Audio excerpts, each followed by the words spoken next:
Hello everybody. How are you all doing today on this lovely Saturday?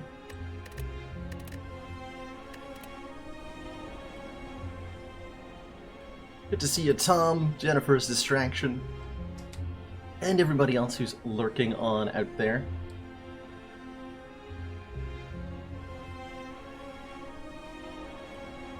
Or good afternoon. I guess it's technically afternoon where I am. But I firmly believe that time of day is something that lives in your heart, rather than in the clocks of the world. How's it going, Matrix Feet Freak? Christian Volkava? Hello, hello.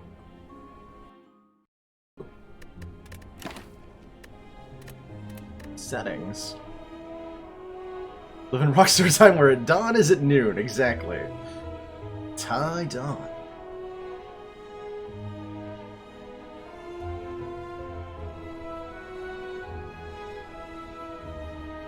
I woke up 4 hours ago and then went back to bed and woke up an hour and a half ago. And now here I am. Happy to be here. Happy to climb some spires. Happy to have some fun with it.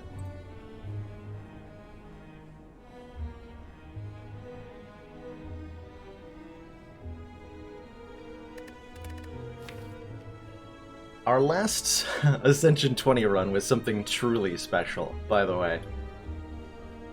First Relic Chemical X, into 3 copies of Skewer Plus, 2 copies of Transmutation Plus, at a Snecko Eye. Was very silly.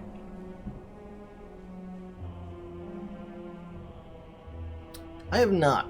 I haven't really watched, yeah, and a ridiculous score because it did so well. There were 3 apparitions and 2 wraith forms in here, and that kind of enabled us to do whatever the heck we wanted, without ever having to worry about taking damage. It's beautiful. I haven't seen, I don't think, any Jack Black movies.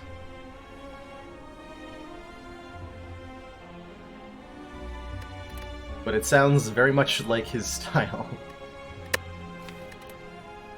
He also had this really wacky Ironclad run that did Dark Embrace things pretty ridiculously. Corruption, Dark Embrace, Runic Pyramid. Was all sorts of fun. You just did a run where you channeled 50 lightning orbs per turn? How did you get to turn 2? Sounds amazing, pretty decent. Those are definitely some of my favorite Defect runs, where you go really, really out of control in all the fun ways Defect is capable of. Hello again. I guess we didn't make it out of Act 1 last time we played Defect. Well, fair enough. Fair enough. What is this for Elite Path? Let's see, not a lot of options for a snipe if we take Niao's Lament here. And Defect doesn't frequently take damage in the opening hallway fights, so maybe I'm thinking like there's a chance I could snipe this guy. Maybe I just take the max hit points here. Ooh, they buffed Bullseye. Oh man, I was already starting to think Bullseye is pretty good. What did it get buffed to, Lord Beef? I'd heard there's a few buffs going around.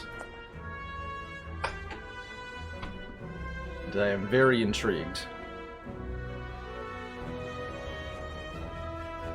Very intrigued. So I'd get a really sweet 3 Fire 2 Elite Path going up this way. Or I can get the same thing but in worse arrangement going a different way. Fuck. I feel about a store. Stores are very important. Take the max hit points, go to this early store. Oh, Tenacious D in the Pick of Destiny. Oh, I've heard of that. I have heard of that.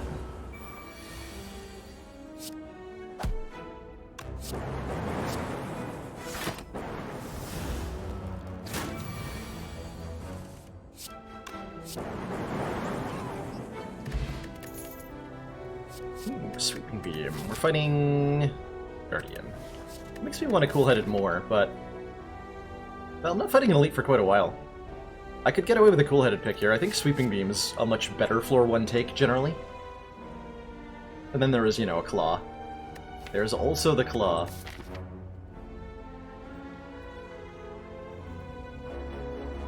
Bullseye being too long on to start would make it a much better Act 1 take, and I could see myself taking floor 1 Bullseye, like, a lot of the time. If it started at 2.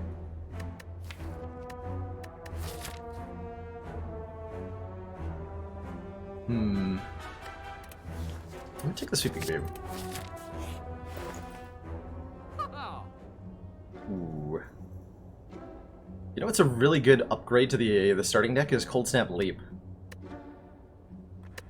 Get a little bit more orb generation, get a little bit more damage, get a little bit more block. It's everything we need.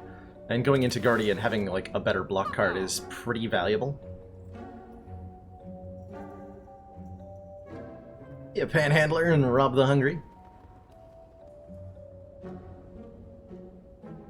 Well, it's not outdated. It's the Spire Info is reporting what's currently for the live game, which is pretty accurate.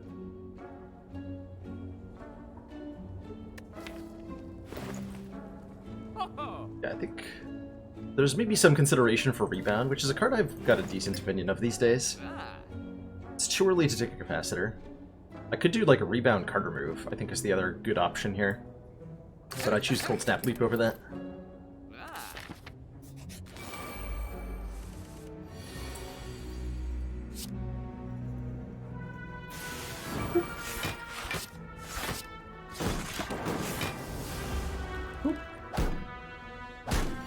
Yeah, Lock-On is basically vulnerable, but for words. Target takes 50% additional damage from orbs. Speaking of orbs, lightning orbs, they're good. You should add them to your deck as soon as you can, if you're in Act 1.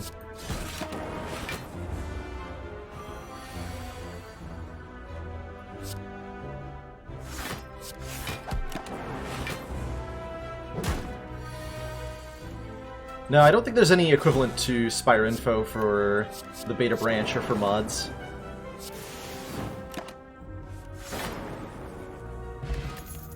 Sounds like it would be... Do I want another one? I do want another one. Sounds like it would be really tough to maintain. Oh man, this early on, trading face is good. A little bit risky. We could end up losing our first relic. We could end up weak on turn 1. But we could also end up with some really, really good stuff. Let's trade. Alright. The next non-boss chest we open is empty. The price has been paid.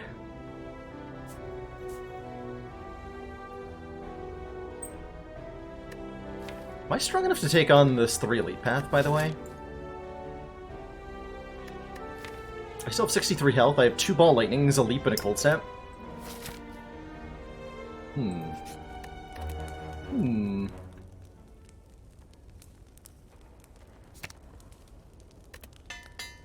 Get our Zap upgraded here. I'm seriously considering taking on the Burning Elite here. I think I should. As long as I get a potion from these guys, I will.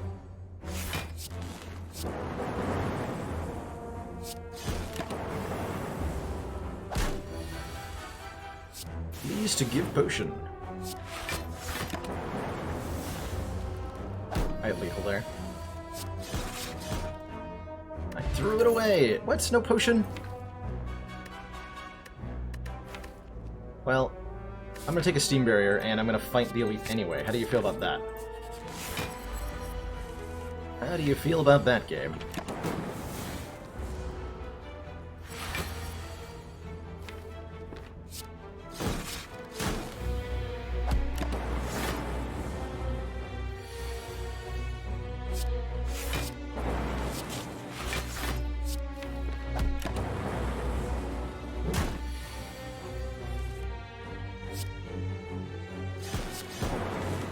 Okay, we just take 15 here, and we should kill before we're hit again.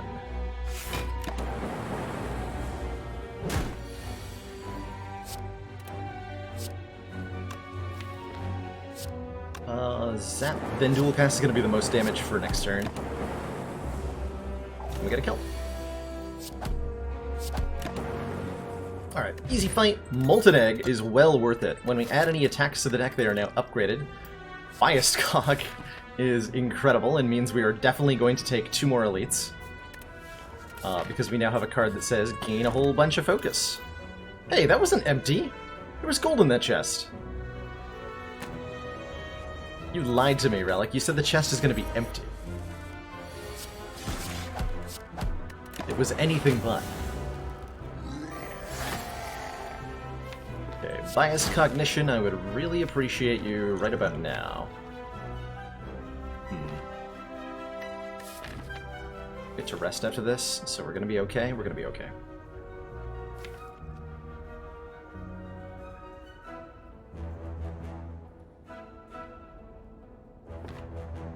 Not gonna play anything there. Good.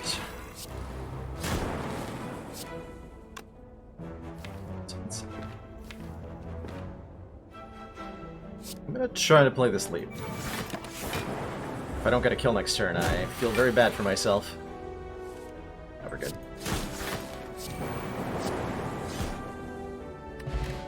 Omori negates our next 2 curses. We have double Thorns Potions, because that's necessary. Could take a Barrage Plus as a way to deal quite a bit of damage here. Because we can fill up the orb slots quite quickly. Storm is also pretty fun right now. It's a little early to take this when we play a power card, Channel 1 Lightning. We would really want 1 more power before this becomes a particularly attractive option. But it's a great way to, like, get the defect steamrolling pretty quickly.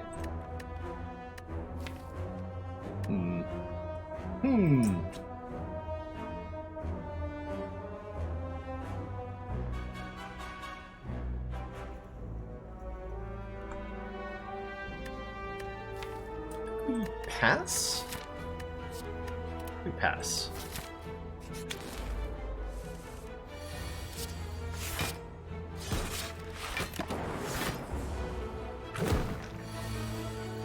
This is definitely not my favorite fight.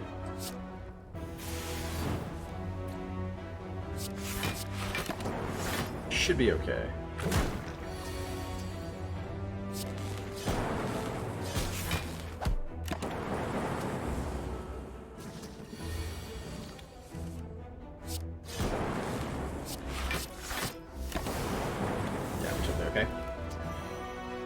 Are card reward options affected by fighting an elite versus a hallway? Yes, they are, Ash Williams. Elite combats have a significantly higher chance of giving you rarer cards. And so if you fight elites, you're more likely to see cards like Bias Cognition or, you know, rare stuff. We have to rest here, right? Yeah, we're gonna rest here. We're hopefully upgrading at the next fire, but we have to rest here. We did not have to rest here. Sentries. Sentries are weaklings.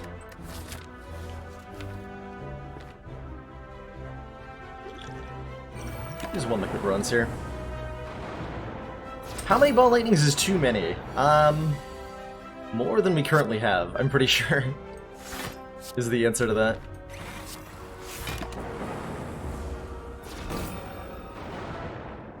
Especially when they're upgraded. They just do so much damage.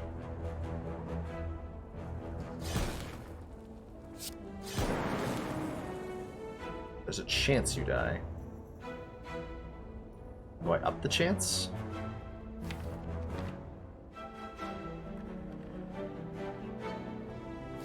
Wondering if I should gamble on a kill.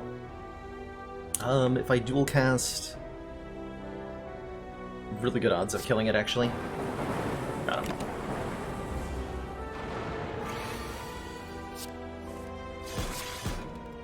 He's bite.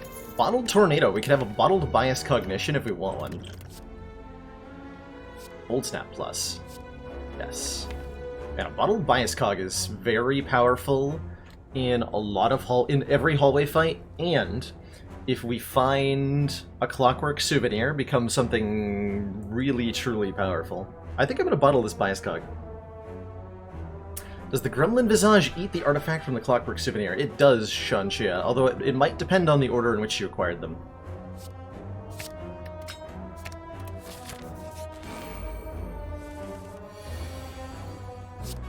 Oh my lord. Unlimited power!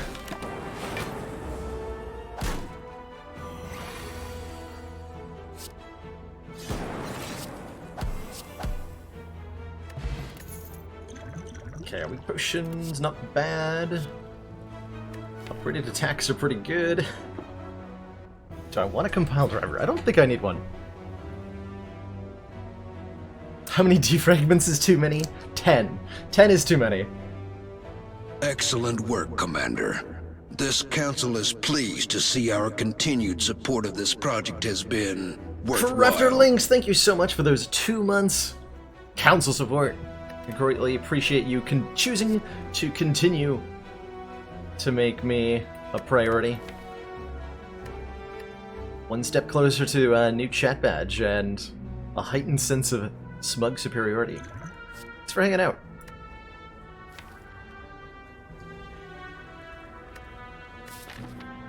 I think we skip.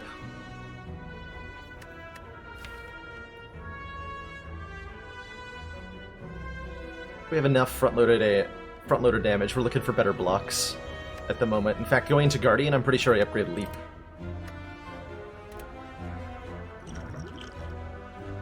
Take a weak potion. Gonna keep the Thorns potion for either Book of Stabbing or Birds in Act 2.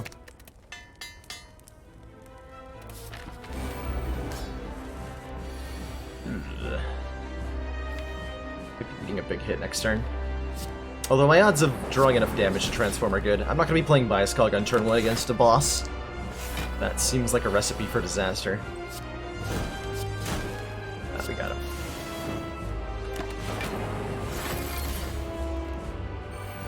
That gets such good damage output.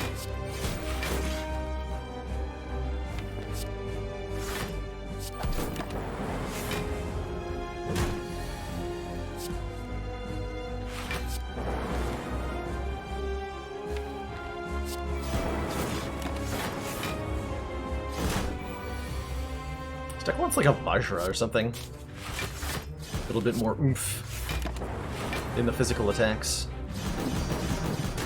Actually, no, what it wants is an Ornamental Fan, probably.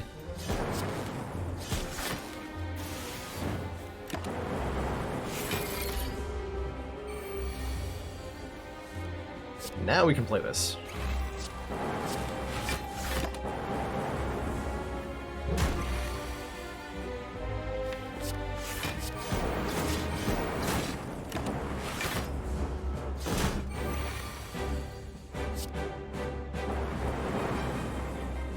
One off. Oop. Easy fight.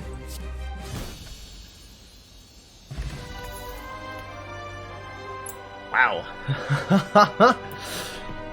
Wow. This deck is going to be very good in Act 2. Already got the bottled Bias Cog, now we're offered Electrodynamics. Just lightning now hits all enemies. If I had, like, orange pellets, I would take a second Bias Cog, but without that, the Electrodynamics is incredibly powerful here. How's it going, Horst? Machine Learning's not, like, a wrong answer, I don't think, either. Like, Machine Learning's better than skipping, but I think Electro's way too good. We have so many Lightning Orbs already, right? 3 Ball Lightnings, an upgraded Zap, and a presumably Focus from Bias Cog being in play. This means that we can do things like kill all the Slavers on turn 2, defeat Thwack, just have a great time. Options. Lizard Tail. When we would die, heal to half health.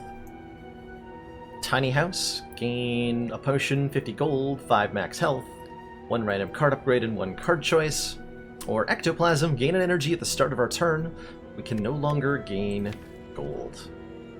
This deck very much wants an extra energy. We have a little... Well, we don't really have card draw, but we're always drawing cards in a way such that I can spend the extra energy. There's literally... No, there is a hand. I can draw, like, if I draw Zap and Steam Barrier together, then I don't have 4 energy worth, but, like, 95% of the time, this deck can spend a 4th energy. Can I reroll? Yeah, we would much prefer an Omamori. Losing out all the gold on all the gold from ectoplasm is tough, but I think we need an immediate boost of power. This is particularly bad actually because it means I don't have the ability to, in the future, buy something like a clockwork souvenir if I choose to spend my gold elsewhere, or a orange pellets. And I think I'm going to be taking the ectoplasm and then like trying to get one of those 2 relics to make this bottled bias cog into a powerhouse. And that means visiting multiple shops right now. I'm gonna go to this shop, gonna go to this shop, probably, depending on which route I'm taking. Wow. These options are amazing. Certainly we're gonna go to this first shop.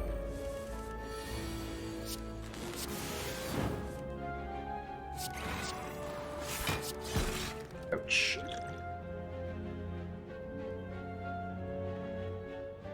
Yeah, losing 11 health. This will save 3 this turn.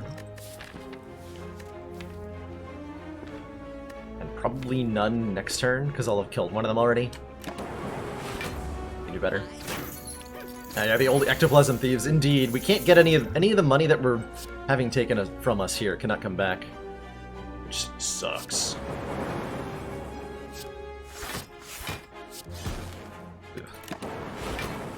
So we just lose 80 gold, and that'll never return to us. We still, most importantly, have enough to buy a shop relic, and that's what I care about. But all that money gets eaten by the ectoplasm. Equilibrium plus. 16 block. Yes, please. Self-repair is also kind of tempting, but not tempting enough. Pellets are a shop relic, so they'll cost about 200. Or, well, about 220, actually, so we have, like, exactly enough. We can afford that. Or we can buy a defragment. Fragment's pretty good.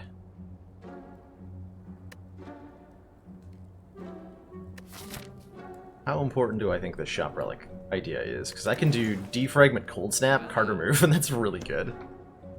That's really good.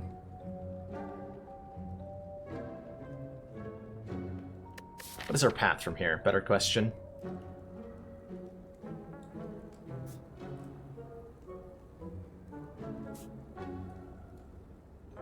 I can do 3 elites and 2 fires, or 2 elites and 4 fires. I like the 2 and 4 better. Actually, better question. How many events do I get each way? 3 this way.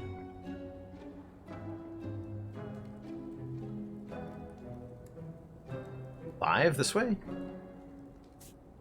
No, 4, sorry. 1. It's 1, 2, 3. 1. Okay, it's the same number of events either way. I think I want the 1 more fire then. Although that doesn't let me look at a shop. How important is it to look at shops?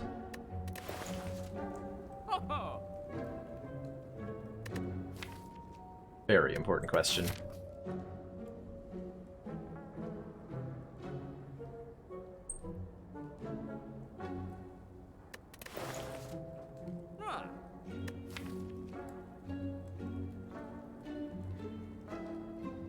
Just wondering how much of a game changer it is to get that bias cog down on turn 1 for free.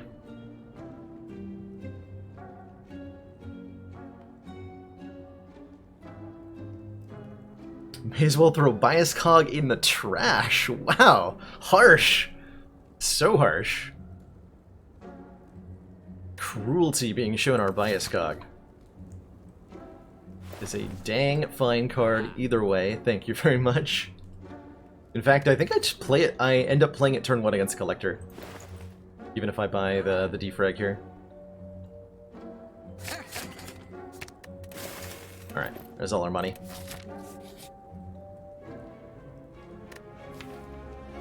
I mean, I could just pay them, but out of principle, I'm going to fight them. Besides, I would like that mask.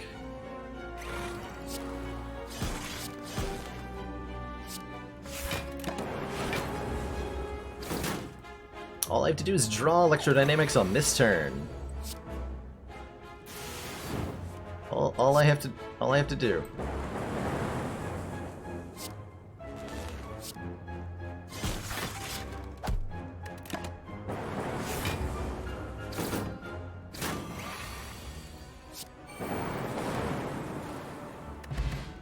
Alright, red mask acquired.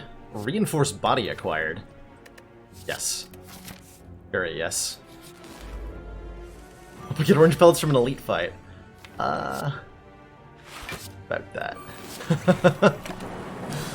About that.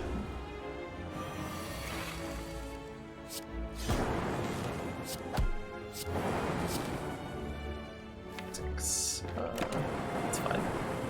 It is a shop-only relic. It and the Clockwork Souvenir are both shop-exclusive relics, so our hope of getting either for the entire rest of the run is 0%. But that's okay. Yeah, we can still get like a Core Surge, a Panacea, even, honestly, an Ancient Potion will be fine. Any of those would do. Do I take Asunder? Gut feeling says no. At the moment. We're hitting so hard already. Maybe that was wrong, though.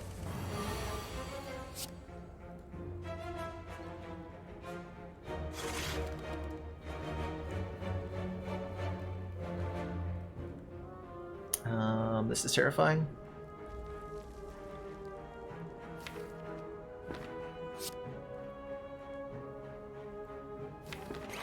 Play the long way in this one.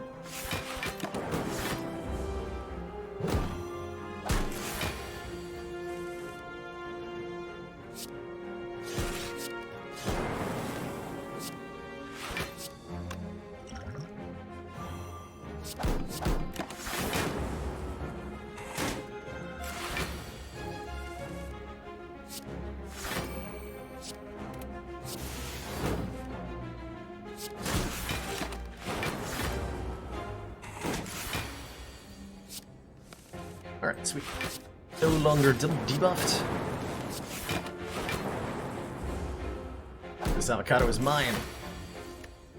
And how am I below half? Yikes.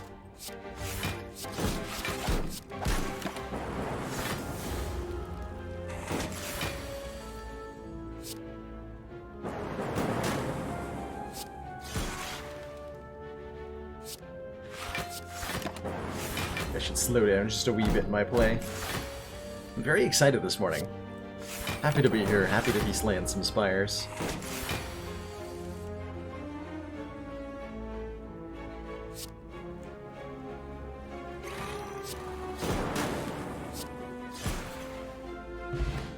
Is that so, real Nidzilla? I dare say I was probably onto something. And Go for the Eyes Plus is an excellent source of mitigation. I grab that. 2 turns a weaken. There's a lot of weaken. Here's the Book of Stabbing. Even hold on to Bias Cog until next turn with Equilibrium here. It's beautiful. We just keep this entire hand.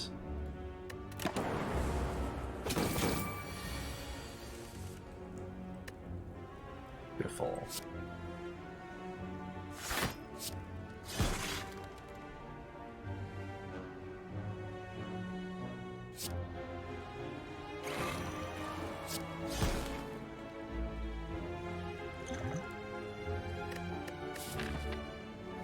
Energy potion here. Am I? No, I can see a much better use for that, actually. Let's take our damage here.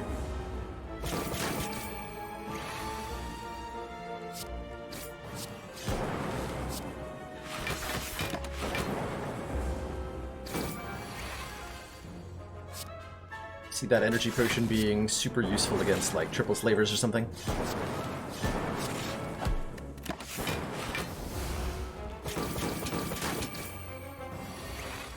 Alright. Moderate amounts of damage were taken. We're offered a Bottled Flame. Come on, Core Surge. Come on, Core Surge. Damn, no Core Surge. There had been a Core Surge here. That would have been glorious. But, as it stands, Is there anything I dare to bottle? I could bottle Cold Snap, and then we have a guaranteed Frost Orb on turn 1 to go with our Bias Cog. Or a Bottle Lightning is the other option.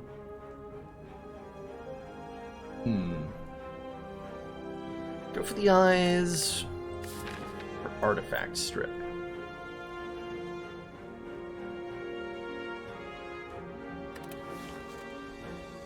Bottle go for the eyes, notably really bad against the heart. Because the heart doesn't attack on turn 1. Which makes me not want to do that. Grab another Cool-Headed, and I think I'm going to bottle the Cold Snap Plus. So maybe I shouldn't have bottled anything. Perhaps that was the right answer. Relic! Sundial. Sundial. I didn't want to see you. Crap. I'm going to be attacked next turn. Unless the Lightning Orb hits the Fat Gremlin. Then I'm guaranteed to be attacked by Gremlin Leader for 11 times 3. Might necessitate the Weak Potion. Nope. Did not.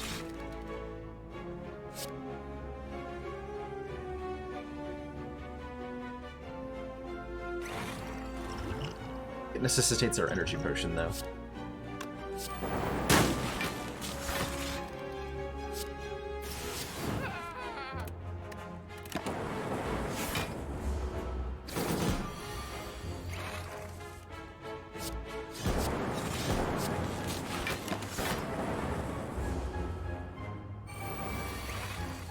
Yeah, Pinoche. It's a really interesting relic, right? For that reason. It's most of the time not that good, but some of the time ridiculous. There's like room for some ridiculousness with Cool-Headeds here. Dodecahedron. If our health is full, gain an energy at the start of each turn. Could take a Doom and Gloom. For some more AoE and some more front-loaded damage. You know what? I'm down.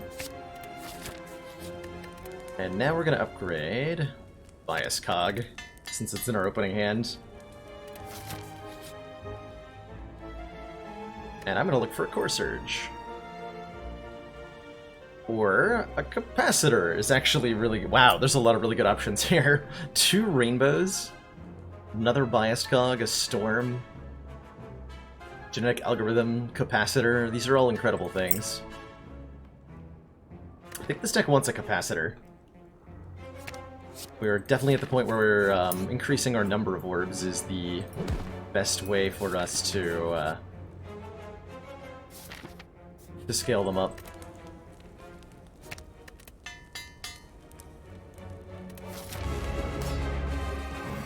Alright, Capacitor, not Capacitor, Collector, I've come to bargain.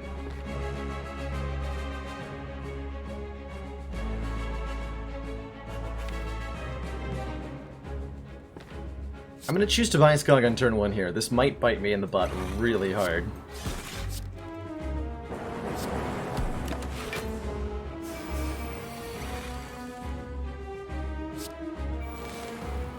We're gonna find out together.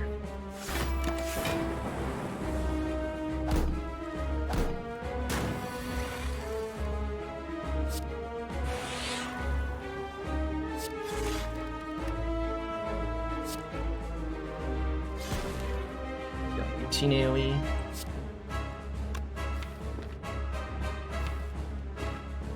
Actually don't want any more Frost Orbs at the moment. Just kill Collector immediately.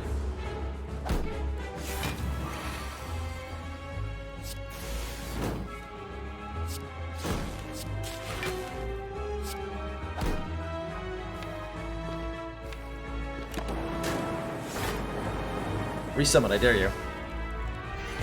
I dare you!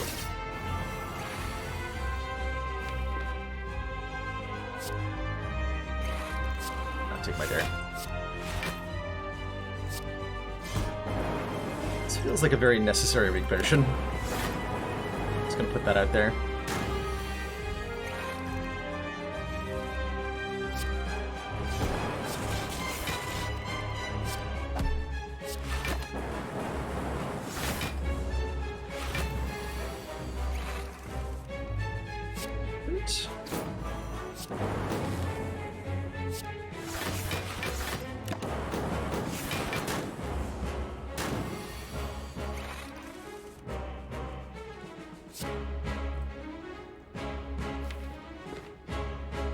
Maybe mind?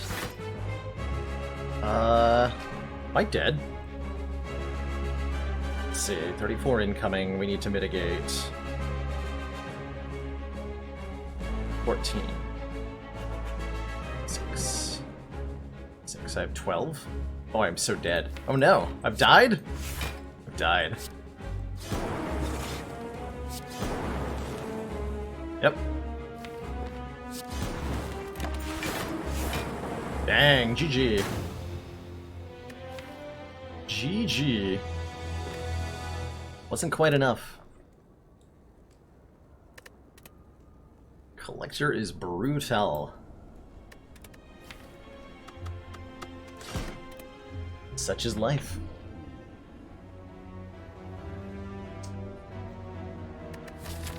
It's definitely sad to know that had Collector been buffing or summoning on that turn, we would have won the fight. That's alright. That is A-okay. Ooh, hello. Wing boots let me ignore paths up to 3 times when moving from room to room, so I can squeeze some extra value out of Act 1 here, in big ways. Or a future act, potentially.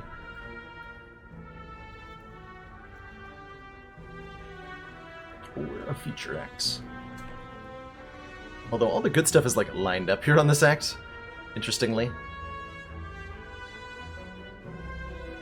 Yeah, there's not a whole lot of opportunities to actually use these wing boots. I can get 5 fires and 1 elite. Or I can trade, I can trade a fire for an elite with the boots. Probably just do that in future X. And before early Searing Blow, oh my gosh, this would be the most powerful Searing Blow run. This act is so laden with Searing Blow potential. Oh my. One can only hope. One can only hope that happens. Yeah, if we see a Searing Blow, we will take it. Not sure we will. Choosing not to block here because we're going to heal up with Burning Blood anyway. Full health. Oh, there's no way I'm not taking a floor 0 Feel No Pain, ever. Such a good card. And we're fighting Slime Boss, too.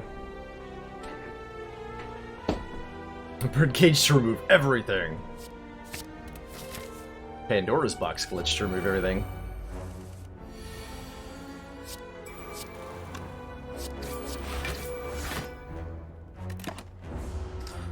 Defect run met an unfortunate end against Collector.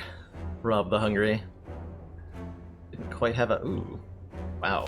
What a rude hand. Versus these guys.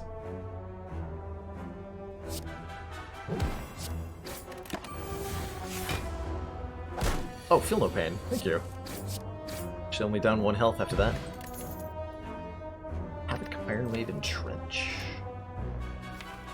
Take an Iron Wave just for a little bit of oomph. Commander, one of our most valued supporters, says continued support of the XCOM project. Rakazer, thank you so much for those 7 months of Tier 1 council support.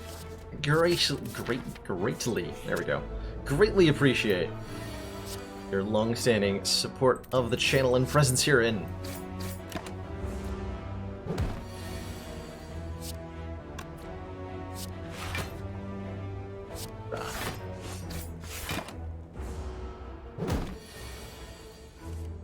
Stop murdering me.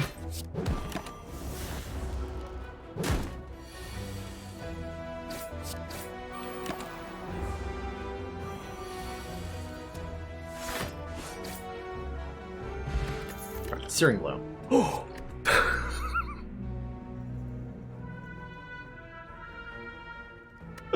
I guess we're doing it! I guess we are doing it. The dream. Deal 12 damage, can be upgraded any number of times. It is not possible to get any of the relic upgrades by swapping your starting relic, Rob the Hungry, so no Black Blood, no Frozen Core, no Ring of the Serpent.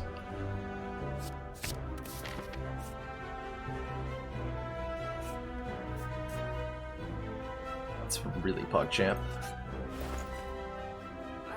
The Brimstone too. On sale, Shrug It Off's nice. I wish I could afford Double Tap. We definitely want to be removing cards fairly aggressively. Wherever possible. Strikes, I think, in particular.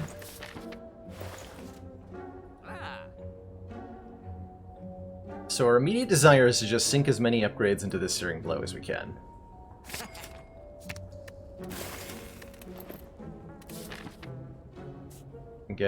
I could use 2 charges to get an extra upgrade. I don't know if that's worth my time. I think we save these wing boots for later. We're gonna go upgrade, upgrade, upgrade, fight, upgrade, upgrade. That's a lot of upgrades. And then we leave the act with all 3 wing boots charges and we can keep getting more and more and more upgrades in future acts. Brilliant.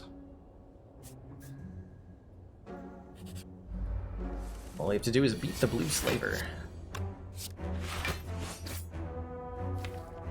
I want to redraw that. So let's be full black here.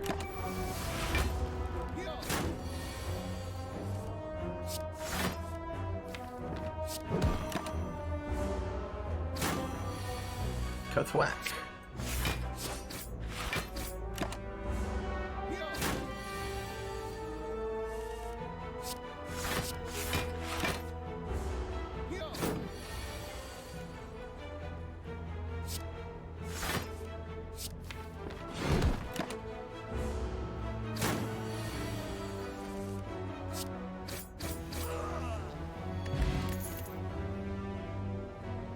Shrug would be nice if I could upgrade it. I can't. I'll take another Shrug, though. I will definitely take another Shrug. So we upgrade Searing Blow. The first upgrade for Searing Blow is plus 4 damage, taking it from 12 to 16. And then every additional upgrade we apply to it gives it more and more.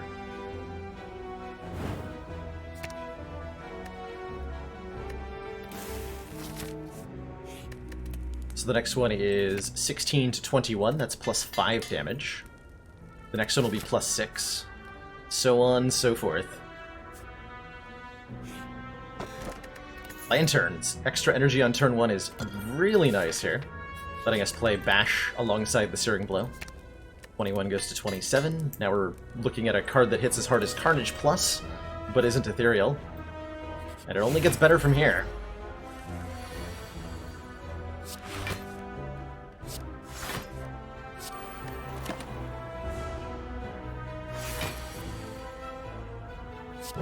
Make you vulnerable.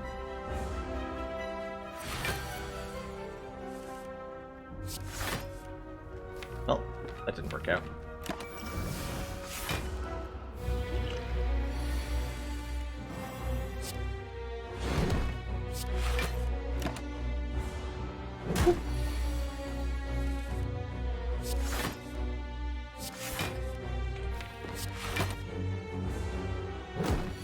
Not too worried about the debuffs that we're going to accumulate in this fight. The Searing Blow hits so hard it's not really affected by -2 strength. Searing Blow is going to deal 30 kajillion. I'll take this hit. Try to get a kill next turn.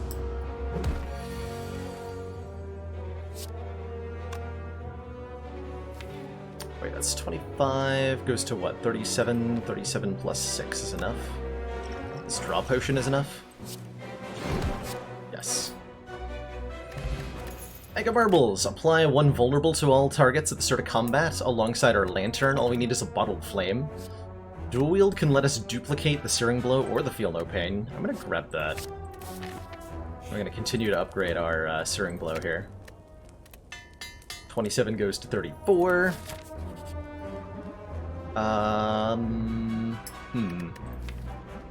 This is risky. I think we need our 33 health to fight the slime boss without upgrading, so I'm kind of trading an upgrade for a rest here, probably. And I don't want to do that. I would like upgrades, please. I'll pass on that. Could have taken it. Pair. Raise our max hit points by 10 is a huge find. The more max health we have, the better the whole Searing Blow thing works, because we have a less likelihood of needing to rest in the first place. I don't think Whetstone can hit Searing Blow twice if you pick it up. But you know, I've never known for sure.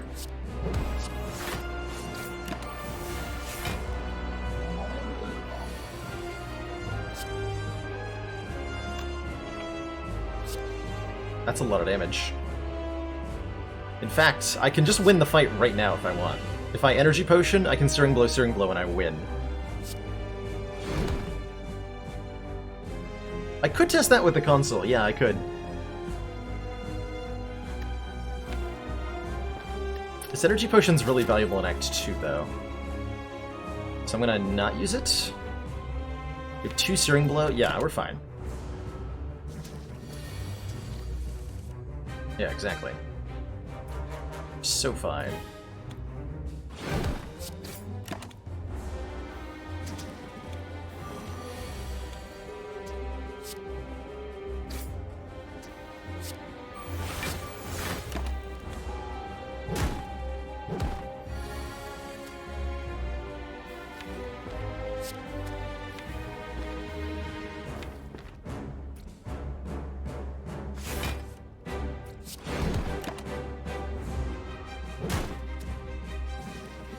He died to tiny slimes.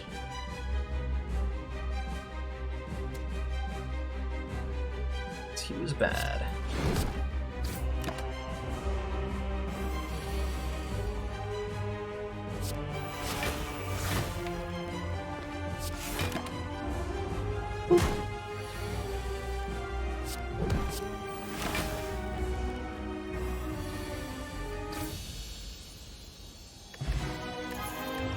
Attack Potion to go with our Energy Potion, and an Offering is by far, like, the best card we could have seen here.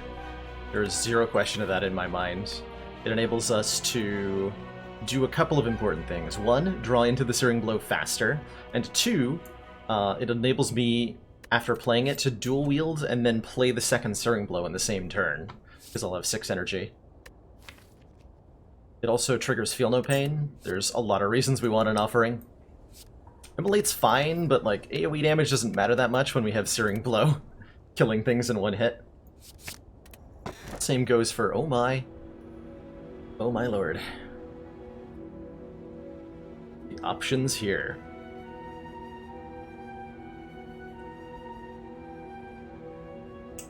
Yeah, no more green goo, please. We could take Ectoplasm to gain energy at the start of our turn, but no longer gain any gold. There's a lot of power in the Runic Pyramid. No longer discarding our hand at end of turn. This lets us cycle the deck faster, play Searing Blow a lot more consistently.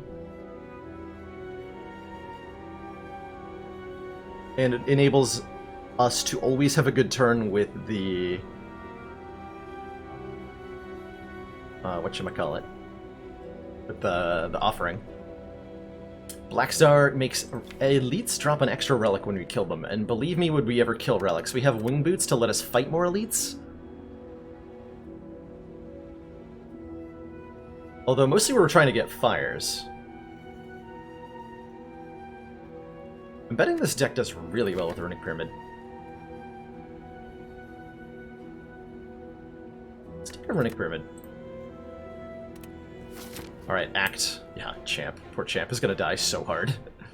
So hard. So we want to do... Fire Elite Fire. Oh, I should have taken the Black Star. Apparently I only get 4 fires this act. Deeply tragic. Yeah, we're gonna use one Wing Boots charge here. Take a whole bunch of events. We would take Apparitions basically immediately. If we were offered them.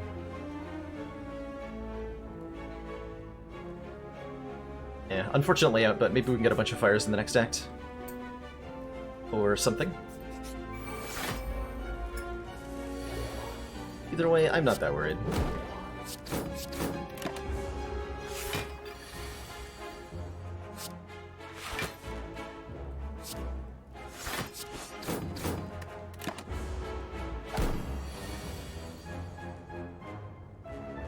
Searing Blow is 42, so we just dual wield the Searing Blow.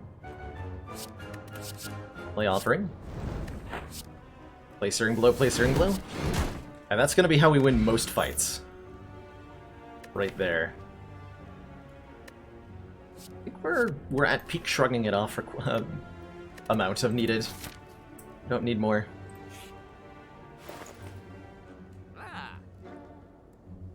Oh, these options. Oh my.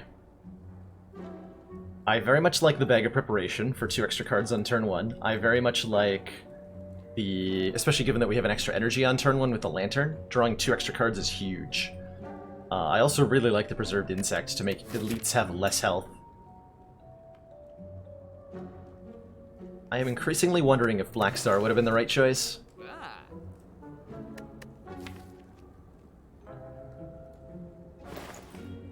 How much does that Preserved Insect actually matter? Is a better question. It matters here.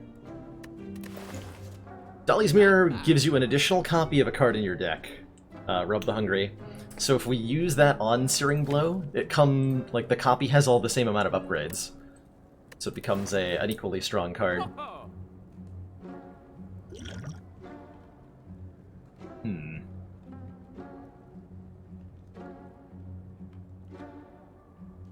So the Preserving Insect is nice right now, but does not help us that much in the later part of this run, because we're going to be one-shotting the elites with Searing Blow.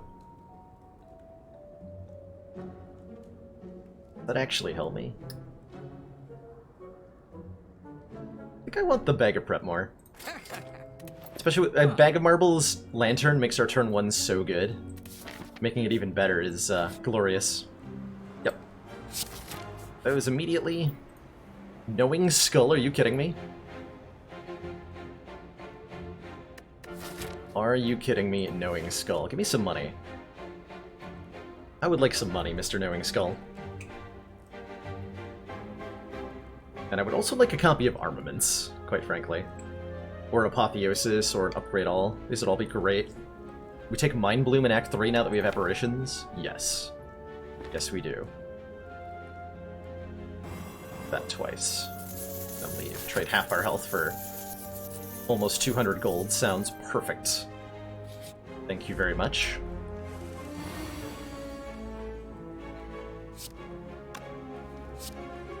Yeah, so I just like dual wield the Searing Blow. Play a Searing Blow. Pass the turn. Play a Searing Blow. Easy fight. Regen Potion. Warcry lets me put an Apparition back on top of the deck. I actually really want that. I really want a Warcry. I really want an unupgraded Warcry. I don't often find myself saying that, but here we are. Here we are. How cool is that? You know, I actually don't think we need this Regen Potion, because we're just going to be healing to full off the next few fights anyway. What a world.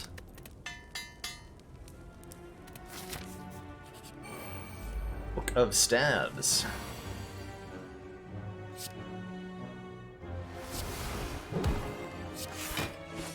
This is where the, whatchamacallit would have been really nice.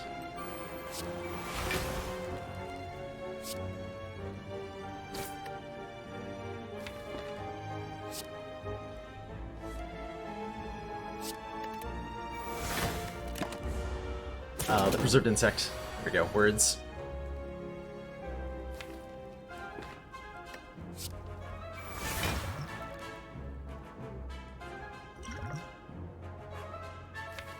So I have cards in hand. We'll go with that. Offering. Wield Searing Blow. Got him. By the way, did you know that if you are intangible, Offering only deals 1 damage to you, which makes his apparitions even better than they already were. We are upgrading Searing Blow. I had to think about that one for a second. It's like, what are we upgrading here? Oh yeah, you know, that card that we have that literally benefits from the more upgrades you give it? That one. Yeah, we're doing that one. Whenever we apply Vulnerable, also apply 1 week. AKA on turn 1? Yeah? Absolutely, give me that. An upgrade? Searing Blow, I think.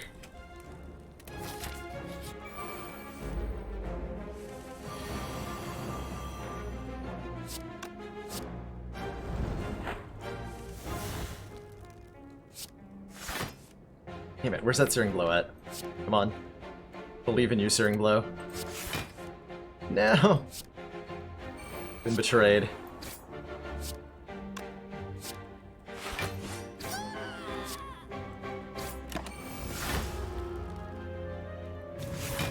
Yeah, bottled flame from this guy would be amazing on a multitude of levels. Just an entire multitude.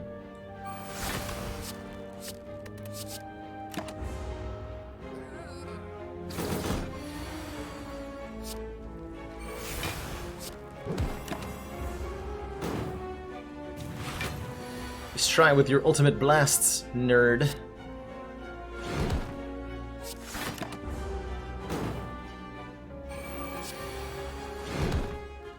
Splat.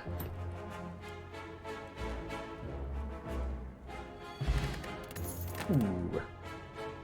There's the armaments and it's already upgraded? My god. That's incredible. Feed is also incredible. But the armaments, I think, is more incredible. So I'll take it.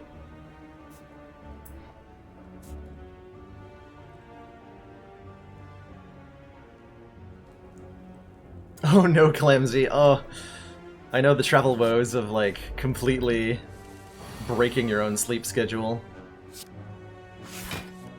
It's a tough one. So good luck with your traveling endeavors.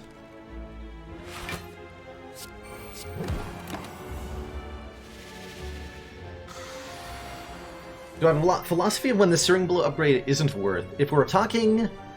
So... I think the best answer to the question, SMB, is if your Searing Blow... if you're going on a heart run, and your Searing Blow now does more damage than the damage cap of the hearts, then you can stop upgrading it. If you're not going to the heart, then when Searing Blow does... How much health does Time Eater have? 456. It looks like we've got our work cut out for us, Commander. That's when, then that's when you stop upgrading Searing Blow. Is once it kills the boss in 1 hit, is when you stop. Gin Fizzes! Thank you so much for that very generous host. Hope the rest of your stream went really well. You've tuned in time for some very silly nonsense. Boop. Very silly nonsense featuring Fire Breathing Plus. Oh my god.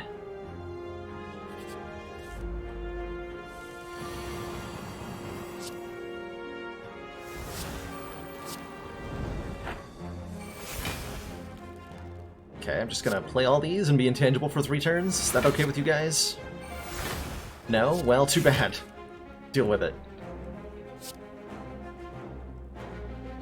Really doesn't... I target the one with the lowest health, because I'm killing the other 2 with Searing Blow. Yeah, did you know? Raiding party! Oh my gosh. And a follow-up raid! Somehow with more viewers than the host was? I'm not sure how this works, but thank you! Now, for all of you who didn't know, Gin Fizzes is... has been streaming. She's got a super cute little stream where you can hang out and watch her play Slay the Spire or The Witness or whatever she's in the mood to play. It's a really nice place to just kind of relax, chat, have some fun, etc., etc. So I'm gonna go... Silly things about to happen here. I think I just kill one with Searing Blow. I don't want to be vulnerable here. Whoop. Figure it out from here. Yeah. Commander, we've just received the support of another council Yogi, member. thank you so much for subbing with Twitch Prime. Welcome to the esteemed ranks of the council. Enjoy your new emotes, the community, and your newfound smug sense of superiority. Commander, we've just received the support of another council member. Like the Evil, thank you so much for subbing as well with Twitch Prime. Another councilman joins the ranks, or councilwoman. Council member. So some waffle love in chat for those wonderful subs. And thank you, everybody. Getting us a lot closer to that Slay the Spire trivia night, which I'm super excited about. Is the goal updating properly, by the way? Looks like it is. Cool. Sometimes Streamlabs breaks and it doesn't work. Those are bad days.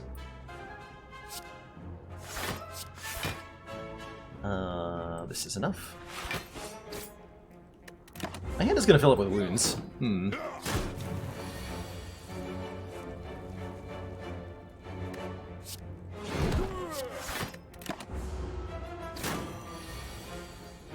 Never mind. No, it isn't.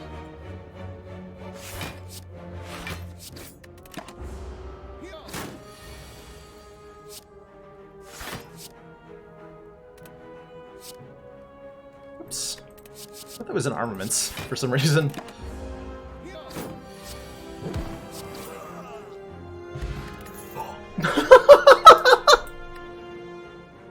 We got it! We got the bottled flame! Amazing, and an exhume to go for a 4th turn of intangible with our apparitions here. Alright, so we now have guaranteed enemy is vulnerable bag of marbles, Searing Blow on turn 1. Oh my gosh. Oh my gosh. That is heinous on so many levels. Boop. Whoop. Good fight. Upgrade. What should I upgrade here? I'll have to upgrade the Searing Blow.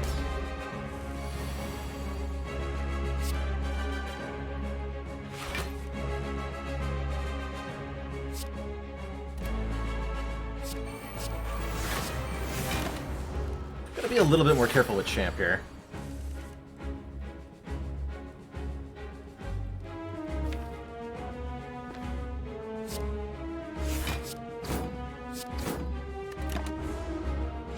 I want to just win this all at once.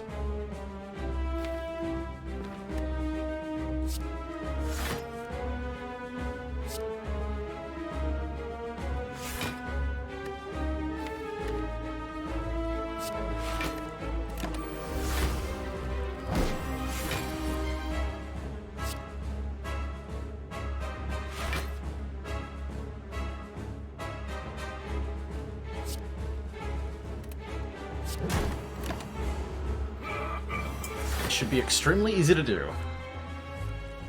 Basically whenever I want. We just go like... What's this doing now? 109? No, we can do better than that.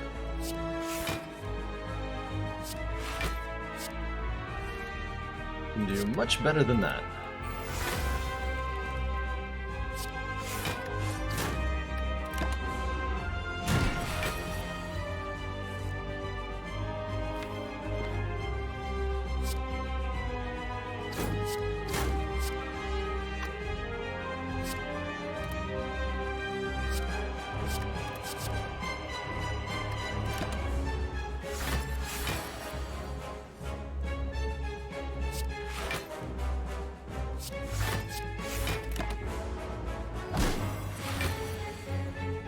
There we go.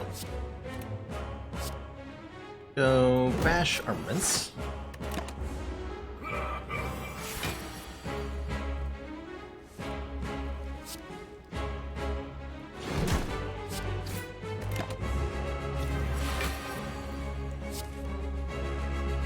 Permission. Offering.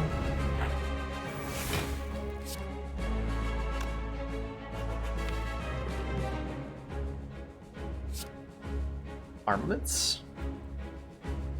Do these again. So that we're talking 141. Bashed.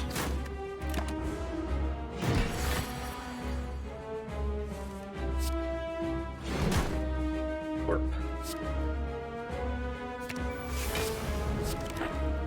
Could have done that with a little bit more health, but whatever. We got there. We got there. Looks like a big old skip. None of these cards say another copy of Offering on them, so I don't want them. I'm out of here. Pandora's Box. No, we want Philosopher's Stone. Gain an energy at the start of our turn. All enemies start combat with 1 strength. I think this is definitely what we would desire. Because the extra strength doesn't matter, we're going to be intangible anyway. Other option would be Sozu. Gain an energy at the start of our turn, but we can't get any more potions.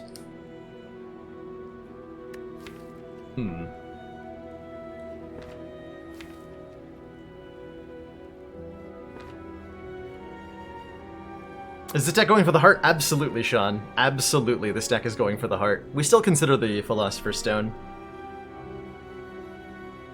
Is this trying to get like a turn 5 heart kill?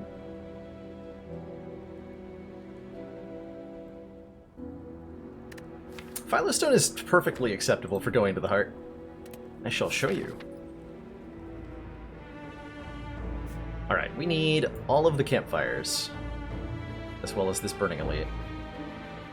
So I go like fire 1, 2, 3.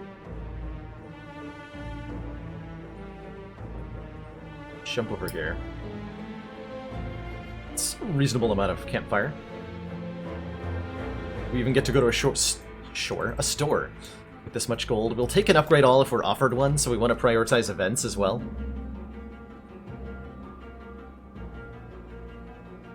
Cool.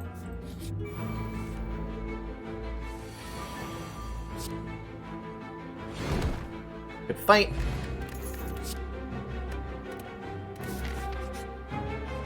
Nope. Receive become cursed with Writhe. Block it with an Omamori.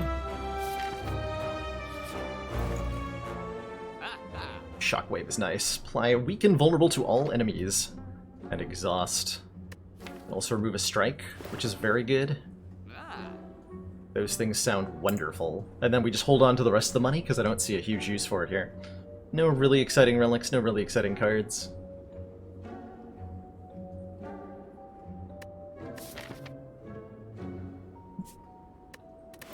That much money, we can also go to the shore. Shore and the store. But boot. But boot.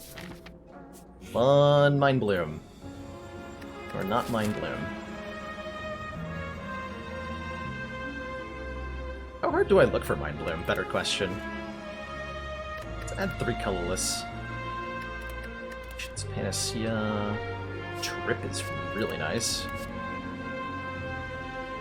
How do I feel about Madness? Not very good? Not very good.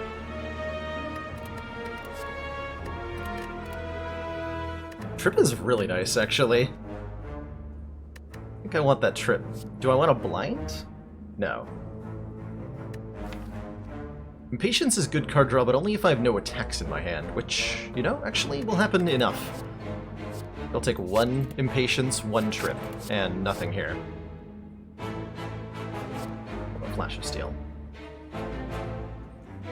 Nah. Nah. So we upgrade, teleport over here, upgrade again, fight the Burning Elite, upgrade again. Have a good time. 97. 111.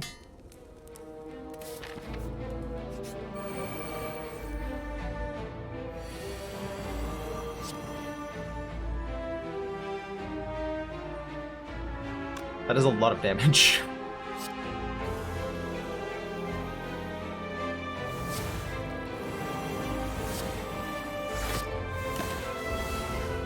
That is a distressing amount of damage. Yeah, I do need to recall. That's absolutely correct. Upgrade it. 189 damage.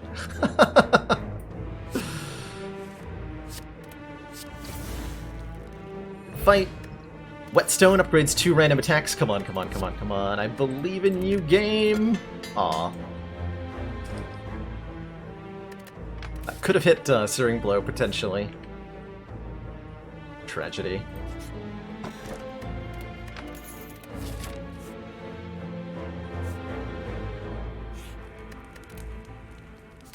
$126 damage. We're now hitting the cap of the heart on turn 1. We're also one-shotting Spire Shield on turn 1. I think I look at 2 more events because I want a Mind Bloom.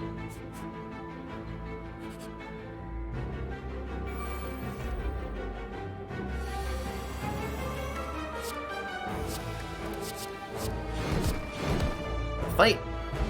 Pocket Watch. We play 3 or less cards on our turn, draw 3 extra cards the next turn.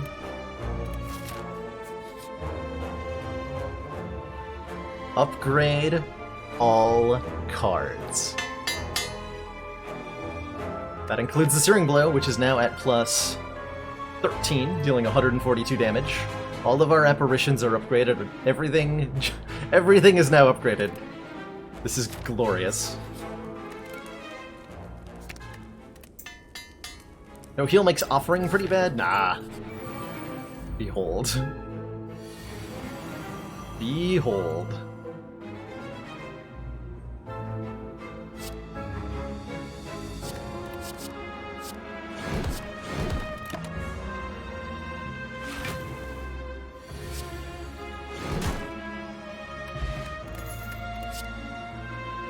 Second Wind?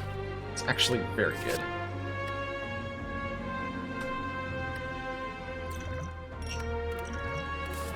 Okay, we got a recall.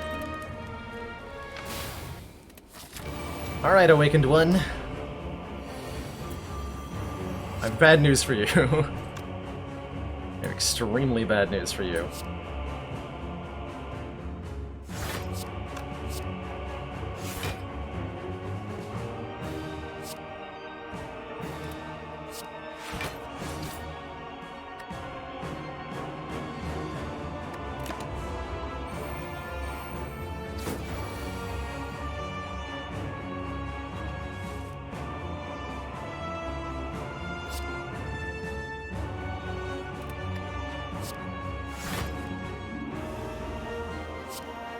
Apparition Trip.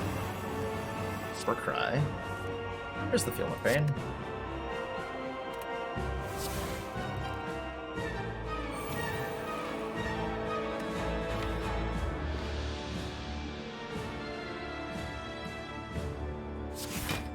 Right, Searing Blow a little bit more.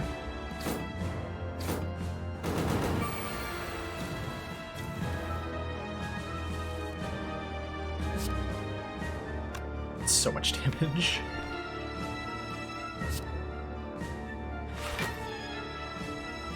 Here's our offering. I'm not sure I'm going to use it.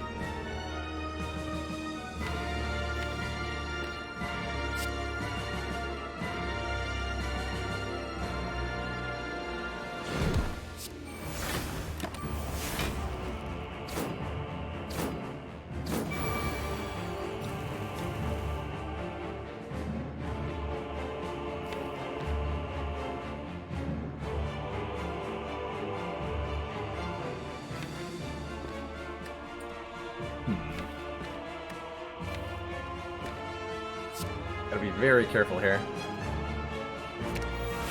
I am going to use it.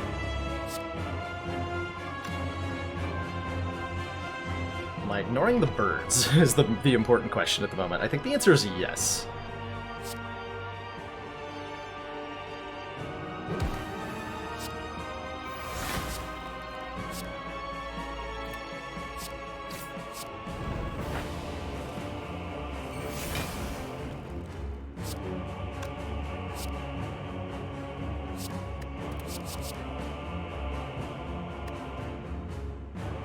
That decisions have been made.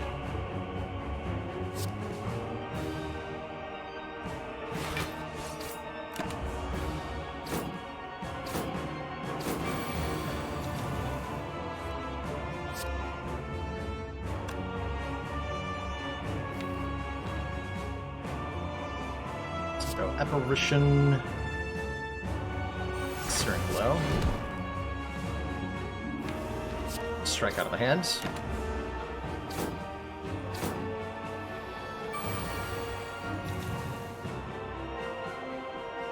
Now this is a little bit terrifying. In all the good ways.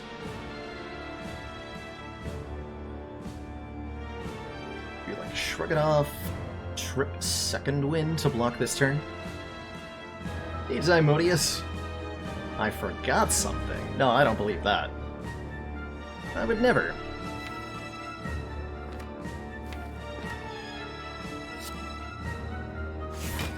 That doesn't sound like me at all. Is this gonna be enough block, by the way? 1, 2, 3, 4, 5, 6. 66. That should be enough.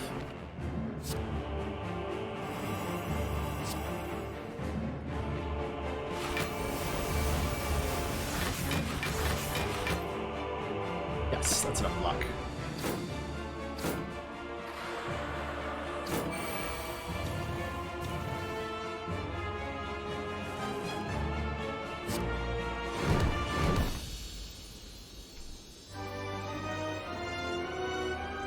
Easy fight.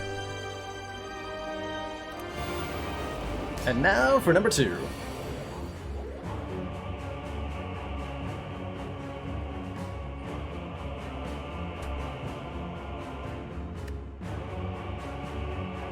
Never seen the birds live. I wanted to show that off. I had to. I was compelled.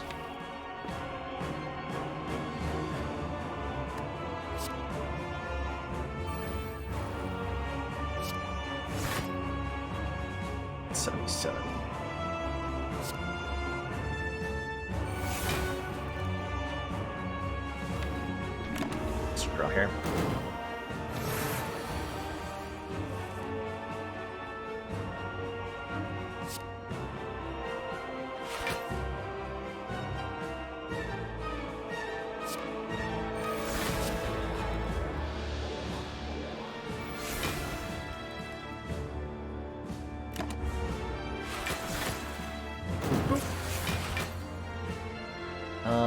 Just get that out of the hand.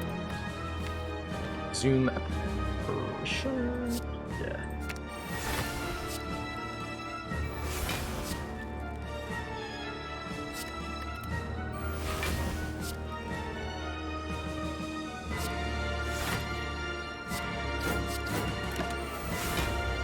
It's a little tough to get like the necessary damage into play sometimes. Here we go.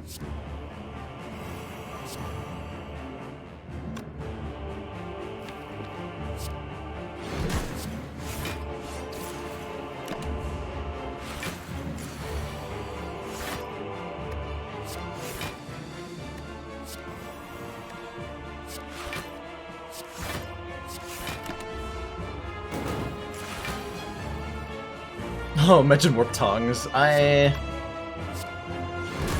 can only get so aroused. Alright. GG, Donu and Decker. We're on to Act 4 with 38 out of 39 health. So we're only down 1 hit point thanks to Mark of the Bloom so far. With the advantage being every single card is currently upgraded. Yep, one more upgrade on the Searing Blow. Which I do think we want, because this means we can now one-shot Spire Spear on turn 1. Also, it's literally the only thing I can do with the fire, so I don't have any decisions to make. Good talk. Good talk. Man, Dark Shackles is really potent going into the Heart Fight. Gambler's Brew is really potent going into the Heart Fight. Discard any number of cards and then draw that many. Card remove is very powerful here, too. So I think those are the things I'm going to be doing. Take the Strikeout, take the Dark Shackles, swap this Block Potion for a Gambler's Brew, and that's all I need. A Vajra for the essential damage. For the much needed. For the much needed. I think that's all we need.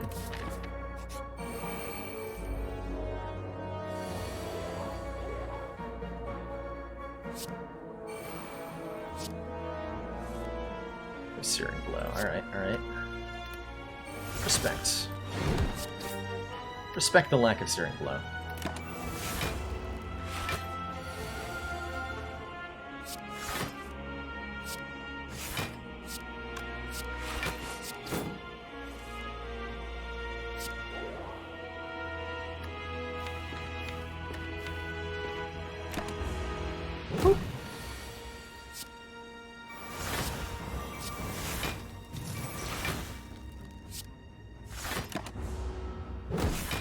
Just wait for the Searing Blow to come back.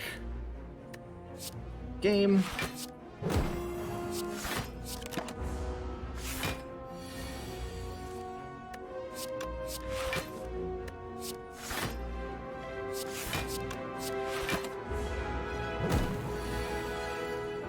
Kabonk! The Shuriken. When we play 3 attacks, we can gain 1 entire point of strength. God. Amazing. Alrighty, well, time for the Corrupt Heart of the Spire. Searing Blow deck versus one Thumpy Boy. Who will win? Who will win? So the Heart has the ability Beat of Death. Whenever we play a card, we take 2 damage.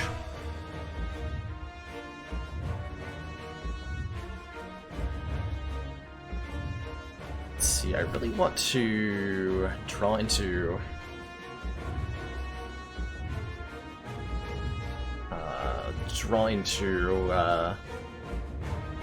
dual wield really quickly here. Not that one. Okay. What's in the potion? Your potion, blood potion. Okay, well that doesn't that doesn't work, unfortunately. Nice try, blood potion.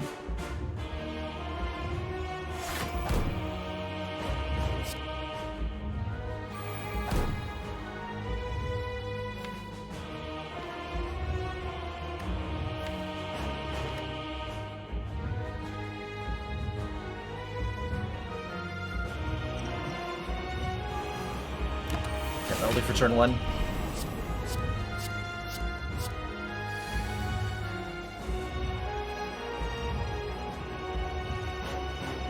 Do I take the damage before Feel No Pain? Yes. That's rude. There's dual wield. Perfect. Perfect.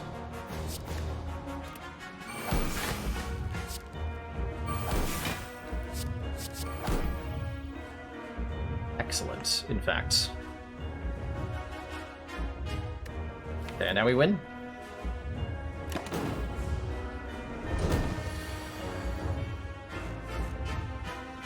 Times 15, huh? How about... no. Enjoy your 199 damage. Wait, really? 199? Wait, no, that's not allowed. I'm gonna be 1 off from killing it on a turn now. Crap.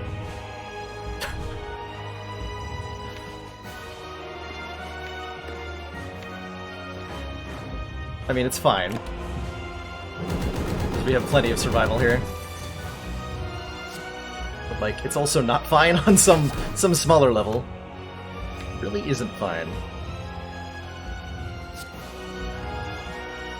Alright, let's get the vulnerable up then.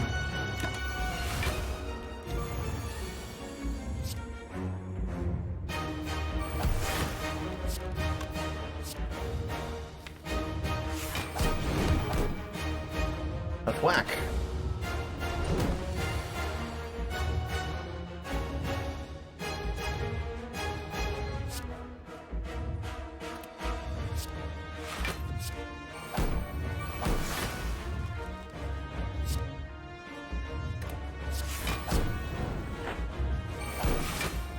Kapow!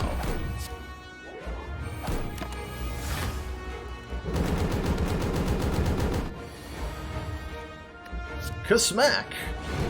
GG. Easiest run of my life. Good God.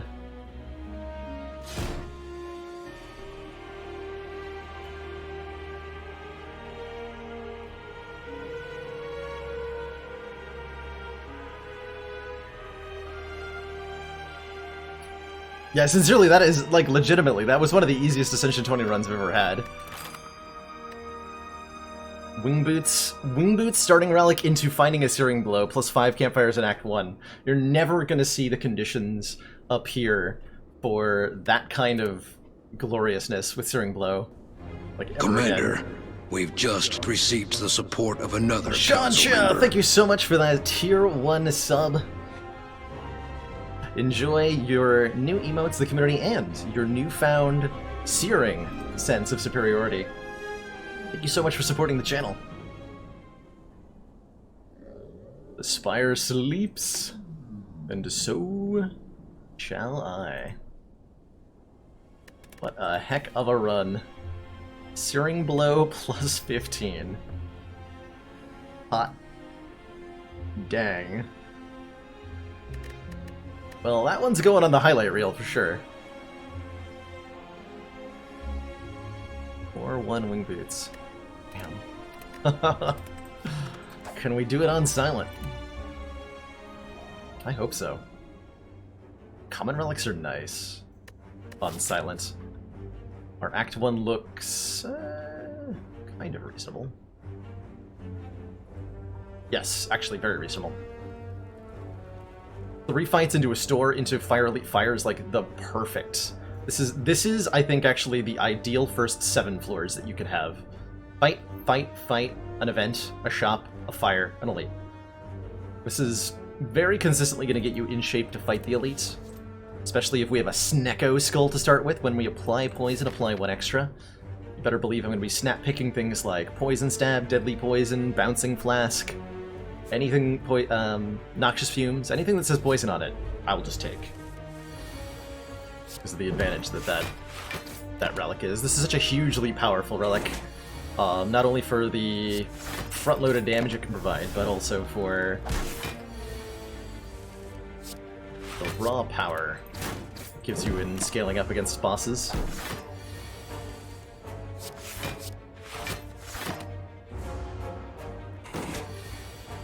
Yeah, it makes Venom really cool, too.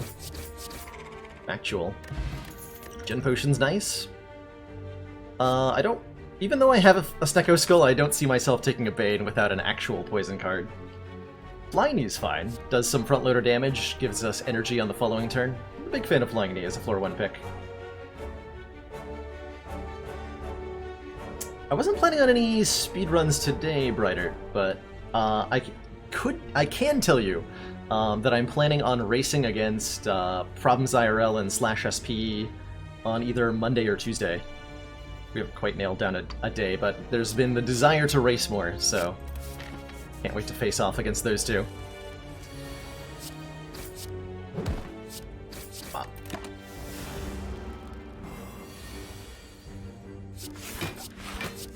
Bop. Bane is good. Yeah, Bane's great. It's not good when you don't have a poison card yet.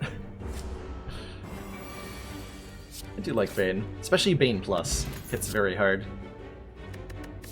We're fighting Slime Boss, so I better take a Dagger Spray. Poison is not very good against the Slime Boss, so having a little bit of AoE is very nice for that.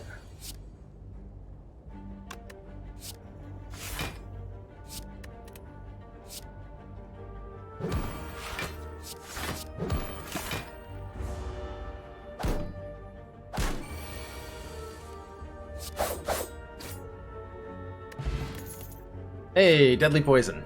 Apply 6 poison. It's sad that this card is so much more exciting than the rare one, the rare in Storm of Steel. I hope they change Storm of Steel. I don't know what change needs to be made to it, but I think it needs some love. I have a regen potion, so upgrading 2 random cards sounds wonderful. Flying Knee and Strike is actually quite fine. Well-laid plans is incredible. Especially in decks that have poison. It's unfortunate that I'm 1 gold off from well-laid plans card removal. That is tragic and upsetting, and I hate it. If I could upgrade Deadly Poison endlessly, would I? I would think about it. If it upgraded in the same way that that Searing Blow did, such that it was doing like 50 poison after a bunch of upgrades, I would really strongly consider it.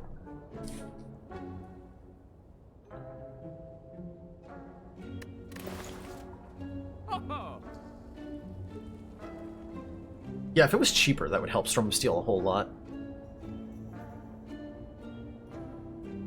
More like Calculated Gamble. Make it like Calculated Gamble. Cost 0. Exhausts.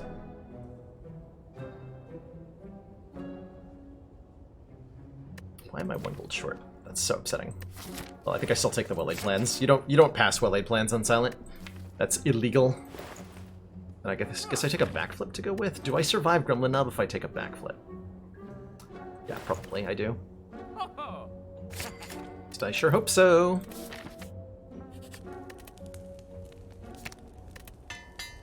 Do I survive triple centuries? Better question. Doesn't matter, we're fighting the easiest one. Cool, good talk.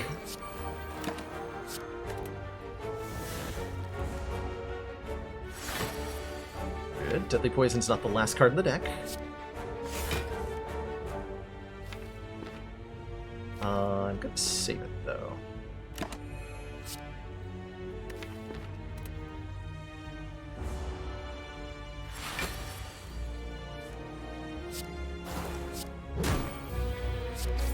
Poison from one energy is disgusting. It should be illegal. How good that is.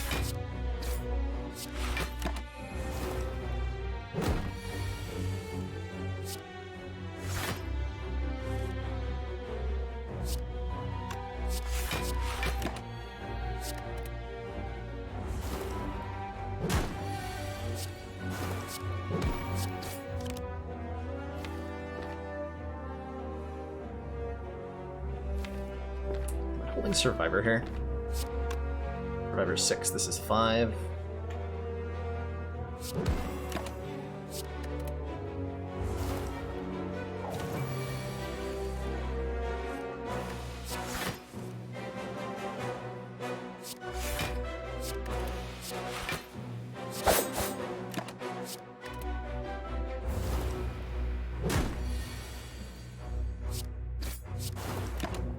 Good fight. Bag of Preparation. Start of combat, draw 2 extra cards. We're now looking at a 9-card opening hand. And a blur?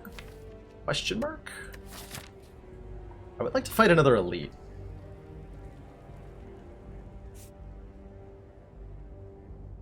I think I need the all-out attack, actually.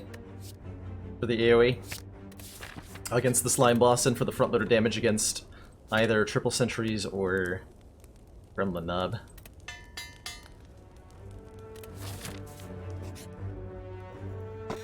Bag of Marbles. Oh my gosh. Apply 1 vulnerable to all enemies on turn 1. That's artifact removal. Or that's, you know, extra physical damage against an enemy when we have a 9-card opening hand. So that's really nice to find. Yeah, that's really nice to find.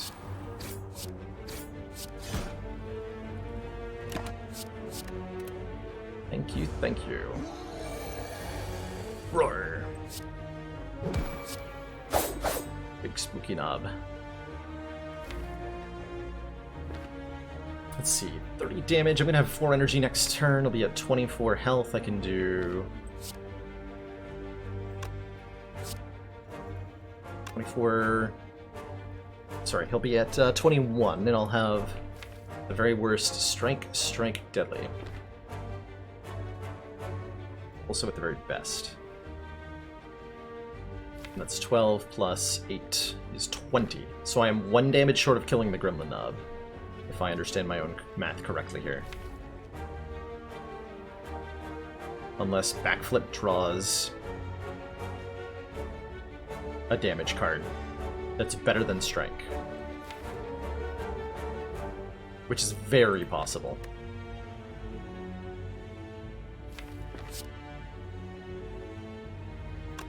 So I play the neutralize this turn. Take 6. Try to kill.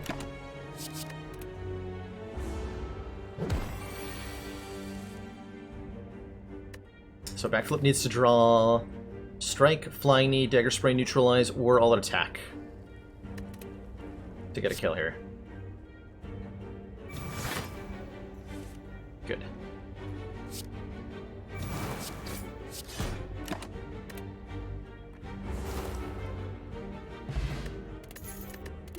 Poison Potion is enhanced by the Snecko Skull, so this is a 7 Poison Potion. Oh my gosh, Crippling Cloud. Hell yeah. And a Singing Bowl, which says when we add cards to the deck, we can instead raise our max health by 2. We are in amazing shape at the moment.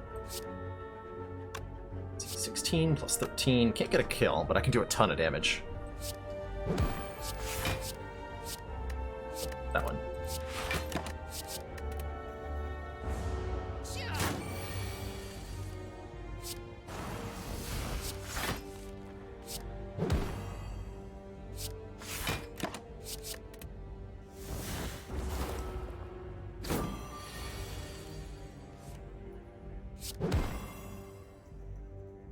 Let's see, you're at 19. Yeah, I can do 19.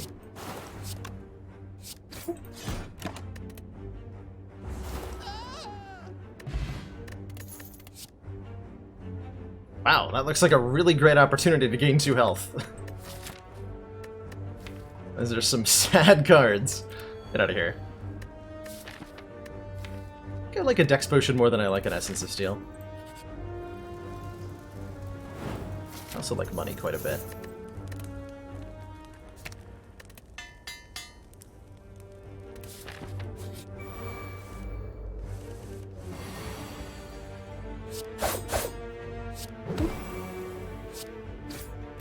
Good fight. Thanks, bag of marbles, bag of preparation. Wait, they both come in bags. Is it a bag of prepared marbles? Well, may never know. Or health. And resting. Much as I don't want to rest.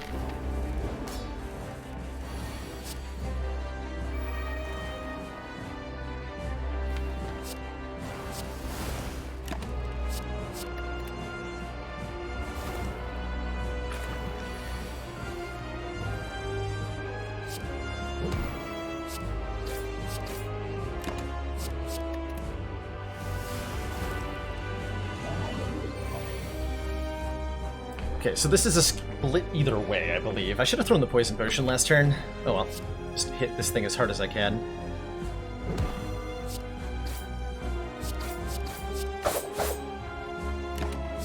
Seems totally fine.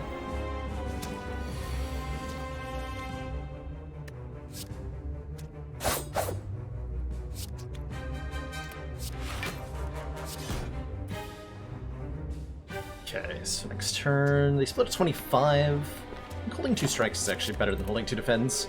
Be frail.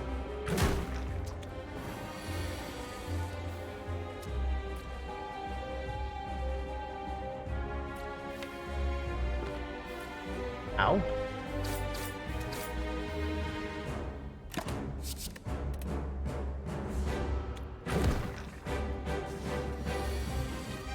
Good.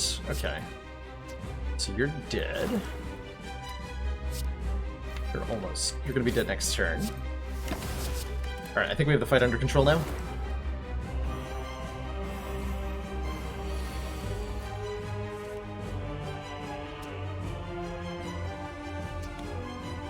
Oh, I like that philosophy a lot, Chronometrics, where cards don't exist in a vacuum, right?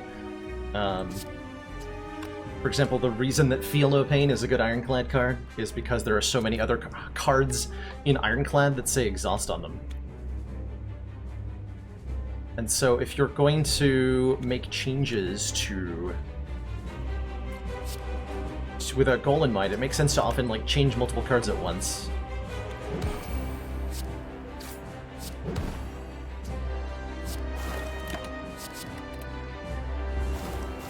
So for example, for Defect, I think Bullseye needs a buff, but I also would like to see that done in a way such that multiple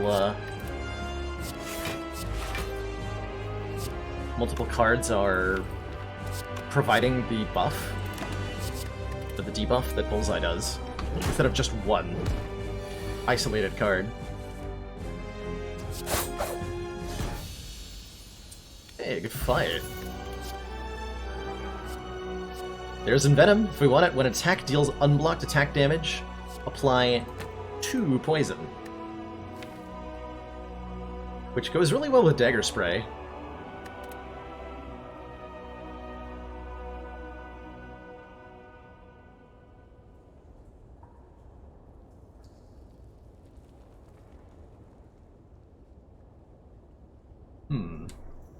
Bullet time's kind of okay. We'll draw it on turn 1 like half the time, and it'll let me play the entire hand.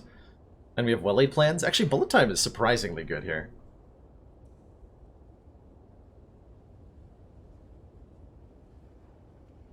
Bullet time is surprisingly good here. I'm trying to evaluate how often I'm going to manage to actually play Envenom.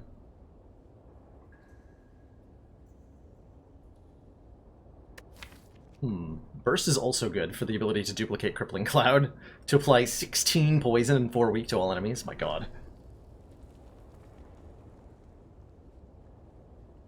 And Burst means that if we see apparitions, we definitely take them. It means if we see Catalyst, we immediately take it. I'm gonna take a Burst here. Yoink. Don't need to think about that one. Should have taken the bullet time. Should have taken the bullet time. Although Burst is still ridiculous, right? Like, absolutely insane. So now we're actively hunting for apparitions. Very much so. To make this Runic Pyramid into insanity.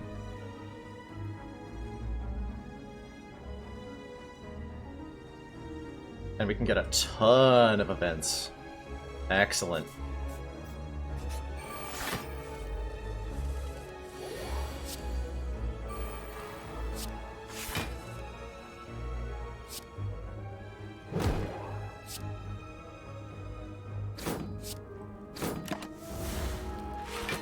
Now, the late plans are a little sad these days, but all is well.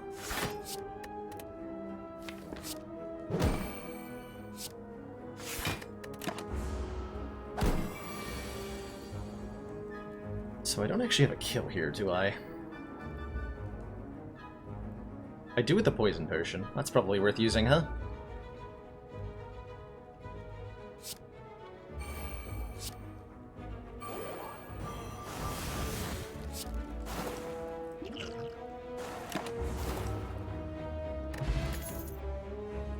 Prepared Plus or Deflect. Both of these are excellent with a Runic Pyramid.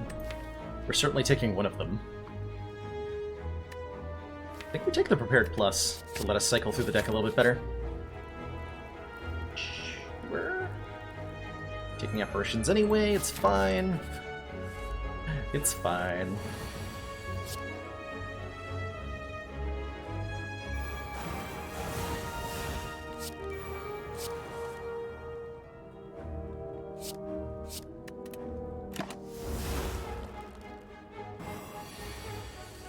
I guess I should have played the Neutralize there. I had no reason not to.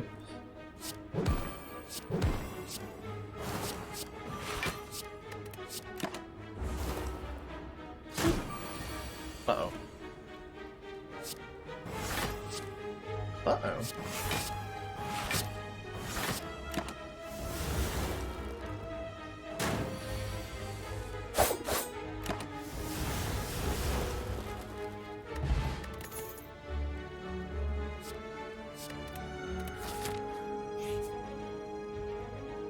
Ooh, lose all attack is exciting to me at the moment. It is nice AoE, but discarding random cards is... Not very exciting.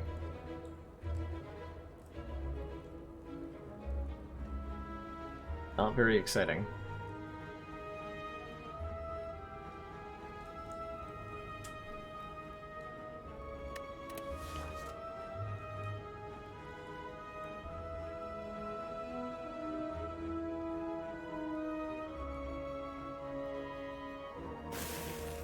Ooh, start combat with 1 dex. Super worth it. You're not apparitions. You're not apparitions at all. Might have needed that for later. Let's see.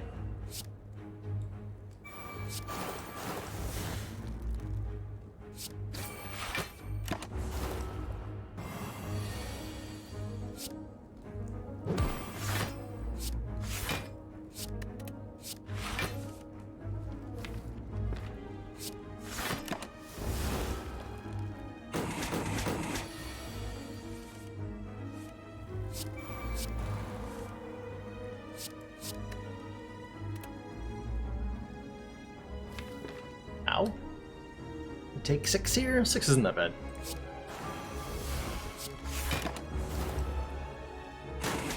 Wait, no, 12. I can't math. 12 is bad. Fumes. Start of our turn, apply 3 poison to all enemies. Better believe I want that. I am planning on fighting this elite, right? I am, so I probably have to rest here. Unless I get apparitions, but there's no guarantee of that.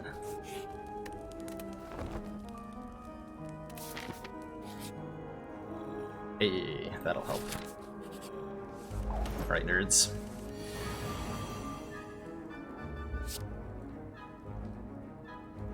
This part will hurt me. Not as much as it's gonna hurt you.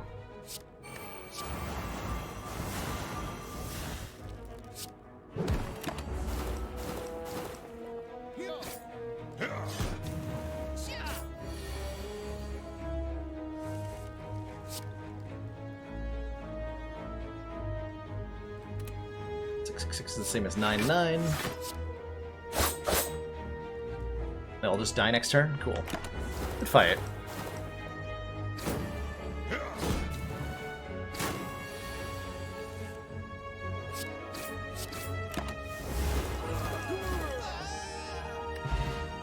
Bottled tornado. And a piercing whale. Been bemoaning our lack of those. Not allowed, but like secretly. Secretly I've been bemoaning the lack of them. And bottle our noxious fumes? That seems fine. Especially given that we have a 9-card opening hand. I'm pretty okay with that. A little late for the smiling mask. I think we say no thanks. Alright, 2 last chances to get apparitions here. Let's bet on noodles! Win the bet! Oh my gosh, we have 600 gold. Praise noodles.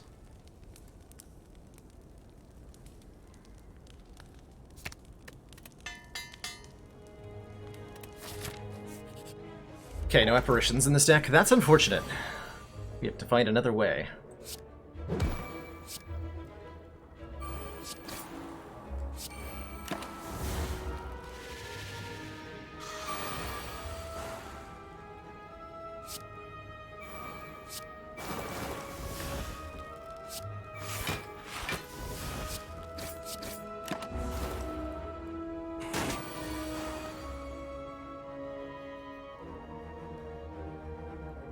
All my blocks are 1 short. That's cruel. How could you do this to me, game?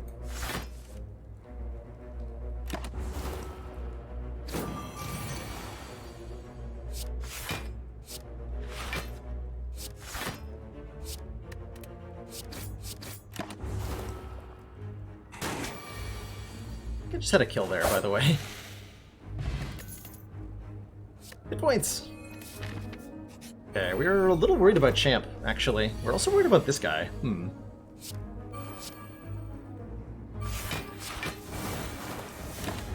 The hell of a turn 1. Yikes.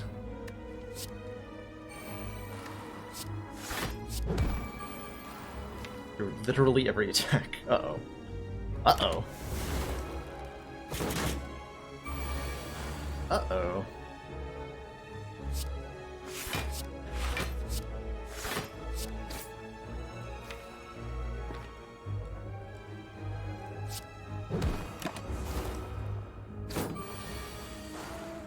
Did that wrong.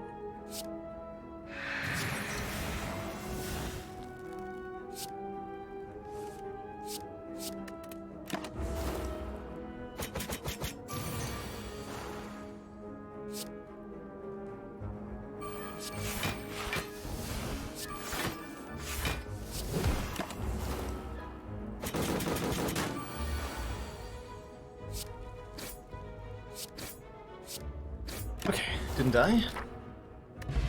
Turnip is very nice. We can no longer become frail. I think we need to take the deflect now, given that we are relying on actual block cards for survival. Sad but true.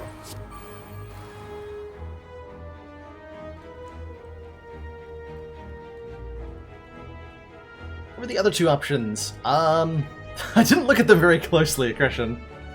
I kind of just snap-picked the pyramid.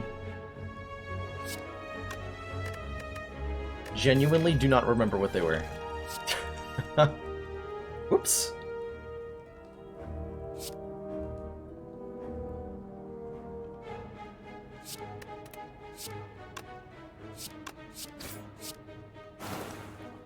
It's enough that it should be forced to heal. Good.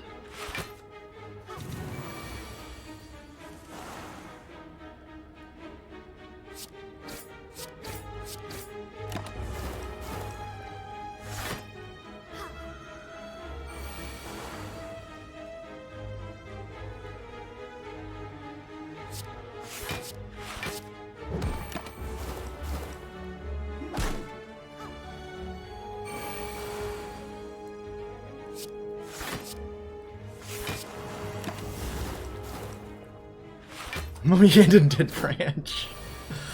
Not in this deck. We can't have any of those. Not nearly as good as Pyramid, thank you.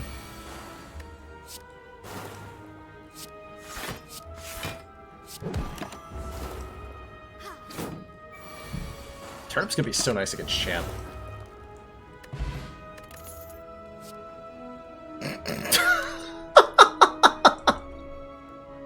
Okay, I no longer need to rest before Champ.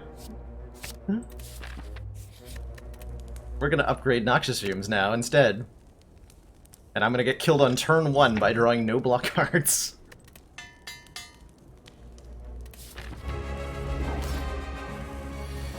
Oh good, we drew block cards. Hooray.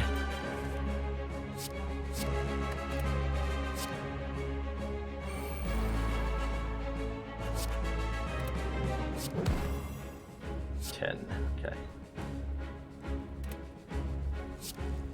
Take 1 intentionally here.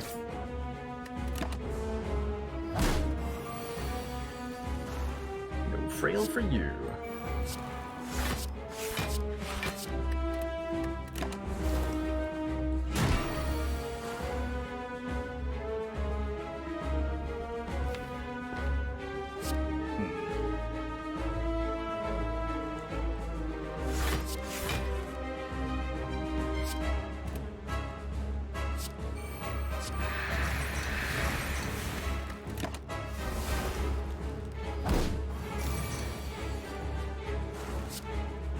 Wasn't really down to get attacked 3 times in a row there. We're alright.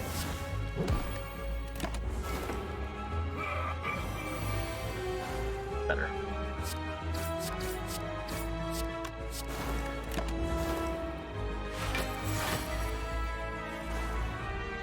Okay, now we're just in the burst waiting room, basically.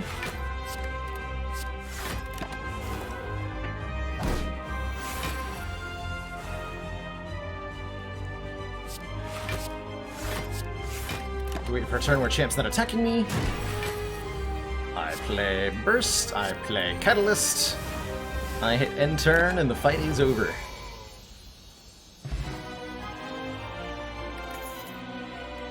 So I want another one. He's called Champ for a reason. Daddy be so stupid as to let us have a free shot.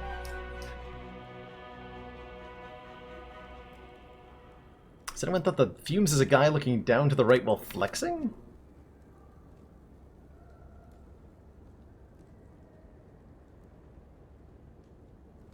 Trying to see it. I can kind of see it. Yeah, I can kind of see it. A little vaguely.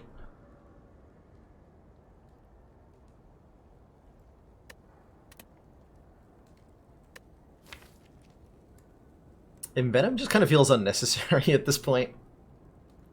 We have the Burst Catalyst with Pyramid. Kind of like the 2 hit points. Glass Knife is also nice so that we can kill, like, a Reptomancer without too much worry.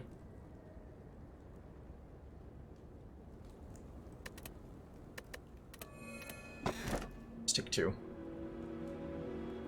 Ooh. Choices. Sozu says, gain energy at the start of our turn, but we can no longer obtain potions. Which is pretty bad. Our current potions are not that great. Hovering Kite, gain an energy and discard 2 cards at the start of your turn.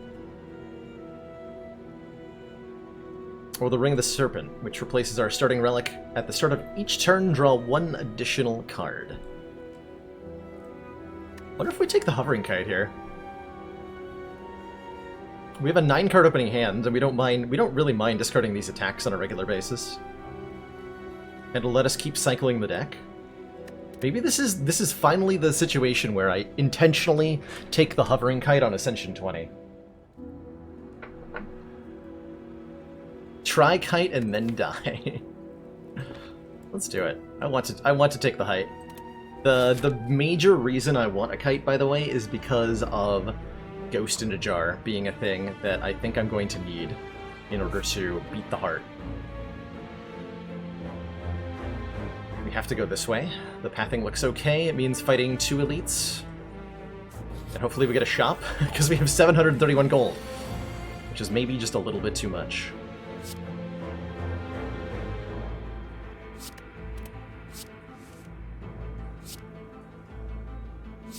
Let's discard Survivor. We're now worried about our hand being the opposite of clogged. Worried about our hand being flogged.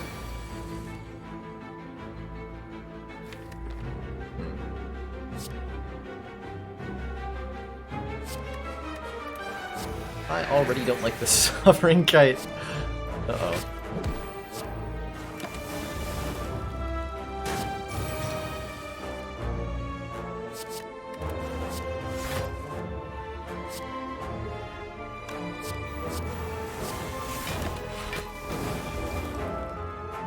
Yeah, we definitely need card draw now very badly.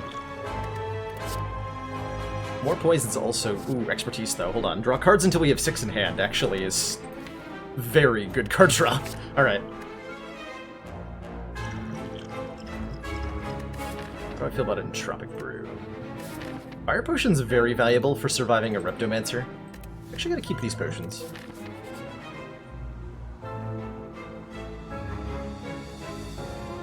Bribe's not that bad, because I'll just discard it every time I draw it.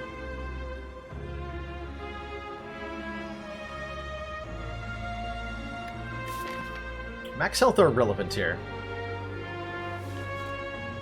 Just take the curse. She'll lose well-laid plans. See you later. Nice try, well-laid plans. Also, nice try, Red Mask. Alright. Alright, I see how it is.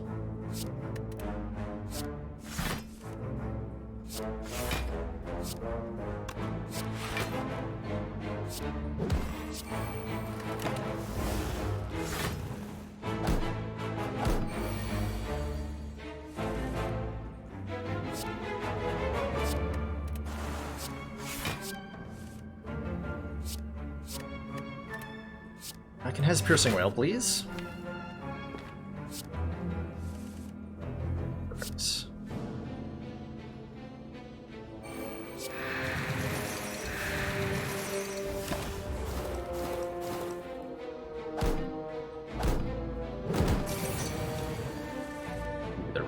They are relentless in their assault here. Spooky.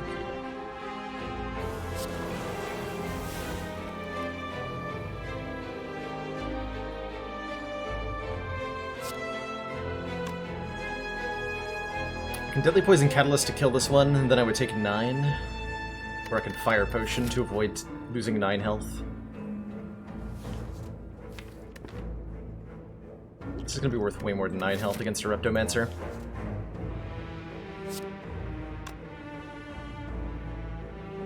Or I can actually just block twice and take less than 9. It seems even better.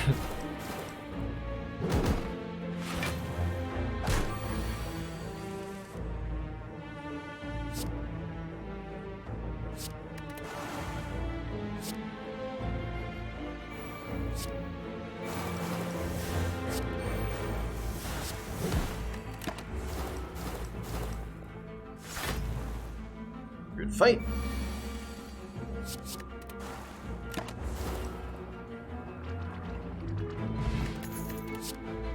Card draw. Give me that. It's even upgraded card draw. Speaking of upgraded card draw, let's upgrade this card draw. Okay, not a Reptomancer. Very, very good. Giant Head should be an easy, easy kill for this deck.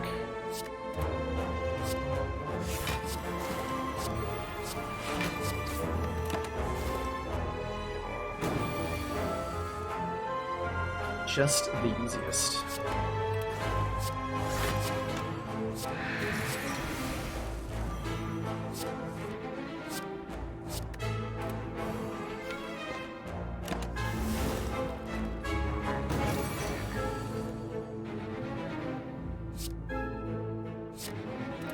Alright, so if I burst Crippling, we'll go to 30, that's enough, yep. Burst, Crippling Cloud, Catalyst. Sends Giant Head to 274 poison. GG! That is pretty much our win condition against most fights. I don't know how we're beating Donu and Deca. Gonna need another copy of Catalyst or something. Art of War. If we don't play any attacks during our turn, gain an extra energy the next turn. That is huge. Huge in a really big way. Let's recall now. Yeah, Corpse Explosion would be nice. Maybe the store will have something to save me. Ooh, Pantograph. Heal 25 before each boss. We got ourselves a Metallicizing Reptomancer. Fun. Oh, nice. We can get both daggers eliminated on turn 1 here.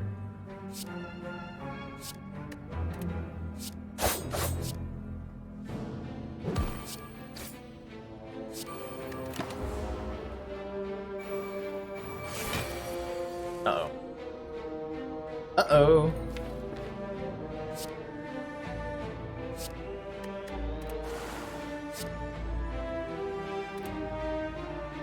Wonder if this is my speed potion.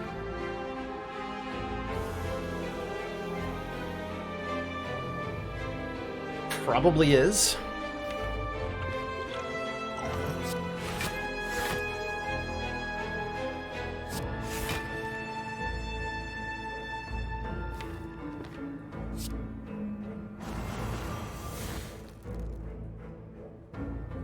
So this is now 37 damage. Perfect.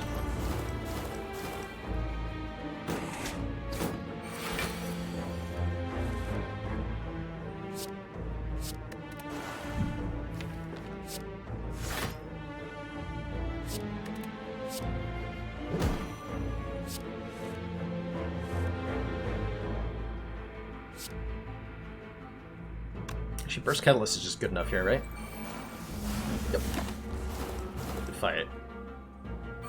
If your audio has gone wacky, Tiktakashi, try refreshing the stream. It's a common Twitch bug. Shovel. We can now dig for relics at rest sites.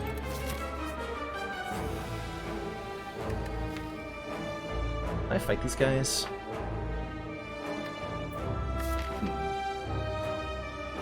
I might lose half of my hit points to this fight.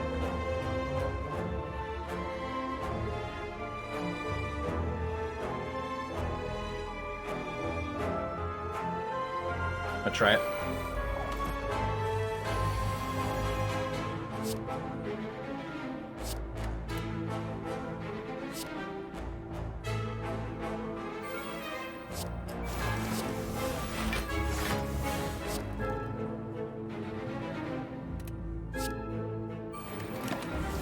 I'm okay taking with a reasonable amount of damage here.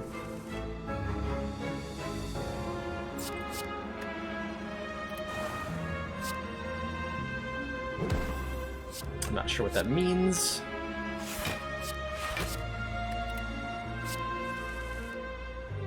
I would like to do it. Incline puts you at, Catalyst puts you at 60 poison. Kill you.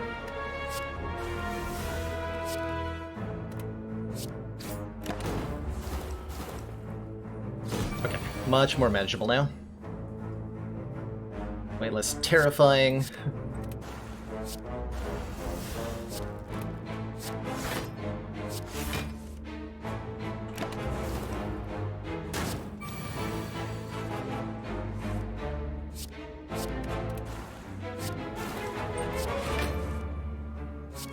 Okay, I feel pretty good about the decision to take this fight. I wasn't sure.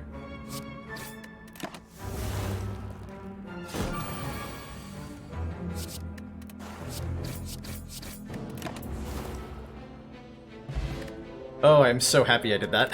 Incense Burner. Every 6 turns, gain 1 intangible. This is how we survive the heart. Oh my god, Corpse Explosion. We beat Dodo Adeka! Yes, that was so worth it. That was so worth it. Oh my god. The value that just happened to us.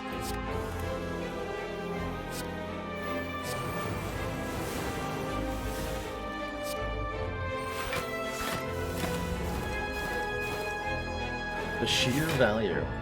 Yeah, now we can forget to set up Burner. Exactly. Who understands?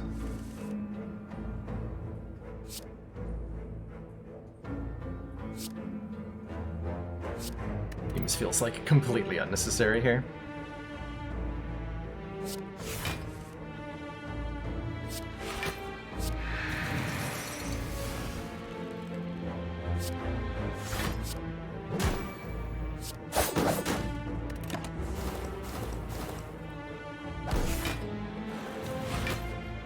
Good fight, all of you.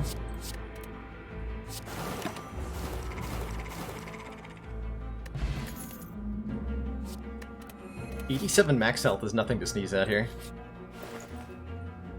There's the Ghost in a Jar. This is the reason I did not take a Sozu.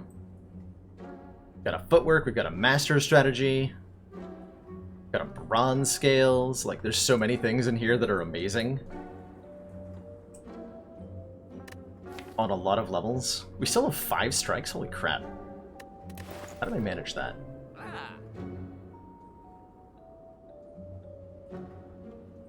I dearly want this master strategy. Just draw 3.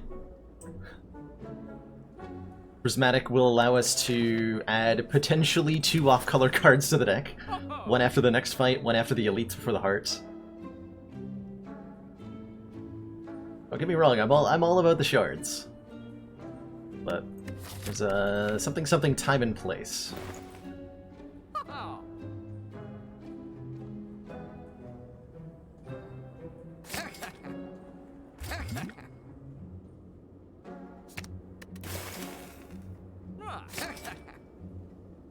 Do I bother with bronze scales? I think we're hitting the damage cap against the heart anyway. How about Acro? It's on sale for 25 gold. I mean, come on. What are you gonna say? No?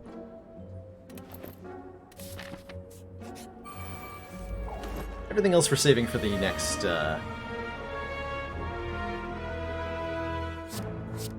next act here. Low Transient.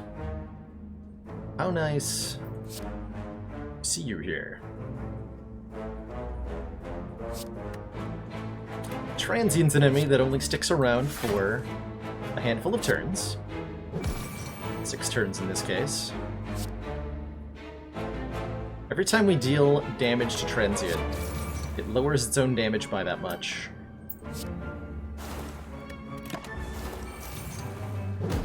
So our goal against Transient here is to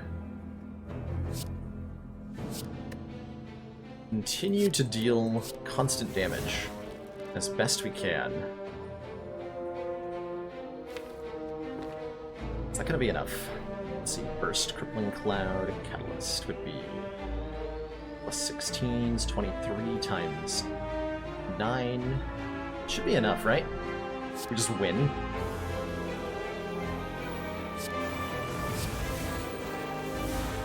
$211 poison. Have fun!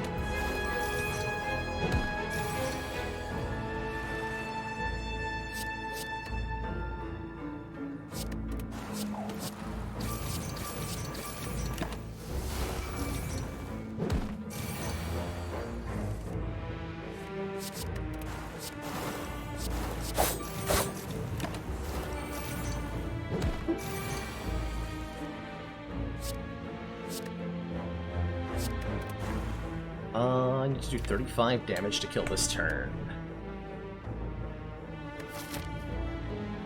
I don't want to kill this turn because I want Instance Burner set up for Donu and Deka.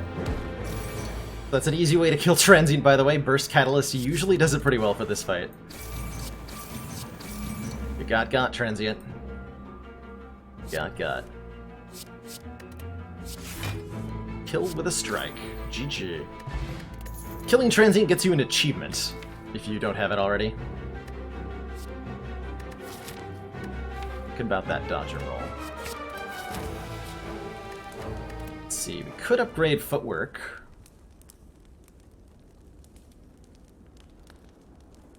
Or we could dig up a random relic. Pendiv! Every 10th attack we play is double damage. Easy game.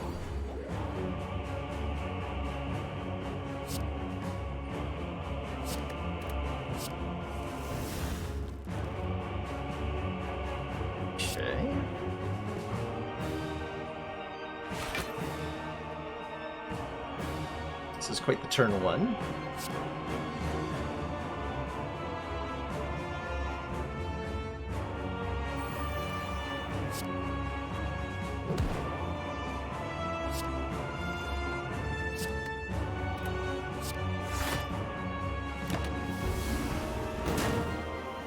So our goal is to get Corpse Explosion down onto one of these nerds. Basically immediately. Oh crap. I'm just gonna work on Donu there. Whoops. Mistakes have been made.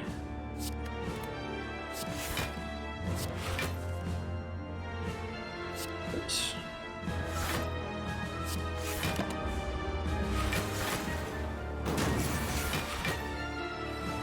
Glorious, okay.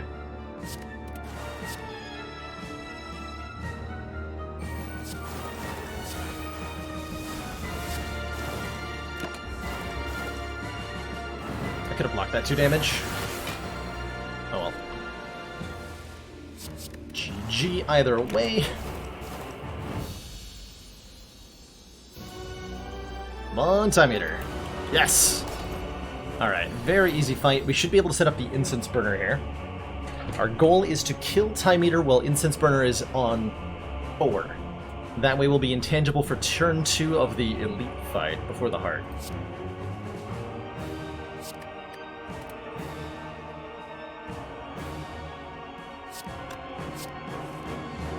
I think we can manage that in a myriad of ways.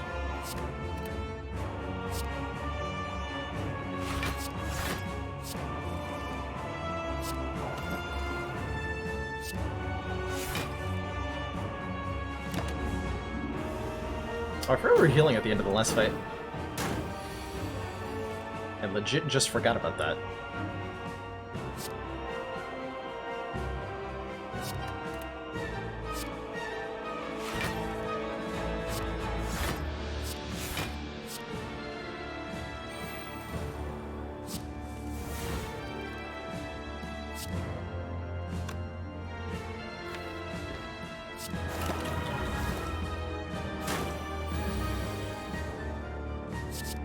So we're going to try to block for a bit, while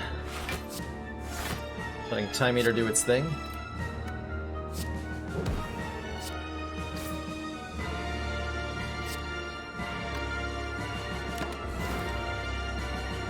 And we're going to do a Burst Catalyst the next time Instance Burner says 4.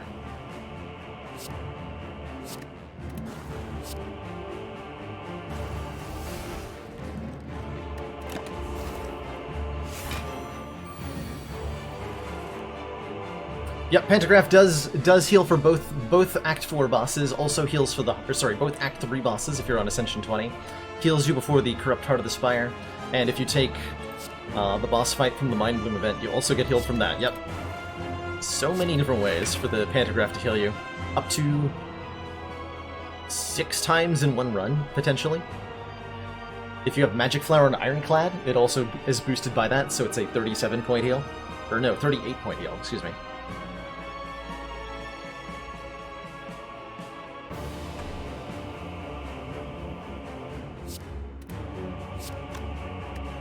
It's so good that I would describe myself as a big fan, Graph, of that relic.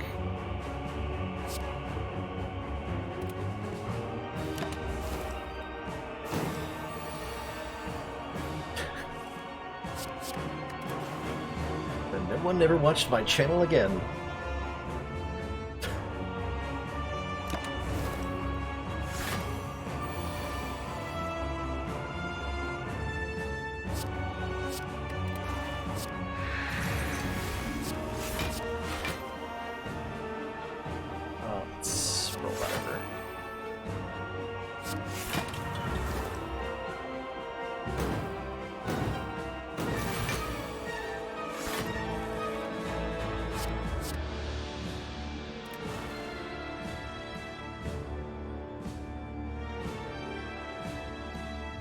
See if I Catalyst now.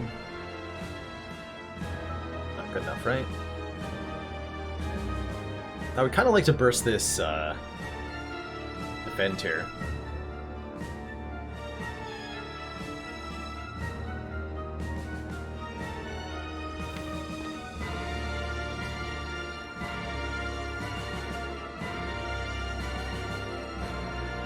So if I burst, defend, deadly, go to 50. That triples to 150, that's not enough.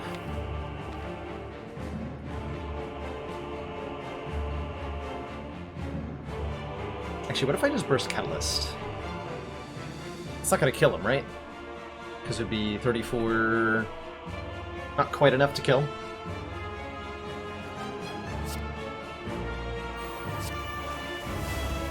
Yeah, not quite enough to kill. Beautiful.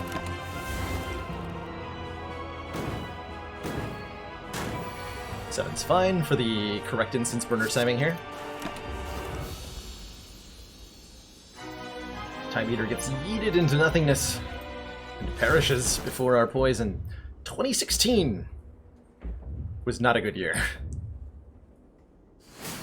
No, that one doesn't make the list.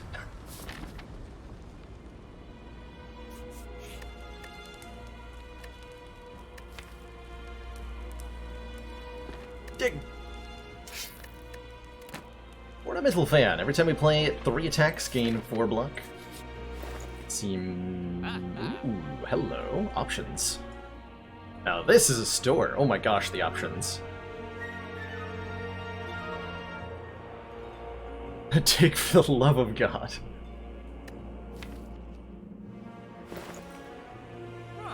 So, here's the list of good options. Clockwork Souvenir allows us to block Vulnerable from the Hearts. And then since we also have the Turnip, we block Frail, so we're neither vulnerable nor frail during the first cycle.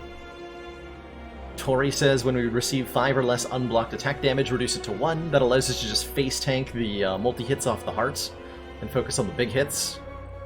We can buy a Footwork, we can buy a Blur, we can do a card removal. Lots of very, very good options here.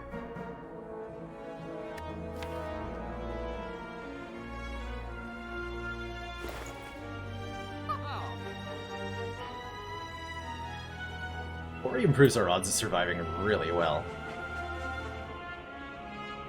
Purgatory. I only have one piercing whale, right? Yeah, I only have one piercing whale. Let's take a Tory. And a footwork. Yeah. Alright, I have no idea if I'm going to be able to line up intangibility against the heart with the incense burner, but I no longer feel like I need to. So that's good.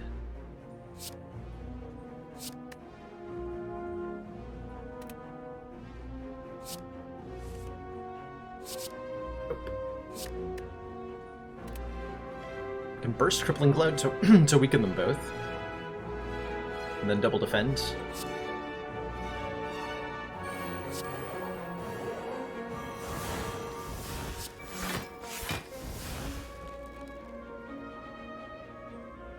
Take 1 damage. No, I'll take 2 damage. And I'm healing... Alright, I'm gonna hold on to this deflect, because I have Pantograph anyway. So we can take some chip damage here.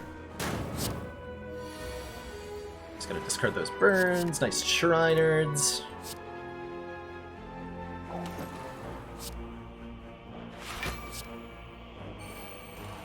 Let's explode you. We want to end this fight with the burner on 4 again, so ideally this is an exactly 6-turn fight. That's the goal anyway.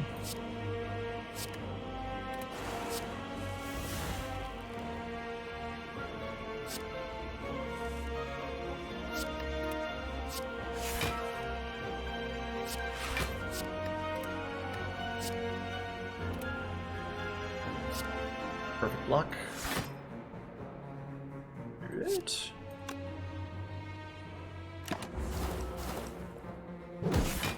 So I could be, like, accelerating the end of this fight really rapidly by killing them now. But I don't want to. By Catalyst next turn, everything will be lined up. So need to die faster.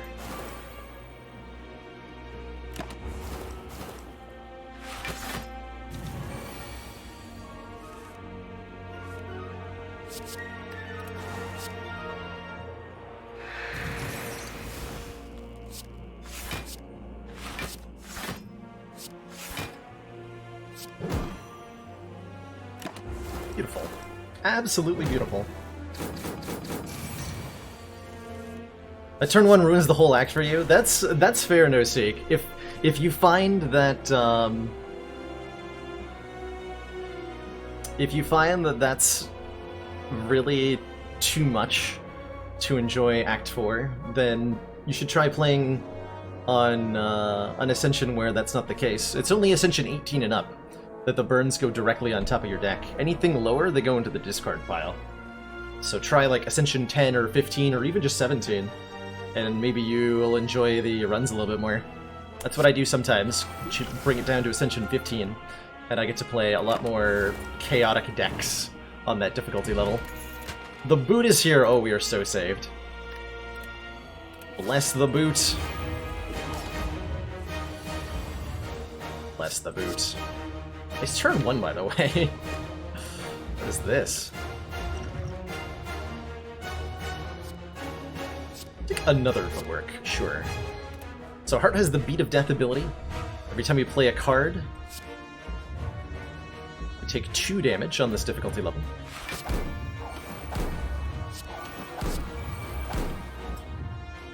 Gonna not play any of these attacks because I would like Art of War to proc. And our focus is just survive. Intangibility did nothing, by the way. Oh, not yeah, that intangibility did literally nothing. Oh well.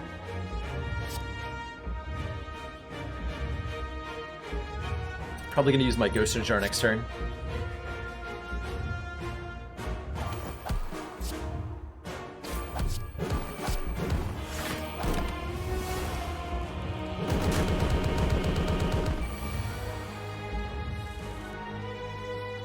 Yeah, I'm gonna use my Ghost Jar here.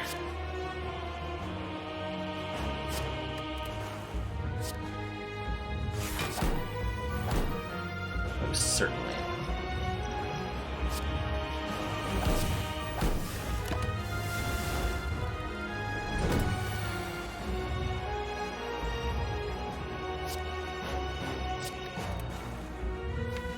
So if I burst Catalyst, we go to basically 200 poison already.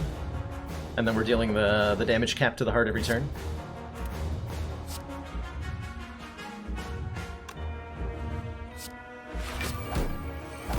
Oh, definitely now.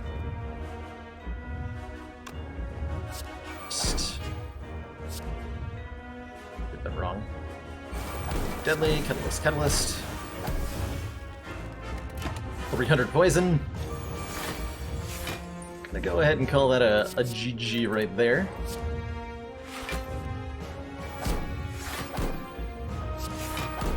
Good fight, etc.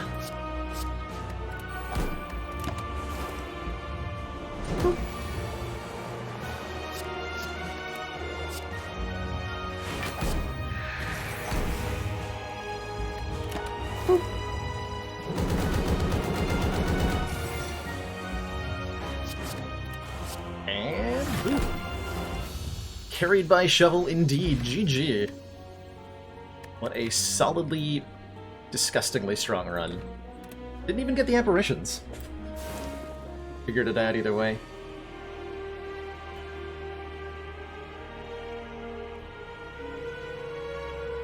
Back-to-back indeed. And not only back-to-back, that's 4 out of the last 5. And back-to-back on both Silent and Ironclad, I believe. Let's take a look at the run history here.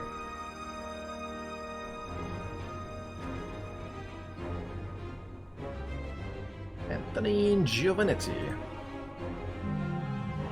2 very skilled individuals.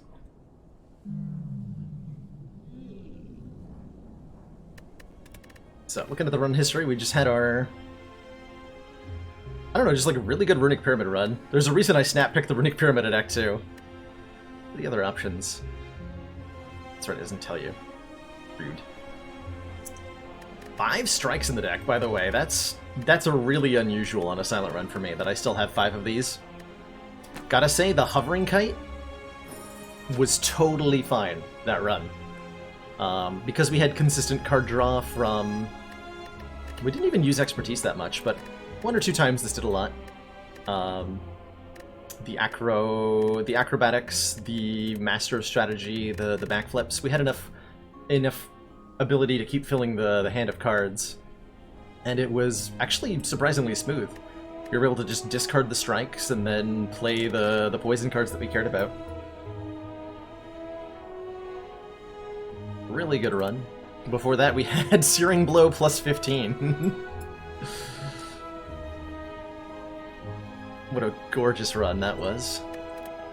Defect did die, but the Silent and Ironclad runs before that both won, so we're at 4 of the last 5 runs have been successes here. Not too shabby.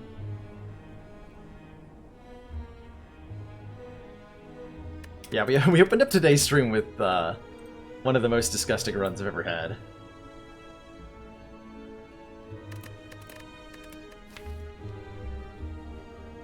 I'd have to, in order to get the console enabled, I have to boot up with Mod the Spire, Christian.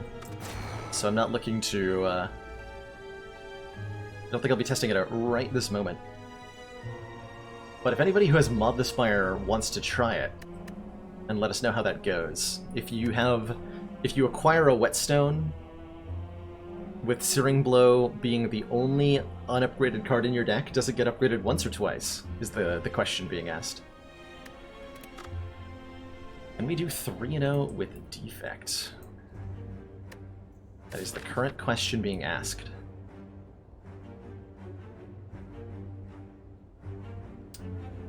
Can I survive this wacky act, is the other question currently being asked.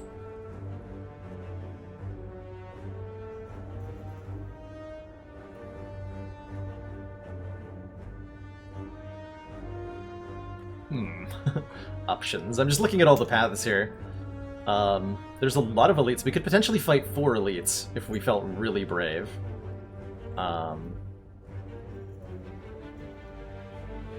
We are fighting an unavoidable early elite no matter what. There's early merchants no matter which way we go.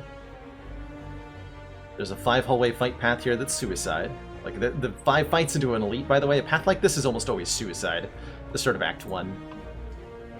You're not going to have any upgrades. You're probably going to be low on health by the time you reach the elite. And these back to hallway fights can be really, really, really scary. The first 3 fights in your Act 1 come from an easier set of encounters than the 4th and onward.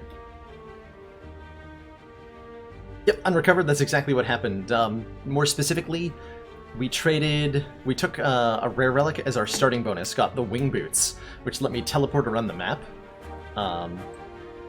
And then found a very early Searing Blow, so we picked it and ran with it, and then teleported around to get as many upgrades as possible, and it was devastatingly effective. It's the best way to summarize that. It was devastating. I wonder if this is a choose a card, because there's a lot of elites that I'm being asked to fight early on, and having 1 extra card pick puts us a lot closer to being able to fight these without dying. Anything on the right half here is going to be, at best, 2 elites and 2 fires, whereas we can do something crazy like 3 and 3 going up the left side. So maybe this is choose a card, and we hope for a Ball Lightning or a Cold Snap, I think is the best options. Rip and Tear would be fine, Doom and Gloom would be fine, any sort of front-loaded damage. And failing that, like, a block card's okay too. How about a Melter? I'll take a Melter. 10 damage attack. Better than nothing.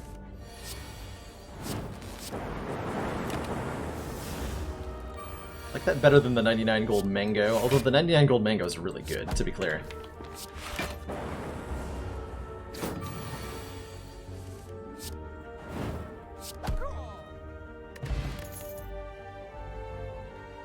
Claw Barrage Overclock? Ugh. Not a fan. Barrage is, like, okay. If we find any orb generation, give it a chance. Not orb generation. This isn't orb generation at all. Uh-oh. Uh-oh. Crap. Wonder if I need to take Story Potion, Attack Potion to be able to survive the upcoming elites. As much as I think I would prefer Rip and Tear.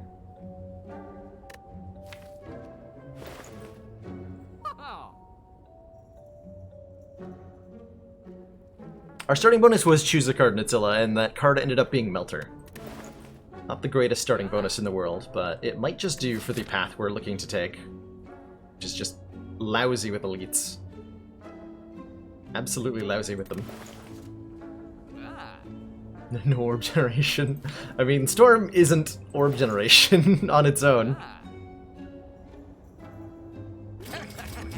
Go with these 2 potions, I'm terrified.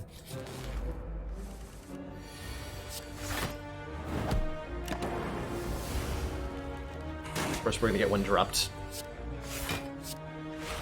And I'm gonna be sad.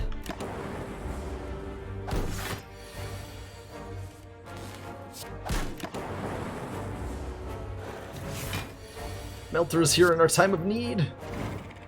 Get him. Sweeping Beam is more damage, which we still definitely need.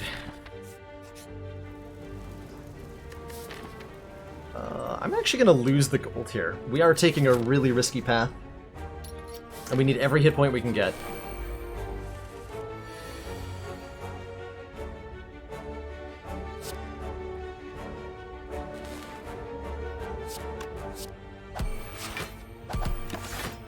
And losing 8 here is very rude. Could have been a 1 run already. I know, it's a shame. Second Steroid Pot. Leap. It's a decent enough block card. I can't take another Barrage until I have actual Orbs generation. This is gonna be... Ooh, this is gonna be rough. This is gonna be rough.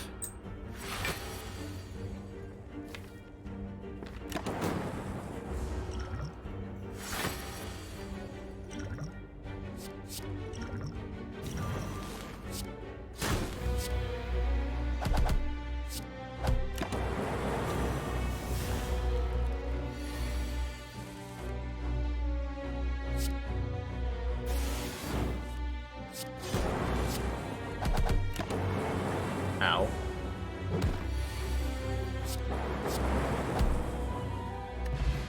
the boot!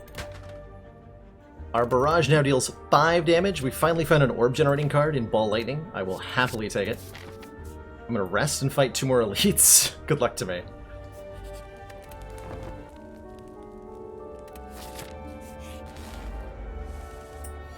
Good luck to me. Was that meant to strength potion? Probably was.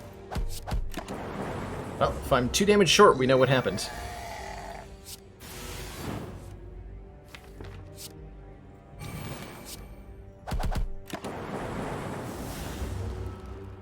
Could have done the math to see if I needed to take that damage. I don't think I did. Tiny chest. Gain 30 gold. Take a biased cog. Hell yeah. Biased cognition this early is almost always very good.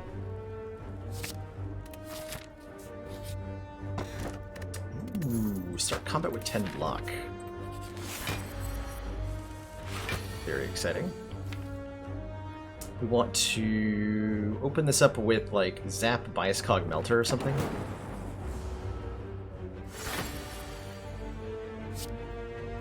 What about Zap Melter? Yeah. Wait one more turn.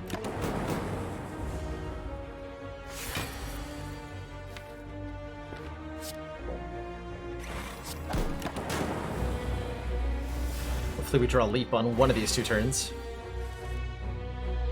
Please.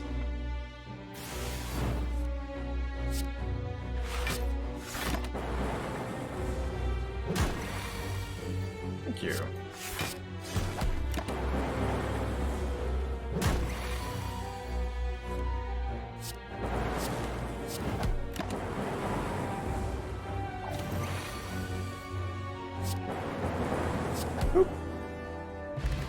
Ice Cream says energy is conserved between turns. Cold Snap says channel a Frost Orb. And I'm excited about that.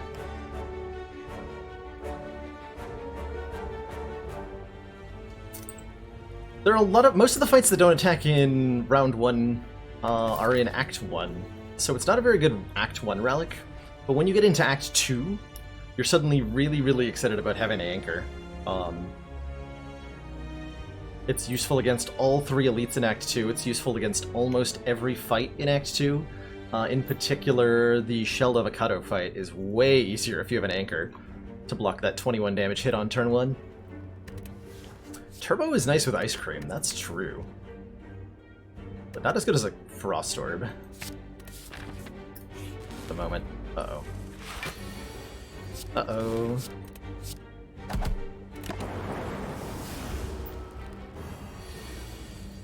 Uh-oh.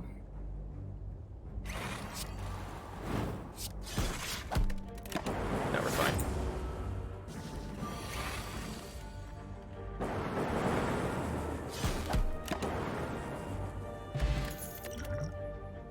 Another Ball Lightning. Yeah. We're still looking to add more orbs to this deck, given the biased cog. We're going to want to leap at some point for Act 2, but going into a Hexaghost, we need more damage. What if we do Hexaghost with 18 hit points?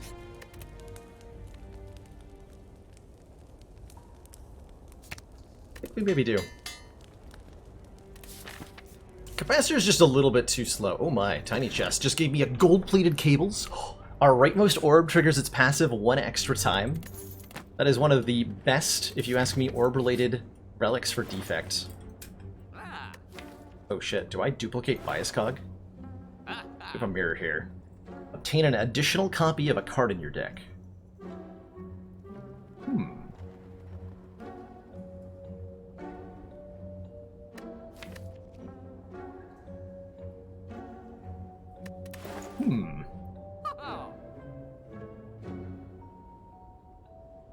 Or I can do something interesting like take Dark Shackles, Cool Headed, and a Strike Removal. I think is the competing option here.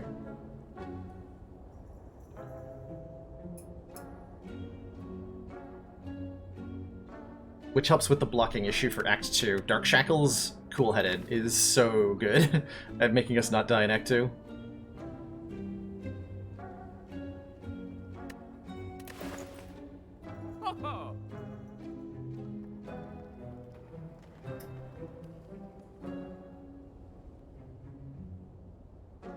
Yeah, 10 focus with cables does kill everything.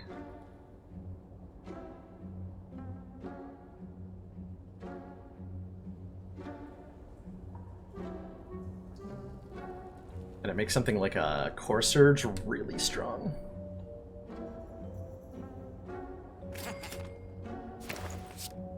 So I want the hologram. Maybe? Maybe. I want the cool-headed. The cool-headed is what I want. If I take hologram, I upgrade Zap.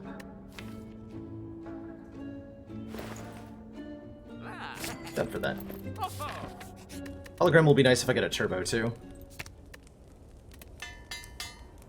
Alright, Hexaghost. Bring it on.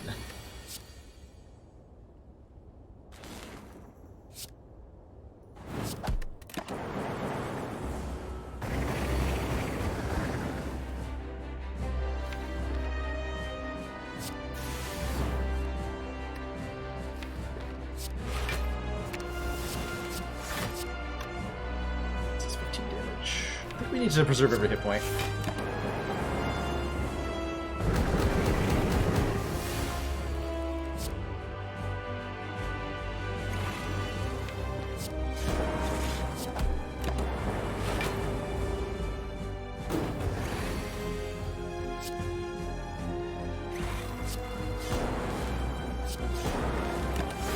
Look at that damage go. Holy moly.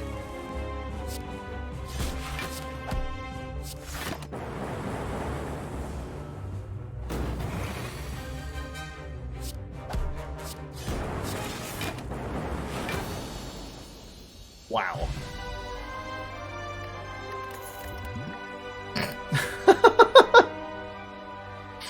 Oh, I should have done the other thing. Damn it.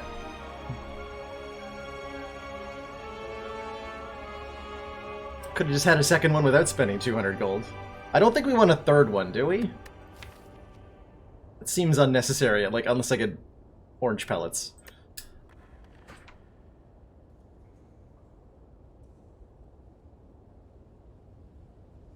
Go for the record. My personal record is 4 copies of Bias Cog in the same deck. And that was a win. We could take the Meteor Strike because of the Ice Cream, that's true. We just have to, like, not play cards to be able to play it. That's how I feel about that. Go for 5. I'm kind of interested in the reboot, quite frankly. I don't know if it's any good. It's better than skipping.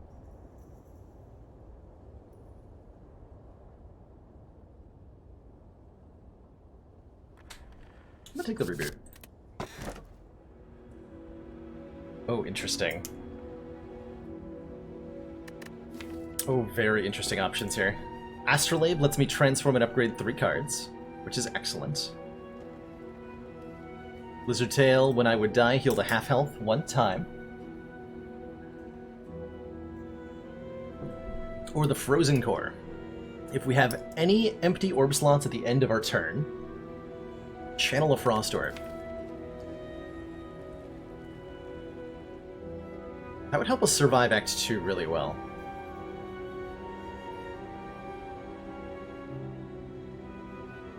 But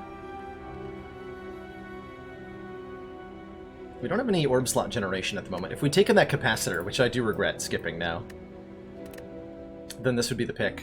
I think without it, we take Astrolabe.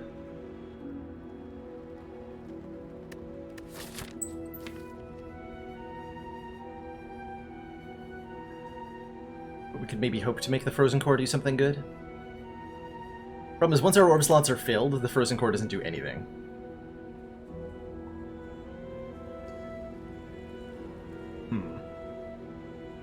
Tough call. We're behind on strike removals. You almost always skip Frozen Core as you rate it as trash. Are you wrong? Depends on your deck. Fold. The Frozen Core has the potential to be very, very strong. but most of the time it isn't. If you have a lot of orb slot generation, it's very powerful. Or if you have a lot of orb scaling but no way to generate those orbs, it's also very, very powerful. Take the astrolabe here. We're gonna get a capacitor off of this. Holy crap.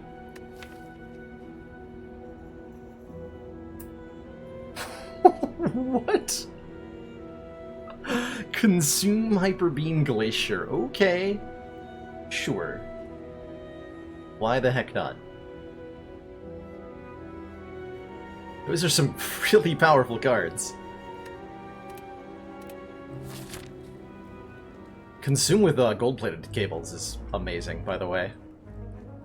We are super stoked about that. I think I'm avoiding elites. This act, we're a little bit wary of them at this exact moment. Maybe not all the elites, but like I don't want to fight elites until later on, if I can avoid it. Let's see, 3 fires, 2 elites, or I can do like... Yeah, it's 3 fires, 2 elites no matter what I do. Fair enough. We take apparitions? Yes, this deck extremely takes apparitions.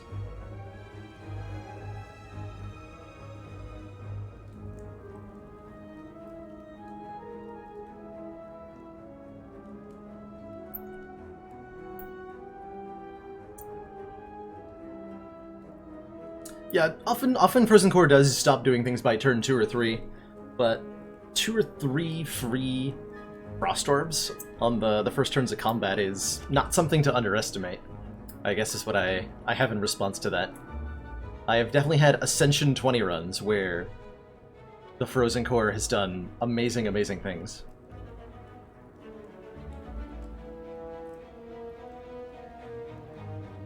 I think I want to take 3 events, go to a shop.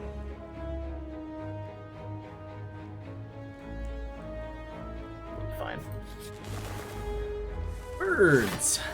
I've come to bargain. Just play a bias cog here. Oh, got the boot too, nice.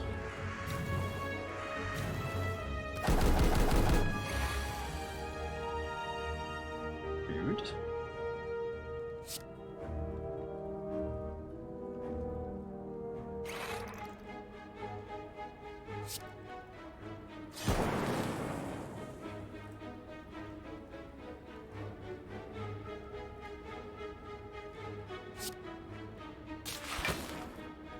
So we got 3 hits, 3 chances to kill. Nice.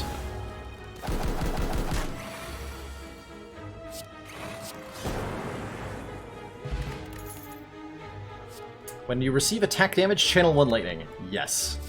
Extremely yes. A deck like this? Shot.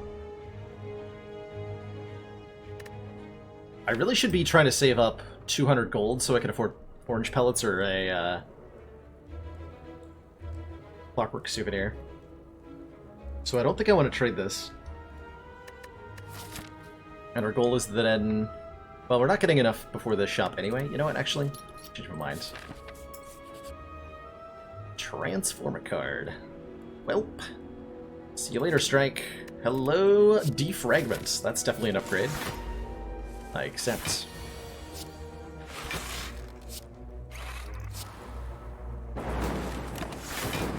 I generously accept. Yeah, Runic Capacitor would also be amazing. That's true. Super true. It's gonna go on for a little bit.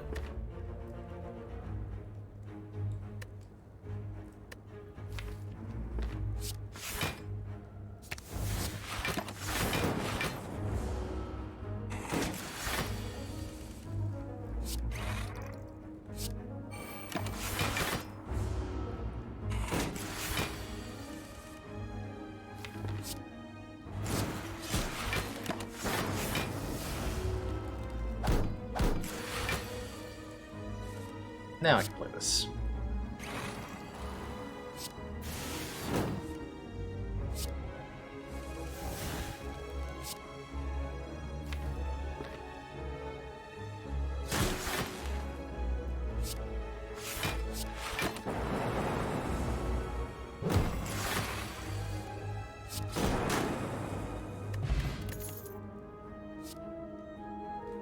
Yoink! Somebody said capacitor? Ah!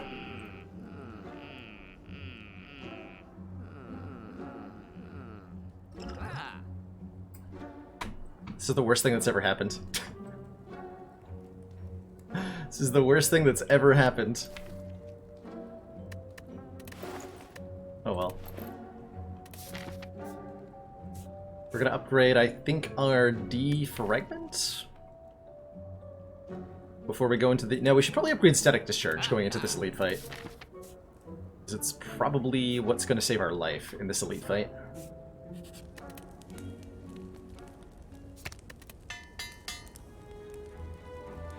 What did self-repair end up on my blacklist? Self-repair has always been something I've never been particularly impressed with. Ooh. Nice.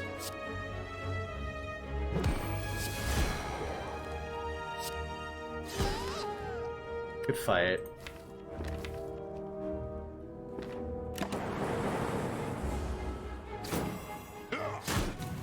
My problem with self-repair is largely that it doesn't do anything on the turn that you play it, or even like in the fight that you play it.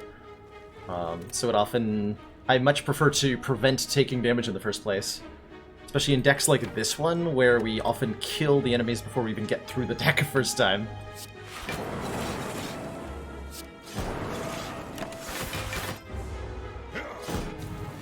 Alright, well that went literally amazingly.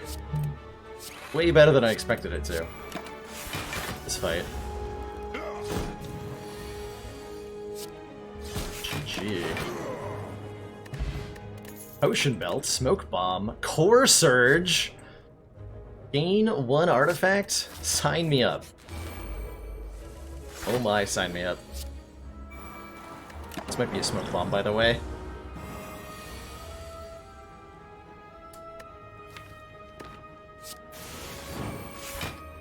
Yep, that's a Smoke Bomb. I do not want to be here anymore.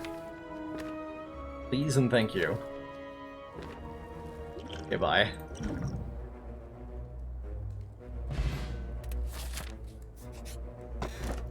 Ten hit points. Yes. Max hit points is very, very valuable on any run going to the heart.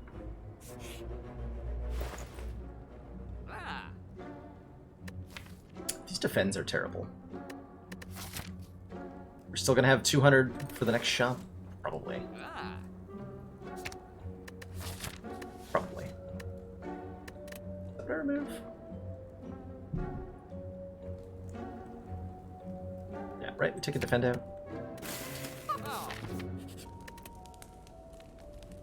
Upgrade defragment.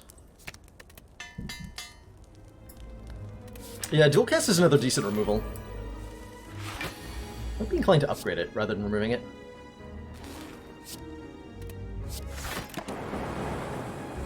Okay, this fight will probably cost me a reasonable amount of health.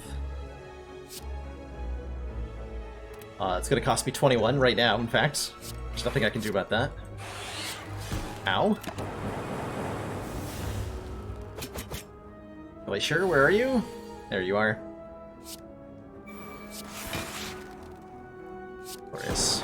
Okay, now we're fine.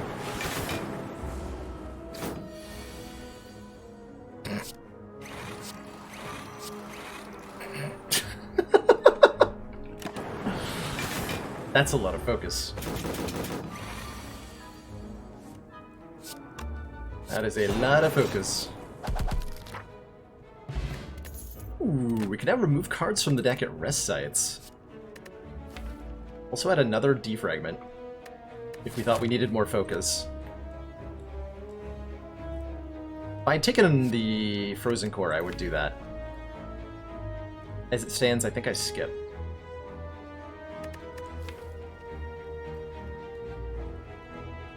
Really need a cool-headed very badly at this point. Yeah, I don't think I take the defrag either. I think we are unable to get our Frost Orbs out quickly enough, consistently enough.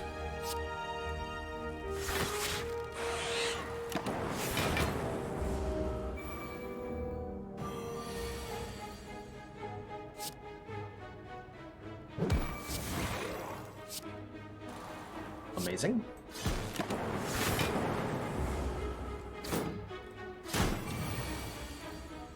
Now, please stop murdering me.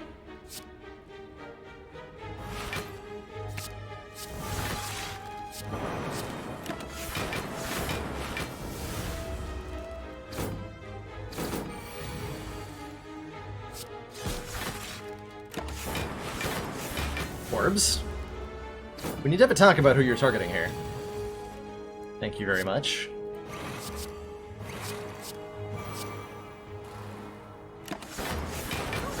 Thank you. Would I take electrodynamics now? Oh yeah. Very much so. I would take almost any card that channels an orb or that blocks really well.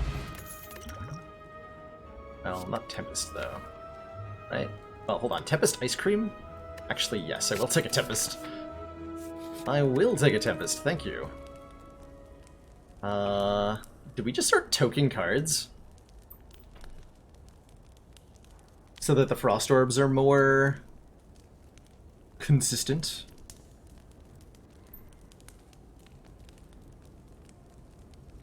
I think we take our dual cast out now. Or we can also remove, like, I don't know, something. Barrage is doing fine. Barrage is better than Melter is, I think. Took another Defend. That goes well. I may have to use the Dex potion in this fight. Not sure yet.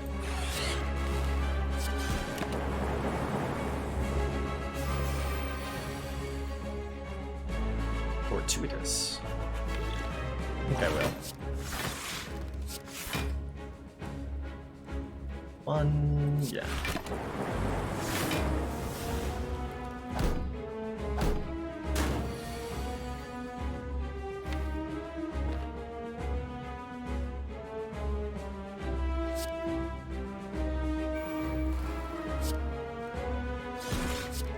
I'm not gonna play this bias cog yet.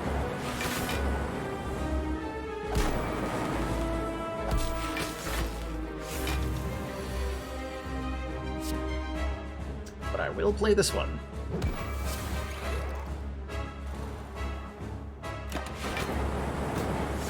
Got him.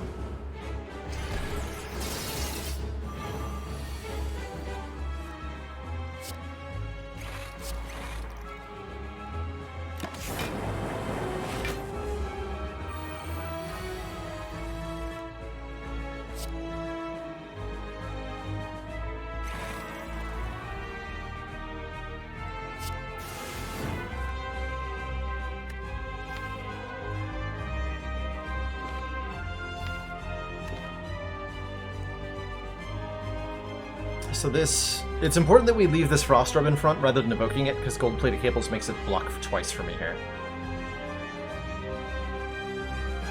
So this is 34 block. So I'm currently taking 25. I'm not dead. I could Hologram Dual Cast. Just slightly more block than playing Defend.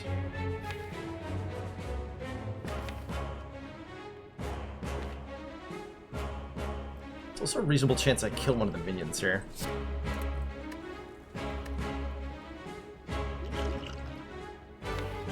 But then I'll die next turn, potentially, if I don't have this Frost Orb still. Yeah, I could also Hologram Reboot to try to draw, like... Leap, I guess is the only option. That's not very worthwhile. Block like this. Throw this to increase my odds of killing one of them. Nice. Ooh, I forgot I was going to lose that. Uh-oh, shit. Does that discharge just kill me? I think it did. That is very unfortunate.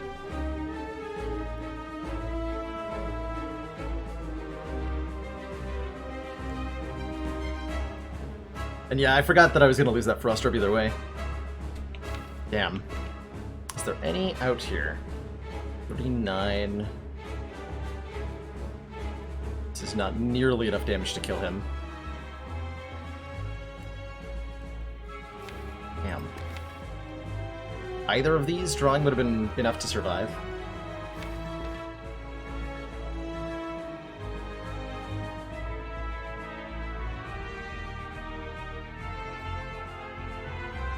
There's literally no chance, right?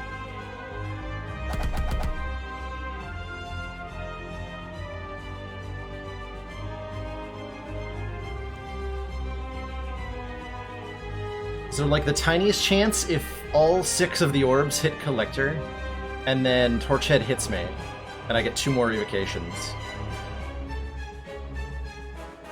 Does that somehow keep me alive? I think that's my only out, right?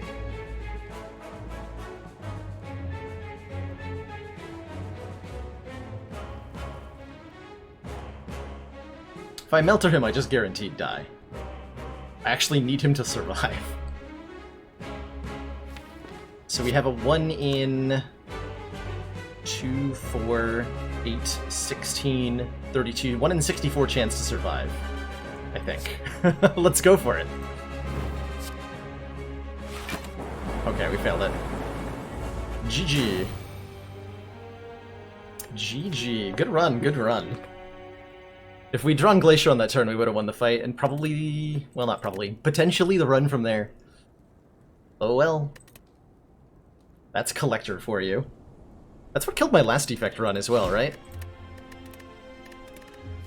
That dirty Collector. Yeah, Collector's been killing me a lot. Why do I think so highly of Static Discharge? It's a very powerful card that can give you a lot of free orbs. And most of the time, this is really good.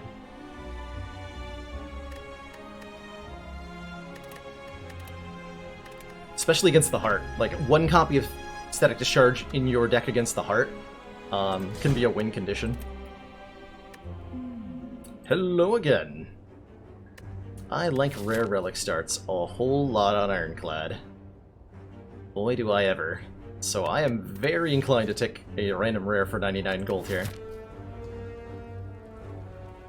According to Spire logs, Collector is the boss that kills the most players at High Ascension. Even more than the Heart. I believe. Collector is rude on Ascension 20. Static Discharge is a black card. I saw that meme.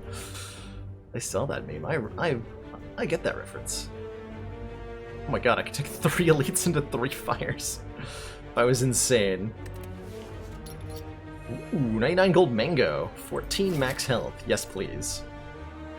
Extremely yes, please.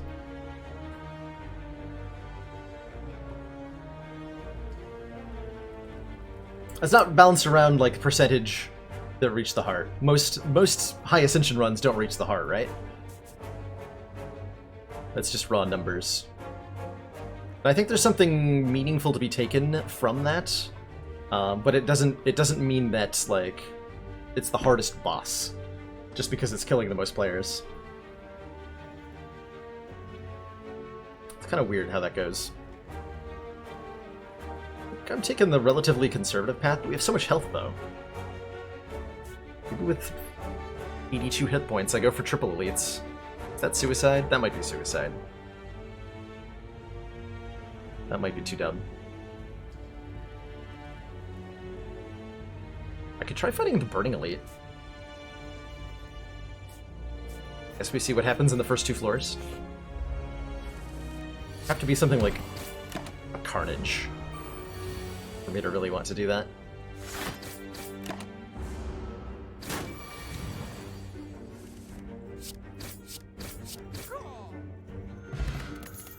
Ooh, Inflame. Gain 2 strength. Very good floor 1 card for Ironclad.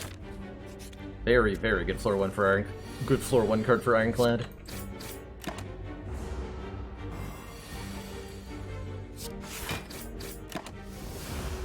Have you ever thought about collecting data on everything I do in Slay the Spire to see what's optimal?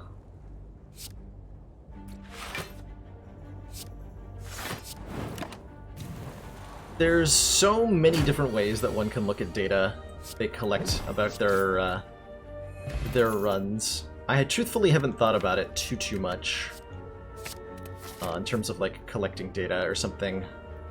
You know, I actually think that was a strong enough first 2 floors that I can now take the Burning Elite. By the way.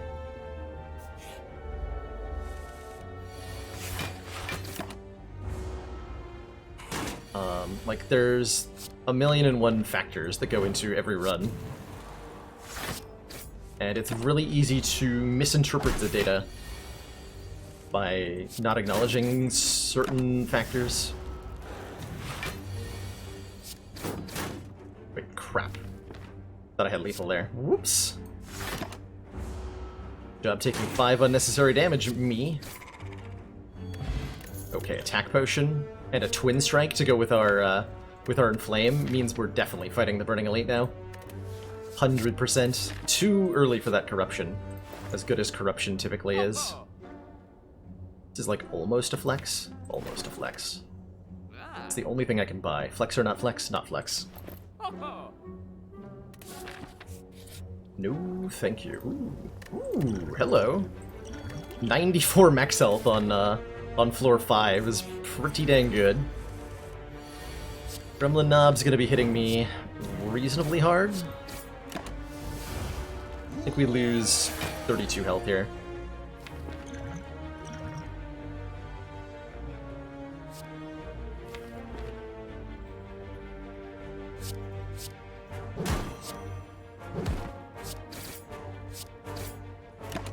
Nope, we're gonna lose 8.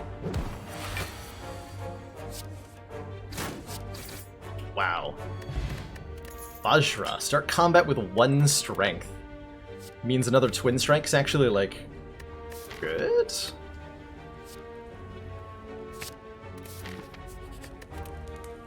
Okay. What is this deck I've created? Got front load for days, apparently.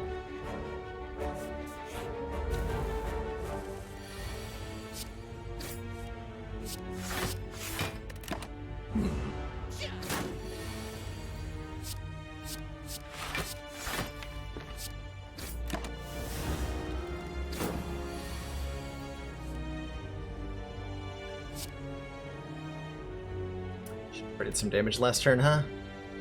Yeah, it's not a kill. Quite. Yeah, that was way more damage than I needed to take. Curse you, slaver! Okay, we don't take the 3rd one. 3 is too many twin strikes. We happily pass here. I guess my question is, do I now fight 2 elites? What, 2 elites in 1 fire, or... No, this is better, right? We got an extra fire comparatively. Ooh. Every 3 turns, gain an energy. This deck is getting better and better. Better and better and better. We upgrade our Bash and our Pummel Strike next. Yeah, we go this way. I'm pretty sure.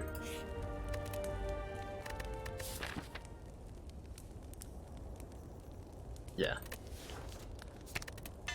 Get some upgrades.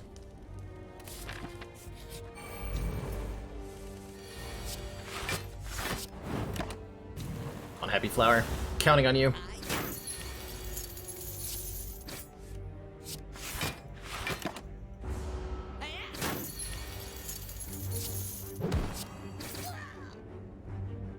Kablamo.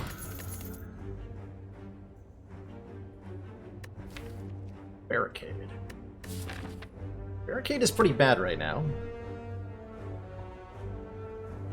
It'll be good later. I can't afford to upgrade it.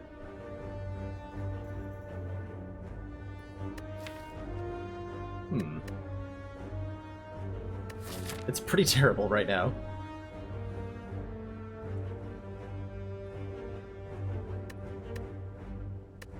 That True Grit is way better. That True Grit is way better. Dropkick wasn't a wrong answer either. I think we just want the decent better block card, now that we have the offense totally covered. Beautiful.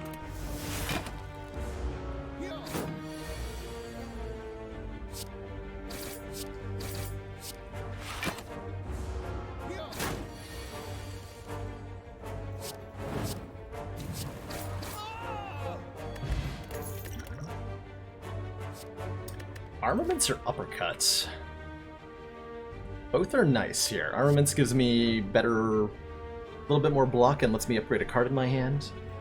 Uppercut applies additional weak and vulnerable, and we can upgrade that to 2 turns of each, which is super useful.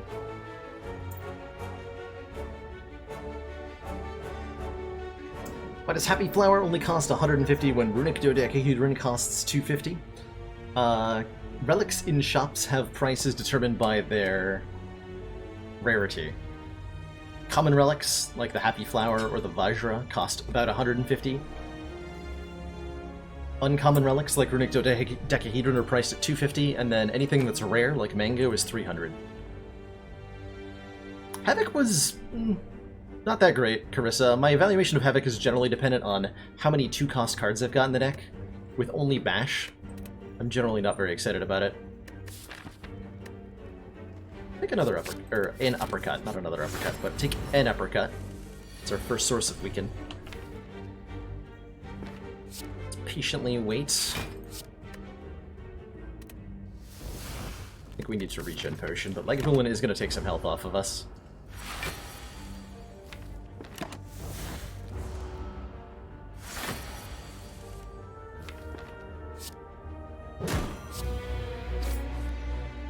Flame was not the last card in the deck, thankfully.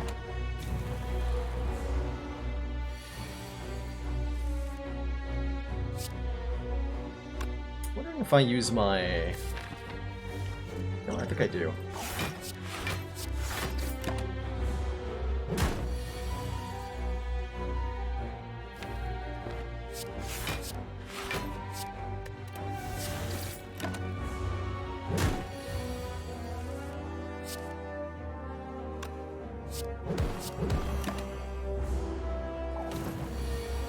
Pow! 4 very good relics in a row. Self-forming Clay says when we lose health, gain 3 block next turn, and Limit Break says double your strength. Oh my. Deck just got very good.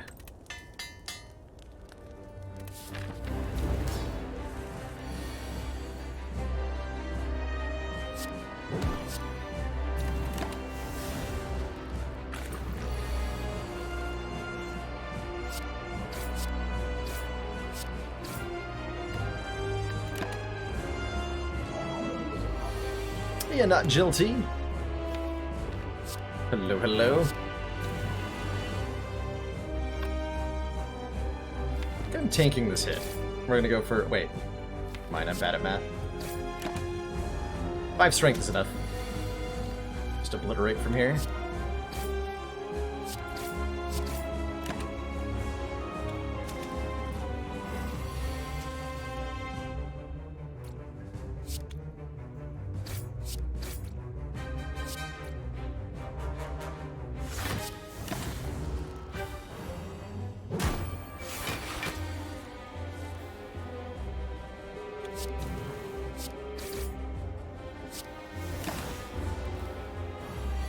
Pretty good.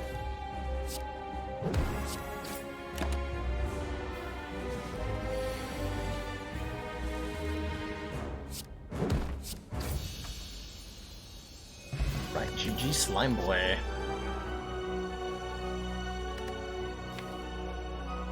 Well, those are some strong options. I think I would have liked to see a Reaper more. Not guilty. Oh, I get it. I understand. Yes, that's probably the correct pronunciation, Carissa. To feed or not to feed? I'm leaning towards feed here.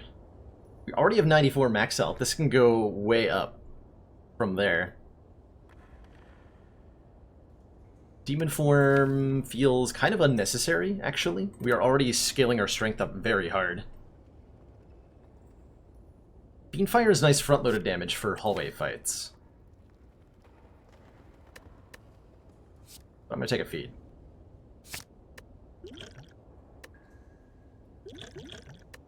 These current potions. And I'm also gonna run to the bathroom real quick while we evaluate these relic options in the context of our current deck.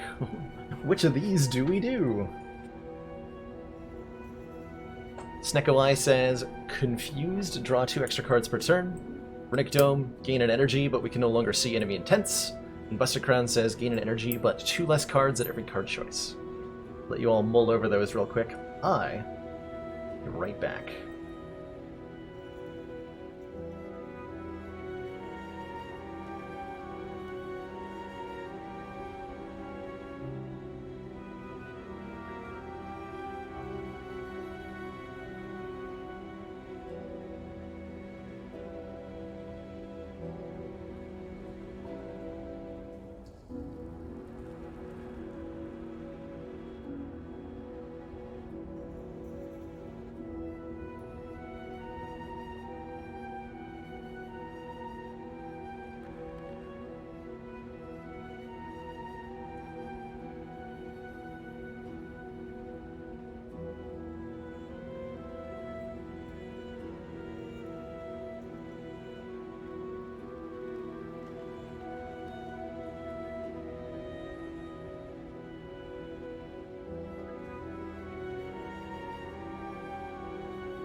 Alrighty, I am back.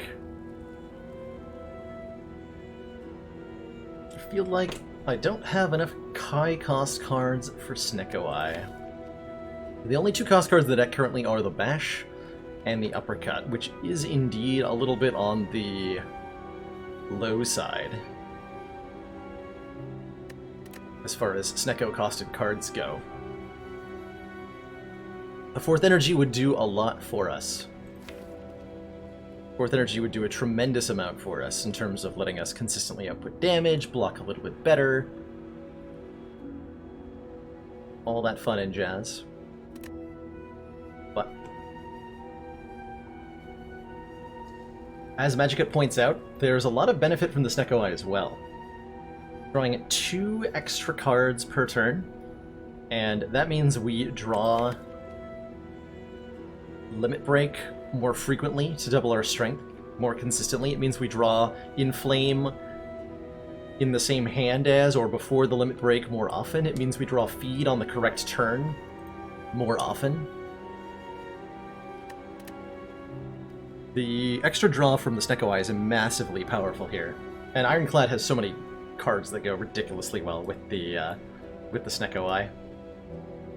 Dome's a tough sell on A20. I find myself avoiding this relic more than any other these days, and there's two reasons for that. One is Time Eater and the Heart are both very big jerks when it comes to slightly randomized attack orders that have a really big importance on the outcome of the fight.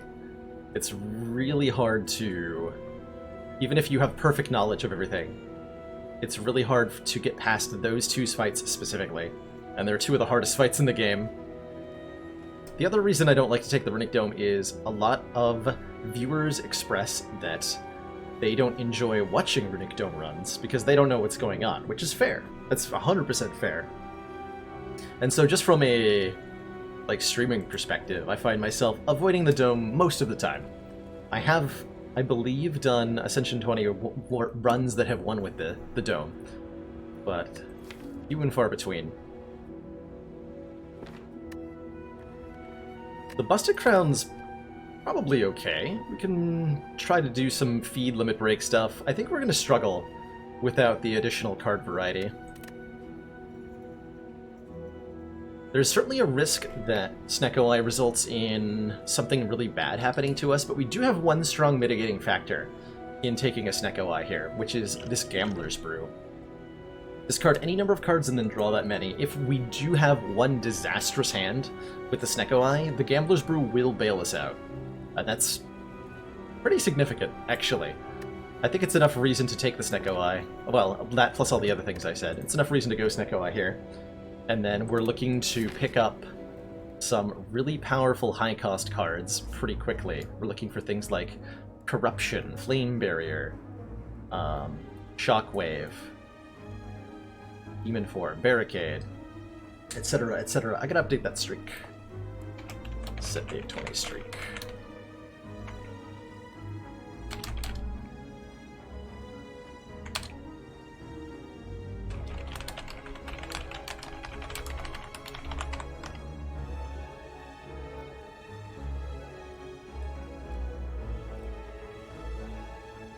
I feel like Snecko is the most taken boss relic when it's shown. It's definitely in the top, the big three boss relics for me are Snecko Eye, Runic Pyramid, and Pandora's Box. I consider these by far the most powerful boss relics in the game. At least on Ascension 20. I think we're kind of avoiding elites at the moment. Well, we might have to fight this one. Depends on how much I value a shop right now. Or I can go like hallway fights, get this shop, and then maybe like fight these elites. But also maybe don't, depending on what we found. Sure. Birds!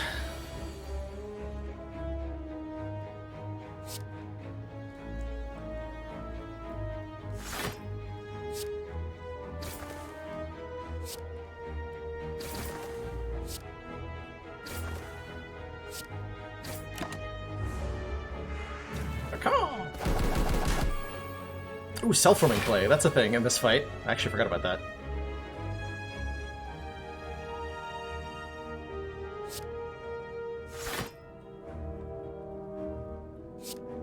Let's get our feet off.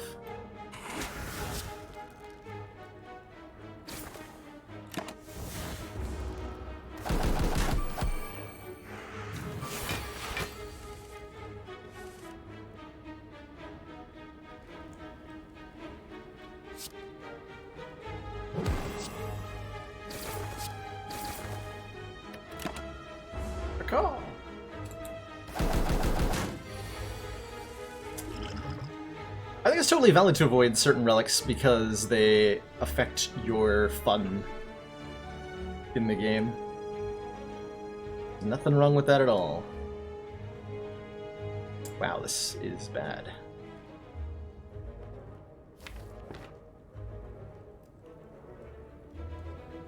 Echo? Snecko, we need to talk. Can't be doing me dirty like this.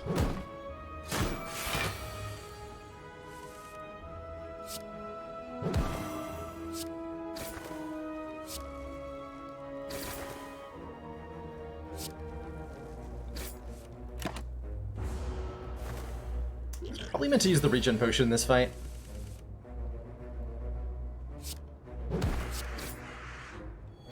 Okay, good. We did not get a potion. Combust. At the end of your turn, lose 5 health and deal... Sorry, lose 1 health and deal 5 damage to all enemies. This is a good way to deal AoE damage. And really relevantly, this procs the self-forming clay every turn. So this is doing 5 damage to all enemies and generating 2 block. I think that makes it worth taking.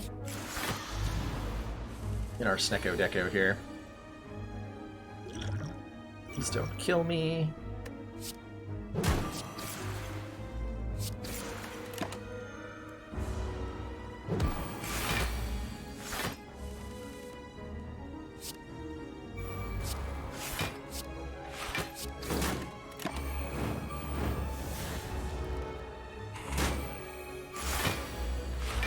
Fortunately, we have plenty of health to lose at the moment.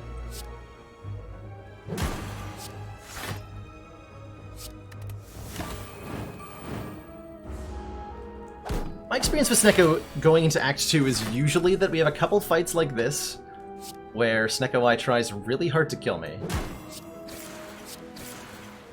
And then it just kind of clears up from there. No feed that time, unfortunately. 2 Gambler's Brews and another source of strength. Yeah. Take it the next time we see a Heavy Blade, we'll take it, but for the moment we want the better strength.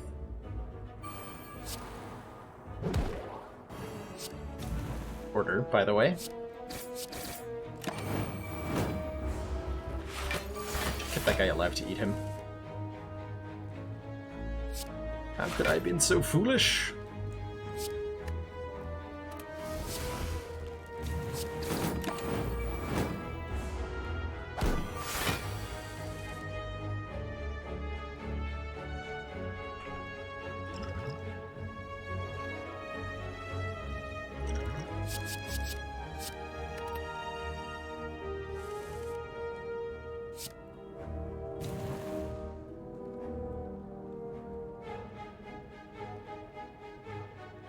Is that enough damage? 21 plus 26.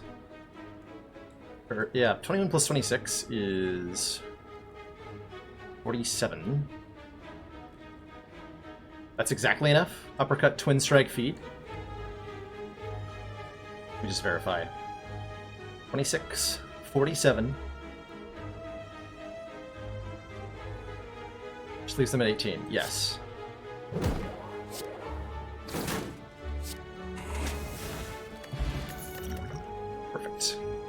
Lose Lines, a 2 energy card that applies Weaken. We are happy to add one to our Snecko deck. Ooh, okay, check this out. Check this out. We can take a special relic for a curse, a pain curse here. Special relic is, at the start of your turn, upgrade a random card in your hand. So every single turn we get an upgrade. And then we have the Pain Curse, which says, when in hand, lose 1 hit point whenever you play another card. Boss relics are not boss dependent. No, you can get any boss relic from any boss, IHN Cole. The only exception is that Ectoplasm can only drop from your first boss, not from your second or later. Snecko. Cute. Very cute.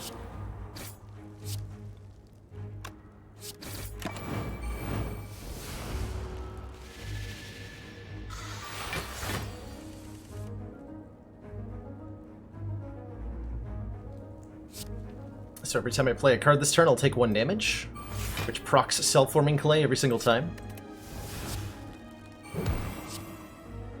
So every card I play gives me 3 extra block next turn. So I end up with 15 free block here.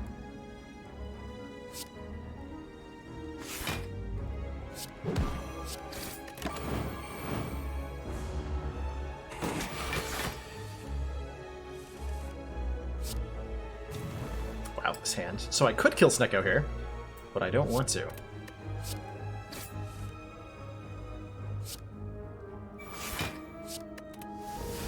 I want to eat the Snecko.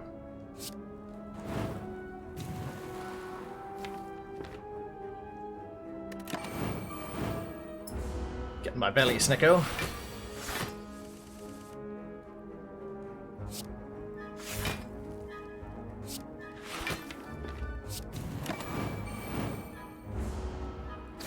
Oh, more tongues, upgrade the feed for me.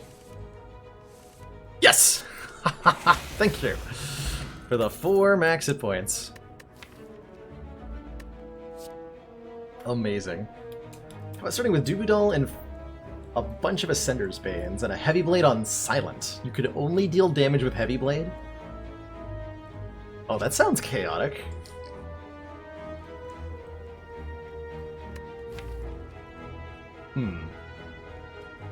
Do I want a Headbutt? Do I want a Hemokinesis, actually? I think we're officially at enough strength. Headbutt, we get our Limit Break back, actually. Yes, I do want Headbutt. Because we can get Limit Break back. We're just going to upgrade Feed, I think. More max health, please.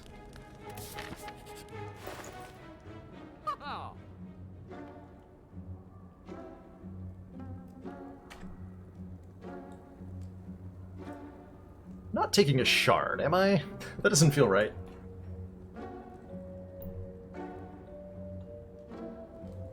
Prismatic Shard lets me find stuff from other colors, but we're ironclad with the Snecko Eye, so we want to look at ironclad cards really badly right now. Other class cards just aren't as interesting. No, we definitely want to be looking at ironclad cards. I'm okay with another Uppercut. Uppercut's fine, so is Armaments.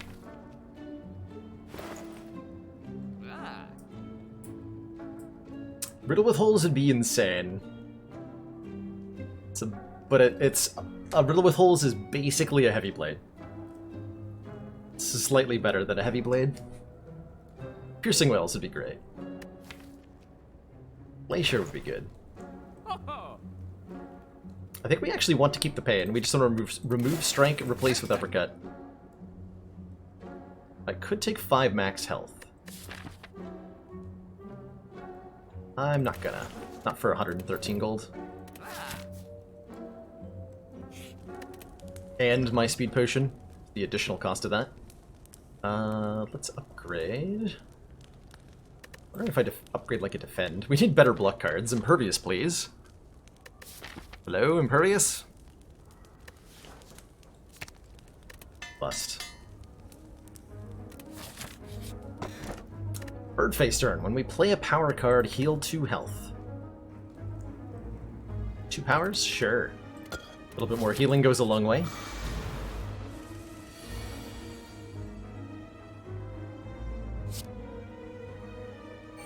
Do your thing, Pain. I genuinely appreciate it. It's been a good time to use my Speed Potion to save 8. Oh well.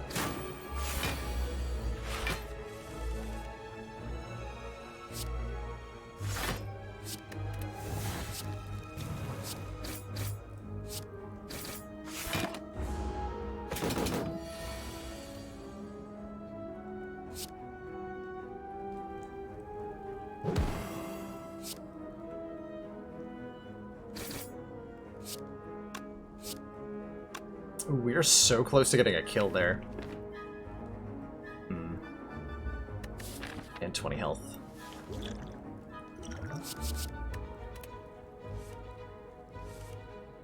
Nope.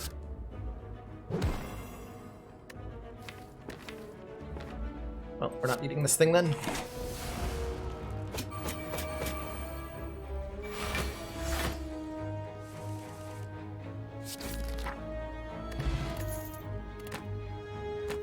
Branch. When we exhaust a card, add a random card into our hand. Don't mind if I do.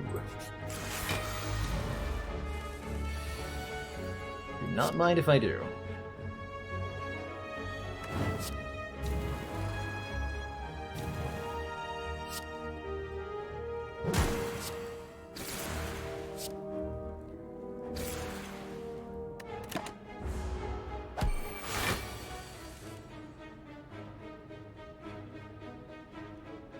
Wait, really? I can't feed?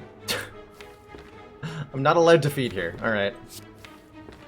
We can try looping that around.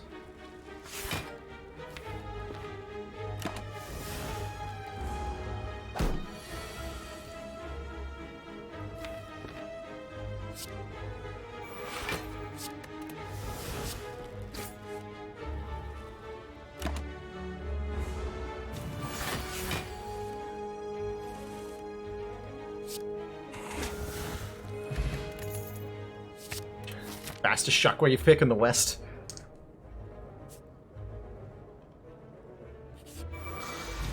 Very much want that card in a Snecko deck.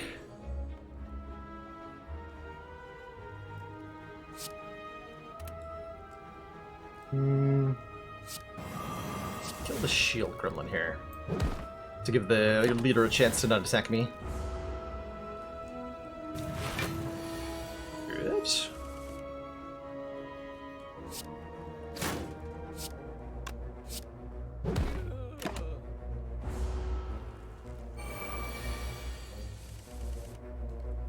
Perfect.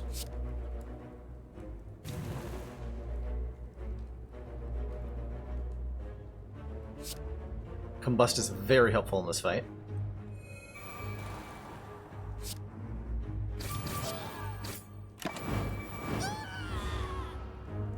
Takes care of the minions for me so that I can focus on dealing with the boss.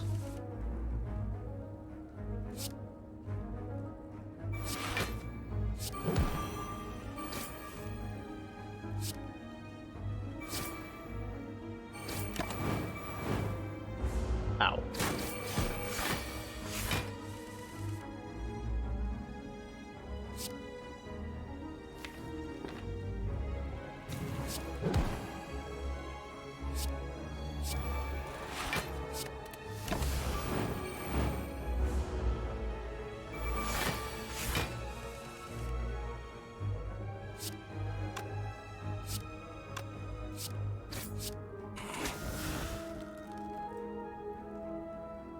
The drop kick. Just shoot. Red Skull, when we are below half health, we have 3 extra strength. That is a big deal. It's a very big deal. I think I rest, fight another elite, and then get ready for the boss. I haven't gotten that many good cards this act. We added, what? Clothesline, Headbutt, Uppercut, Shockwave, a whole bunch of weak and vulnerable, but nothing else, really.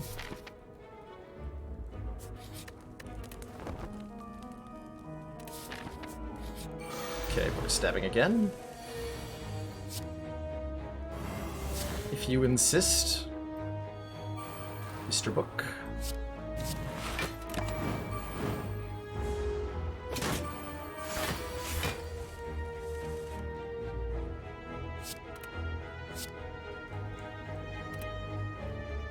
Ah.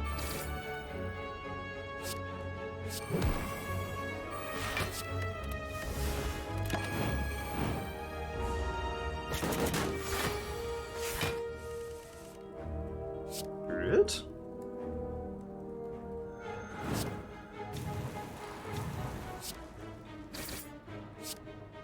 Oh, that kills immediately?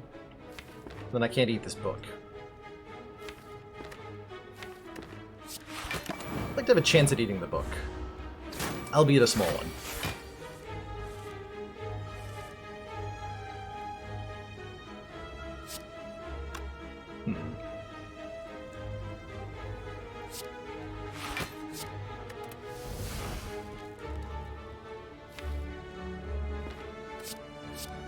Exit points is very valuable.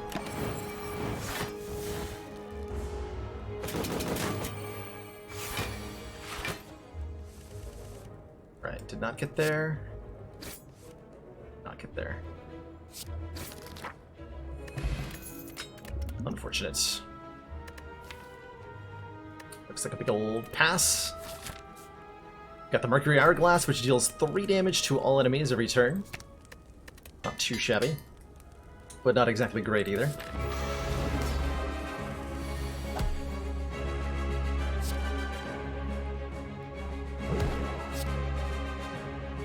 We want to headbutt that spot weakness so we can start limit breaking.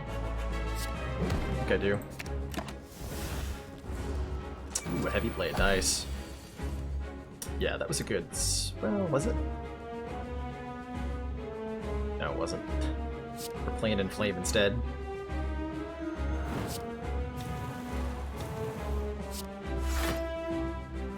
We're taking a ton of damage. And you're gonna take feed.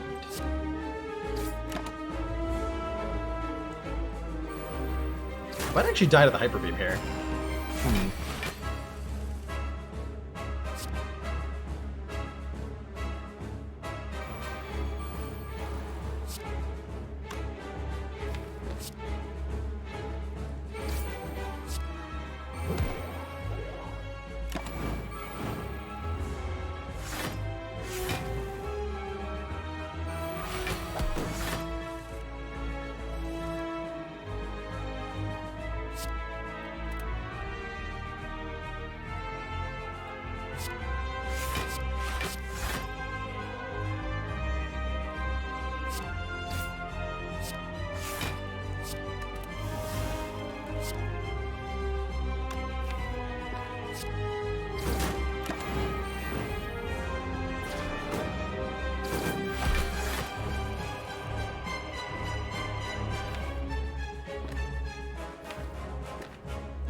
That's a ridiculously good hand next turn.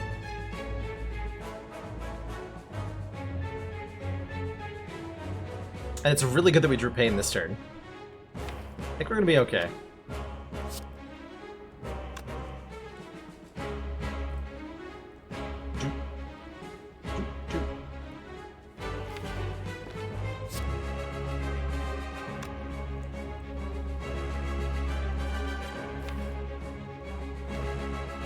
Want to have the option to feed next turn.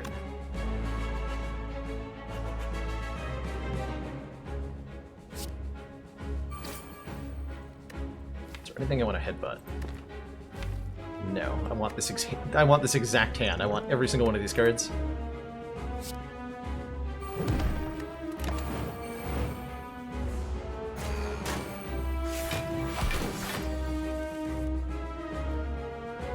Beautiful. That is beautiful.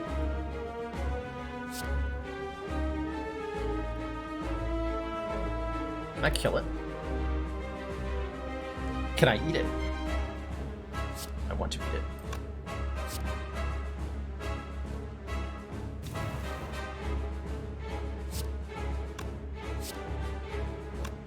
Let's see what would that be like. Oh, these cost the wrong amount.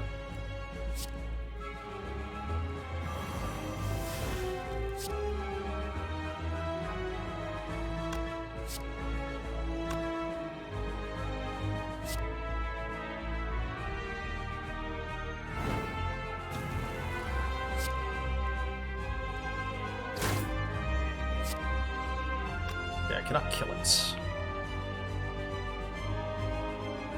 So that means I want to eat it. The real question is, will it blend?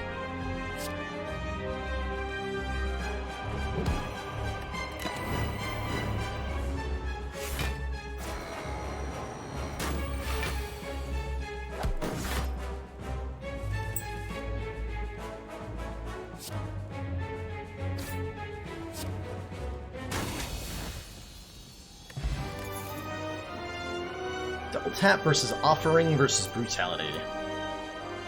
Brutality is kind of interesting. More ways for us to take self-damage. It's a power, so it heals us. It draws more cards. Brutality's nice. Offering kind of does the same thing. Double tap lets me play an attack twice. Mostly, like, uppercut. Feet does not go off twice with the double tap, no. Because it can only kill the enemy one time. Like, you get to play it twice, but if this kills a non-minion enemy, that can only occur one time. Because either the first cast or the second cast will kill it, but not both of them. But not both. That is a genuinely tempting brutality. On the other hand, offering is really good with Dead Branch, actually. Oh my gosh. Empty Cage. Upon pickup, remove 2 cards from our deck. Black Blood. At the end of combat, heal 10. Runic Cube. Whenever you lose hit points, draw a card.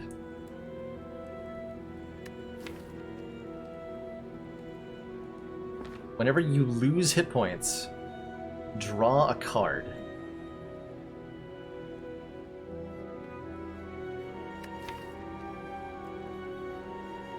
That's a lot of card draw. I like that quite a lot. Alright, we need some shops. We would like a corruption yesterday. Yesterday morning. Let's hit 2 shops. It's my current priority. Hit 2 shops, and then figure it out from there. Yeah. I think... How are we against Giant Head? We're okay, right? I hope so. I really genuinely hope so. Otherwise, we're gonna have some problems. I think we are gonna have problems in general here.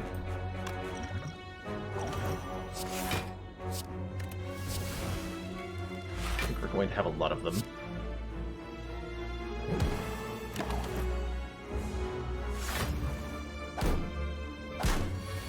That's true. Combust is gonna draw me the card at the end of the turn, which is weird and bad and terrible.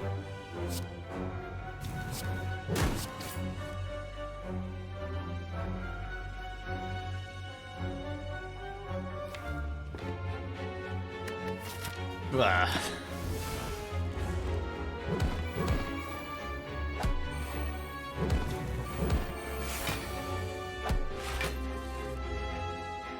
Ow.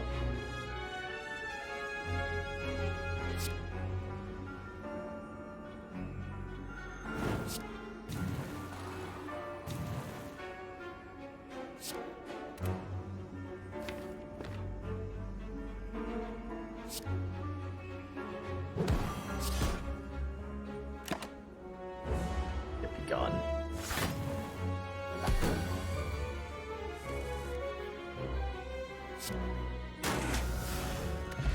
Yeah, we have a lot of max health, fortunately.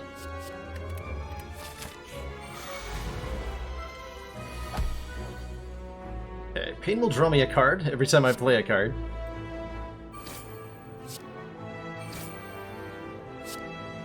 Isn't this fun?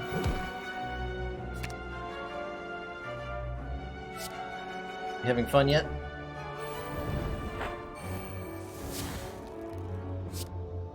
You're having too much fun.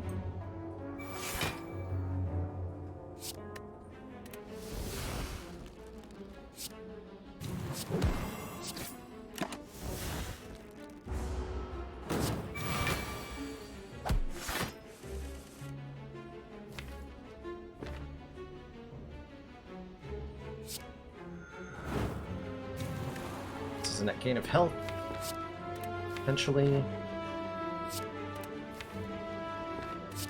Really like to eat this thing. Yeah, I need a Rupture and a Reaper. That's exactly right. A Reaper is certainly the, like, if there's any one card that's missing, it's a Reaper. We're just killing you.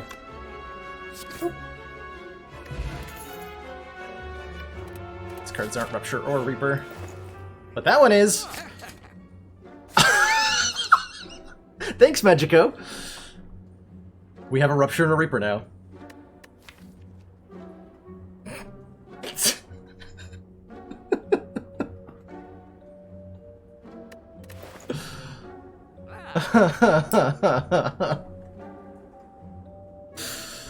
Oh, I so appreciate that. We don't have a corruption yet. Not yet. I'm not cheating, you're cheating. Yeah, I think we also want the disarm. This helps us block against the heart really well.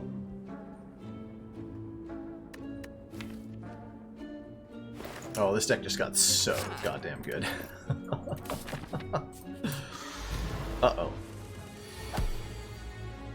Oh no.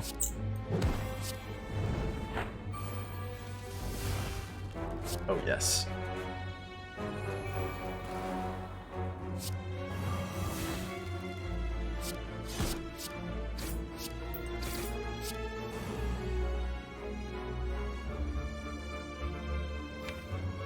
I survived this fight long enough to, like, not just play Reaper here.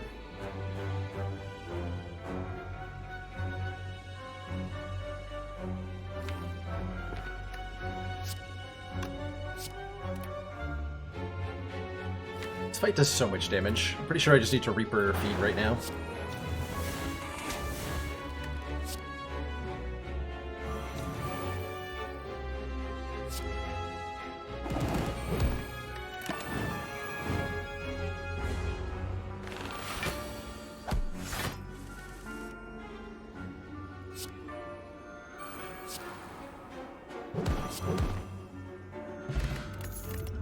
Get thee gone.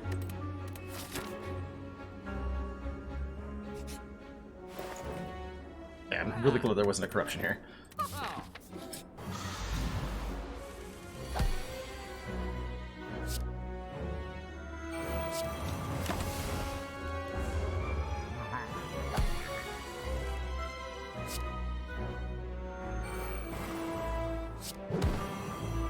So we're headbutting. Arc Embrace? Wait, right.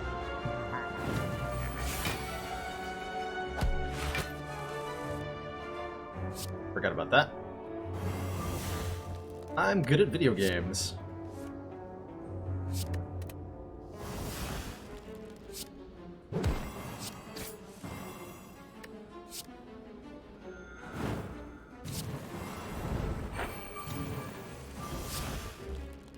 Okay, so with Pain in Hand, every time we play a card, we take a damage, which draws us a card, gives us 3 block next turn, and gives us 1 point of strength.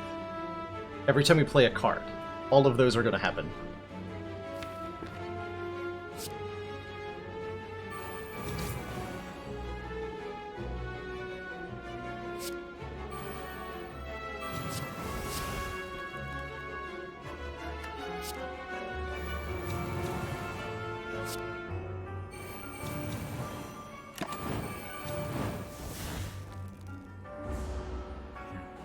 Would we mirror the pain now? I don't think we're quite at the level of mirroring pain, but I like where your head's at.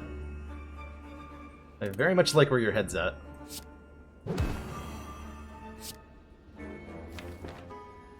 Three twin strikes to the draw pile? Okay.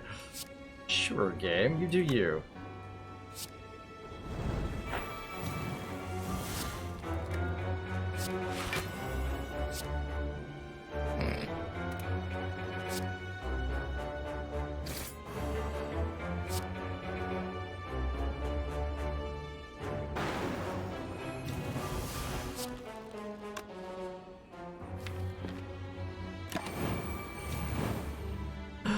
Nice.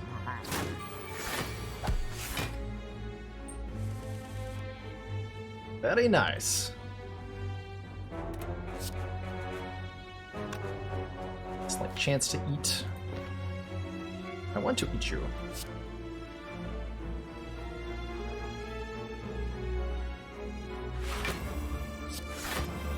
It's worth taking a considerable amount of damage to actually devour this thing.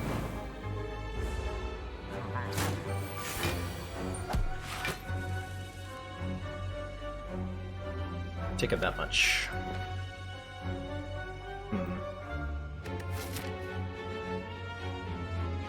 Probably? Our max health is a very important resource right now.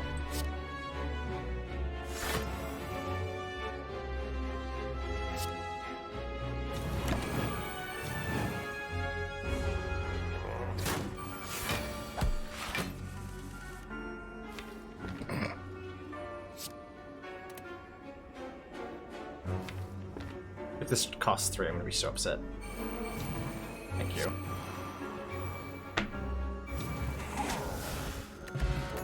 Ooh, Centennial Puzzle. First time we lose health each combat, draw 3 cards. Blood for Blood. Costs less energy every time you lose health in combat. Sure, sure. Why the heck not? Go ahead and grab my recall now.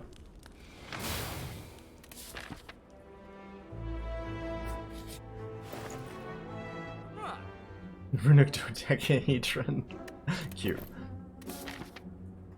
We go here. Sapphire key over the Toxic Egg. We now have enough money to buy a Corruption, so we're probably looking at a store. Lose an Uppercut over Rupture or Limit Break seems fine. Would have preferred to lose a strike, but this is the world we live in. I think I'd take 2 question marks. We haven't found Mind Bloom yet. Take 2 events in a shop over anything else. Aha. My old friend Pain.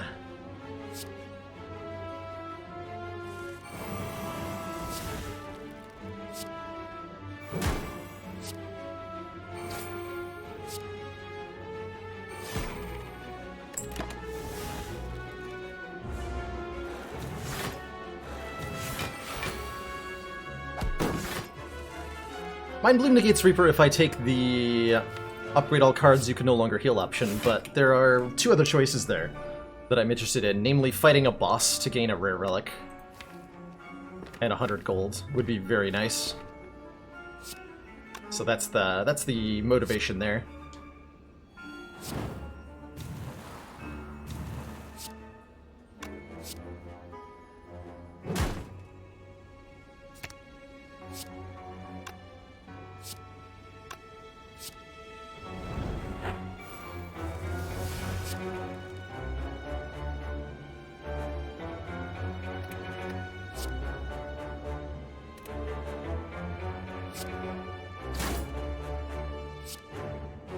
Less.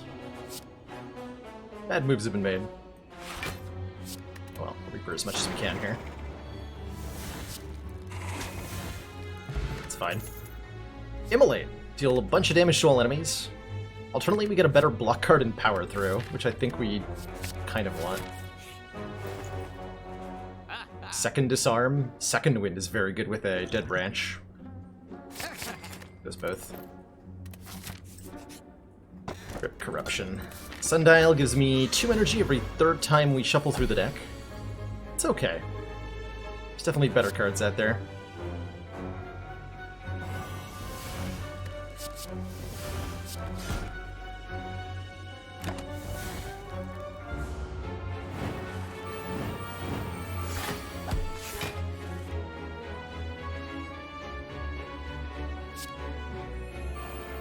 Evolve will help in this fight. And nothing else, apparently. I guess I could've played Limit Break for a little bit of strength. 1 point. 1 entire point.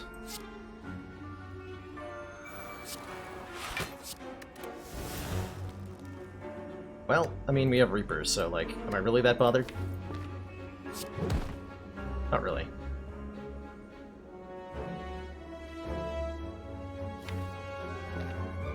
Try to hit a spot weakness next turn. He might not be attacking. Good.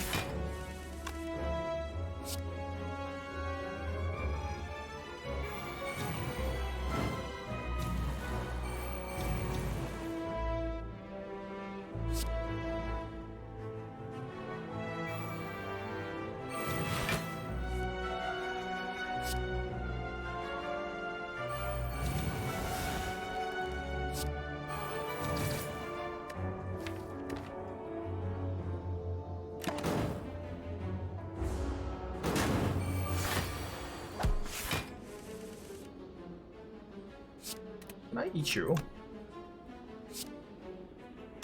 Not yet.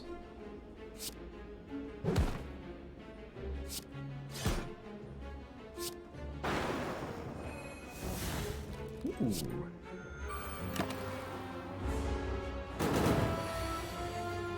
May not get a good opportunity to eat Nemesis here. We'll see. Did you guys know that burns proc Rupture, by the way?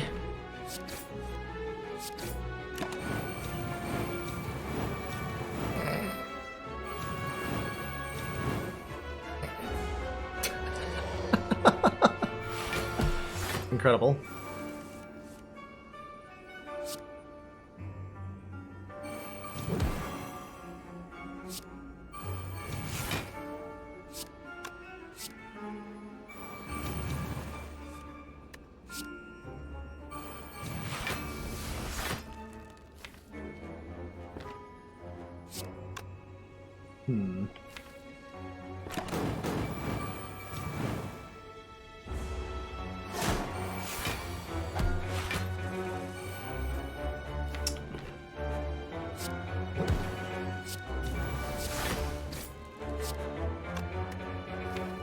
headbutt feed because it exhausts. Try to draw it.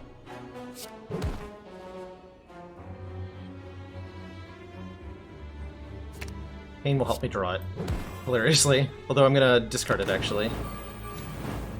I'm bad at cards. Hey, Tom! Not only do we have a Snecko Deco, we have a Rupture Deco. We have something truly special, I think is how I would describe what we've got.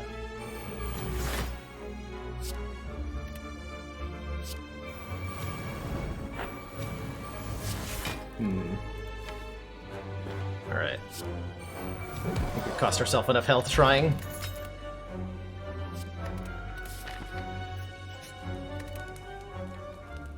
No luck to be had. Have I ever headbutted a pain before? Not in recent memory, that's for sure. Definitely not in recent memory.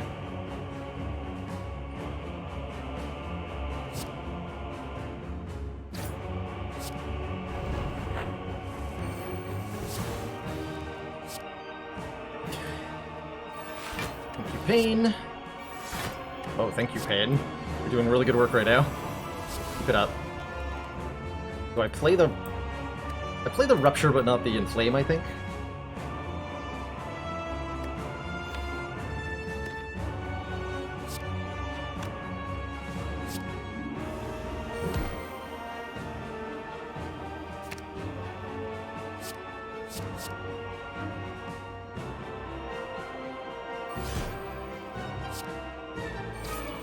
There it is.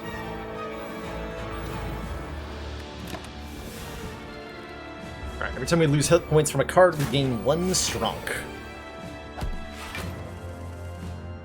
That's a lot of Stronk.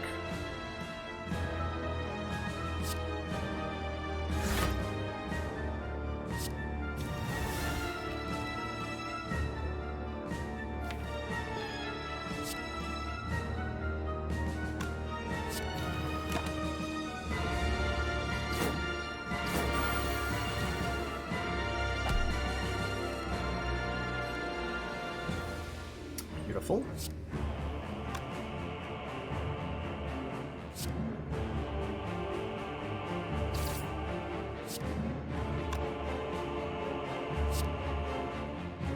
Nom nom.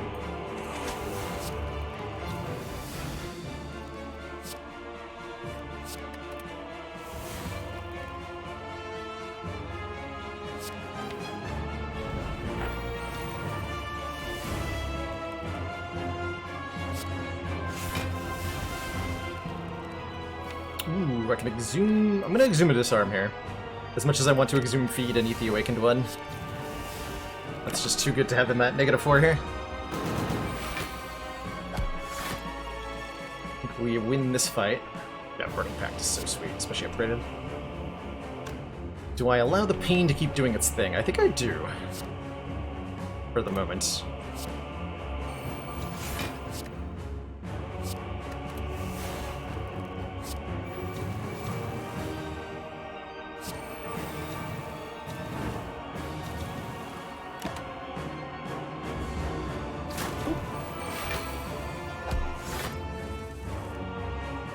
Now the goal is build strength until we can Reaper up to maximum health.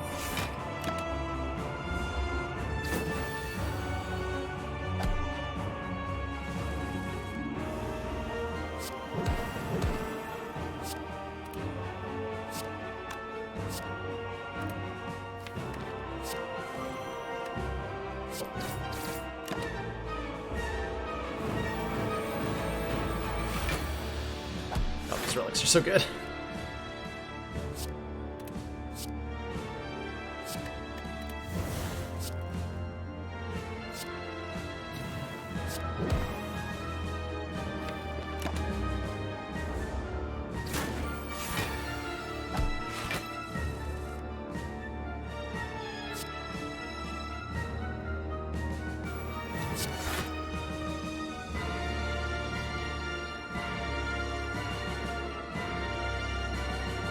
Not okay going into the next phase yet, am I? We shouldn't have played power through there. It's fine.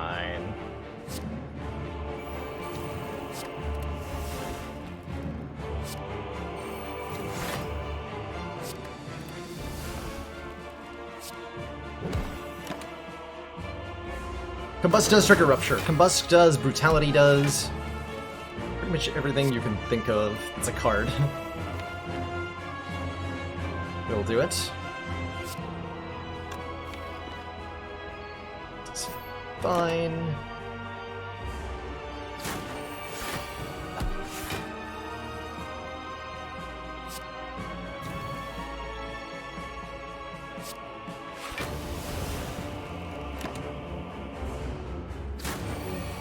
We'll play Reaper next time we draw it.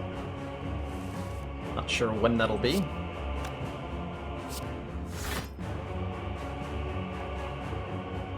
Could just kill the Awakened one now.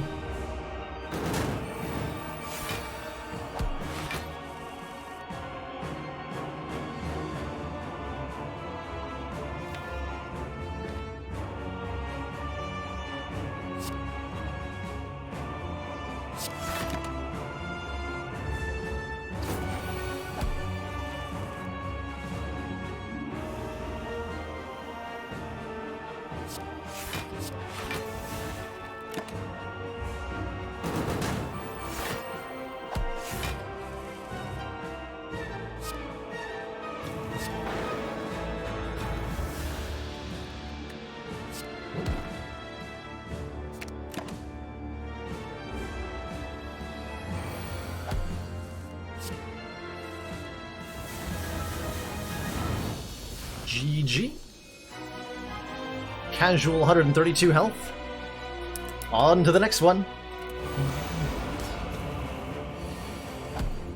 Pain on turn 1 with Rupture. Oh my gosh. I'll take it. How generous of you, game.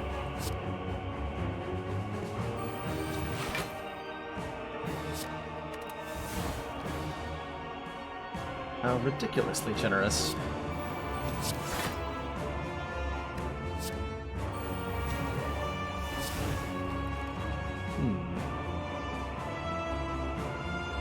Oh yeah, we can just limit break, because we're already gaining strength, right?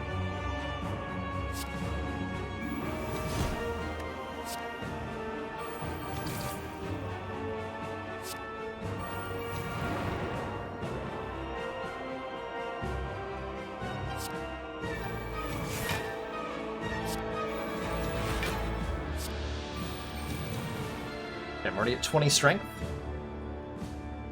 Seems pretty good to me. Deck needs corruption like Bill Gates needs another $1 billion. Listen.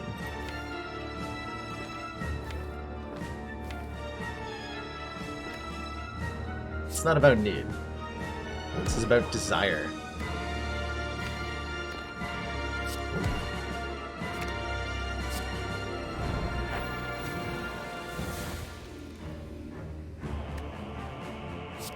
It's about hunger. That wanting, craving feeling that we get from killing Donu with an Iron Wave. Almost.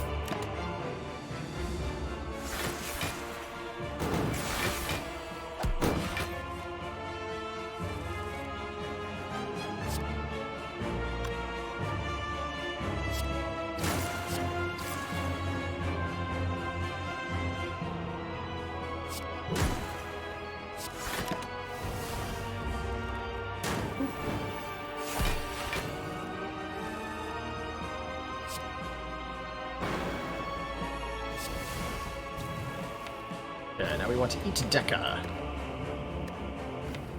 I assume.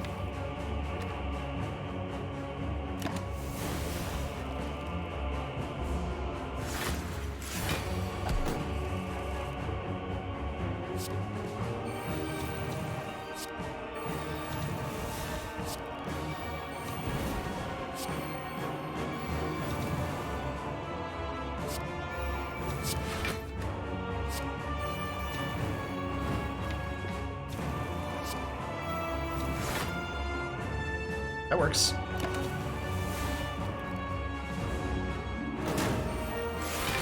Nom nom.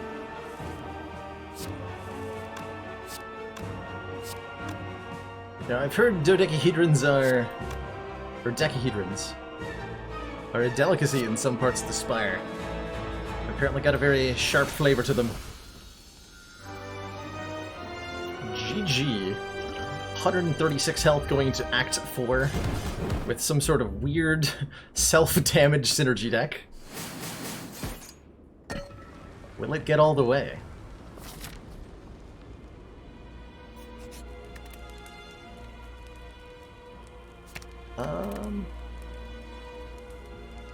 What am I upgrading here? Like, power through, maybe? This is a tough call, legitimately.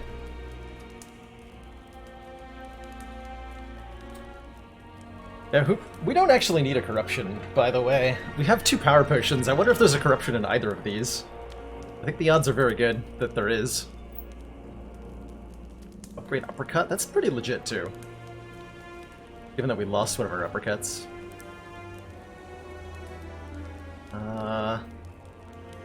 It's one drunk deck. Ironclad, what are you even doing? Nope, I don't even want anything in this store. I've been offered so many copies of Evolve. Get him out of here. Alright. The elites before the hearts. We may end up needing to take a lot of damage in this fight, and you know what? That's totally okay with me. If that's what happens here. I'm gonna lose a lot of cards if I play this Combust.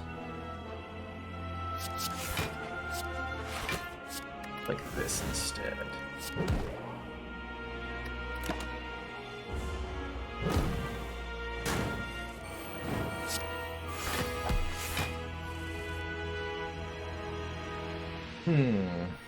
Expensive cards.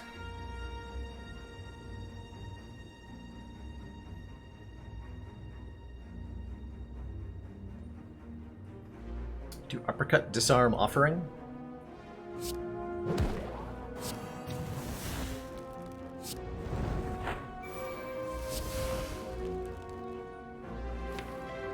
Yikes.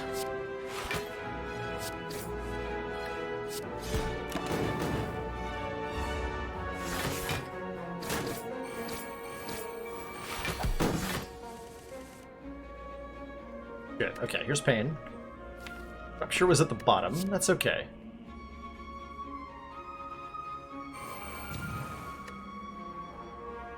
Reaper costs 3, that is not okay. Don't do that, Reaper.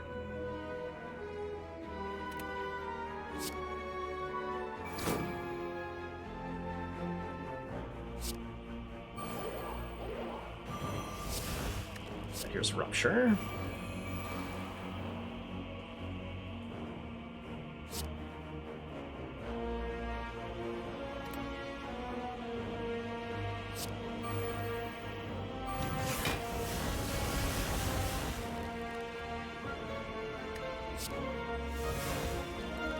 Now we're talking.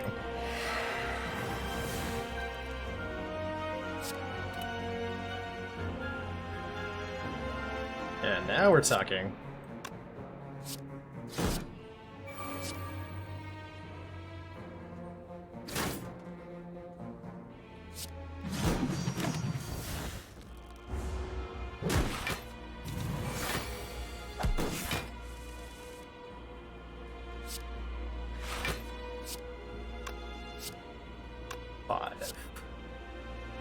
It's enough, right? It's not. Wait, yes it is. Excuse me. Can't math. I can't math.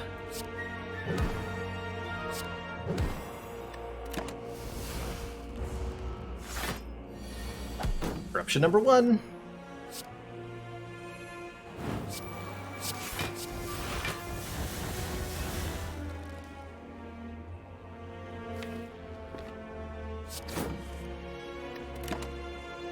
So now our goal is to Reaper up as best we can.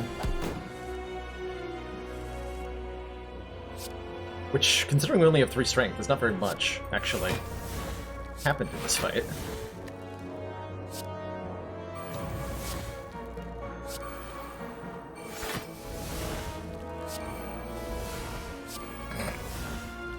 Yep, that's Dead Branch Corruption for you.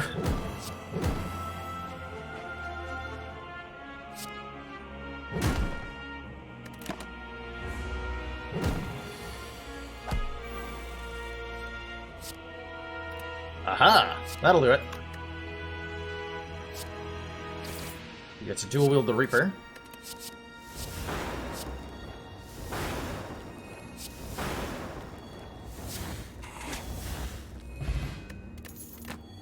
And now we have 150 hit points. Seems good to me.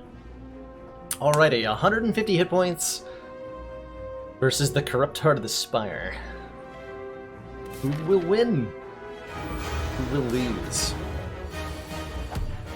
Find out next time on Dragon Ball Z.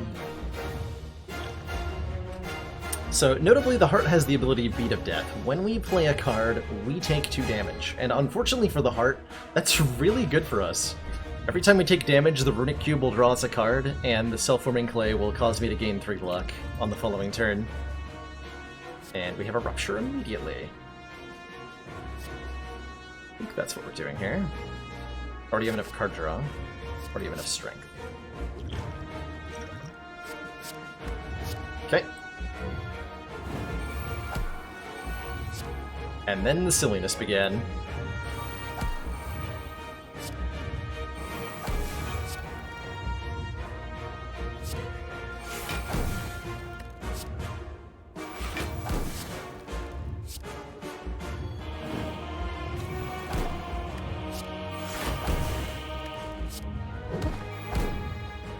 Finding ways to get cards out of my hand so I can play more cards is high priority at the moment. Oh, that'll do. Sure, we'll just limit break that. 10. 10 is fine, I'm pretty sure.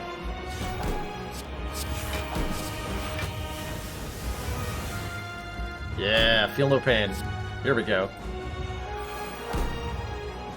Bust is great. Bloodletting is good for a myriad of reasons. Exhaust is stupid regular strike. Shockwave again. Brutality is gonna draw me more cards. Give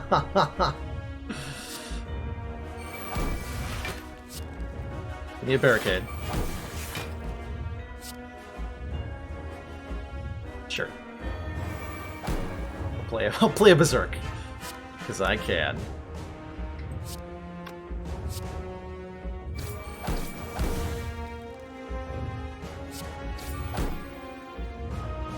Okay, we nearly capped the damage on the Heart that turn. Got disarmed though. Gaining 18 block this turn at the start. And then, you know, goodness knows how much more from other sources.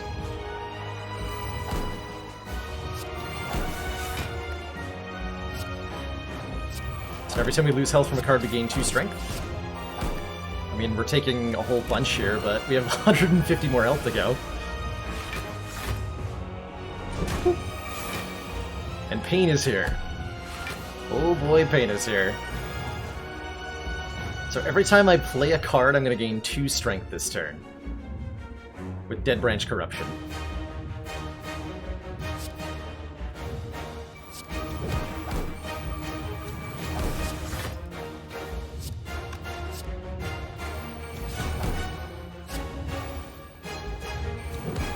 Oh, that shuffled the deck. Whoops. Juggernaut seems great. I don't need no Reaper.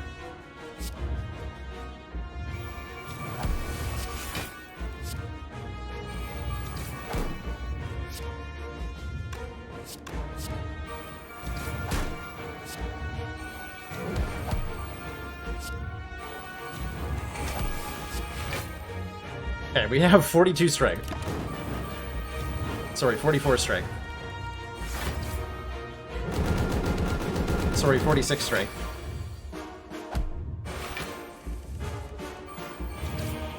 It's a lot of strong.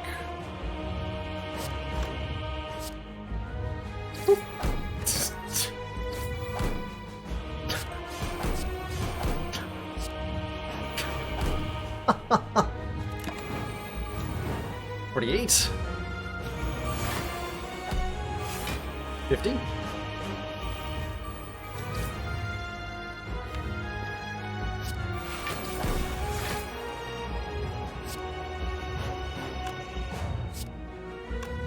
Well, something I could eat you, but looking like a regular old GG.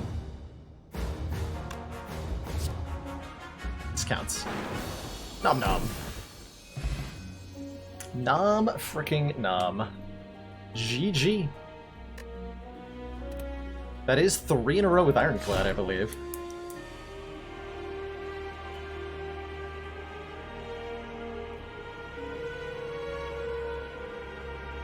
What a hell of a run. It's the third win today, actually. My. I'm the king of Bullshit Mountain. Damn right I am. Has it been done? The Spire sleeps. So shall I. That's 1, 2, 3 in a row. Wow. 5 of the last 6 with Ironclad. Ignore the part where we have Snecko Eye, Runic Pyramid, Snecko Eye. Only Pandora's Box here. 2 of these have been Searing Blow runs. By the way, my god. My god.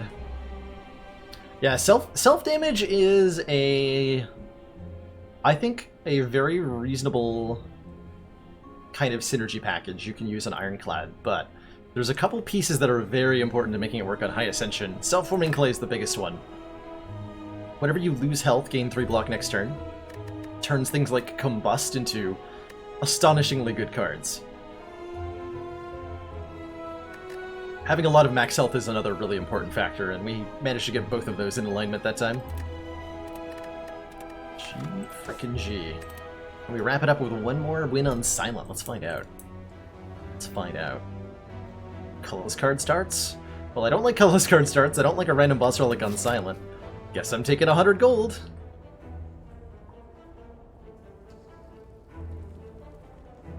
But what path do I take?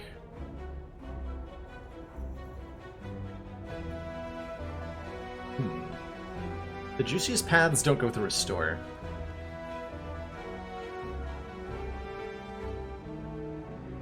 Maybe go through, like, this one. Let me get 1 fire, 1 elite. No. 2 fires, 2 elites. Math is so much better. Oh, I'll just take the 100 gold and go... I might die to this elite. We're gonna find out. We're going to find out together.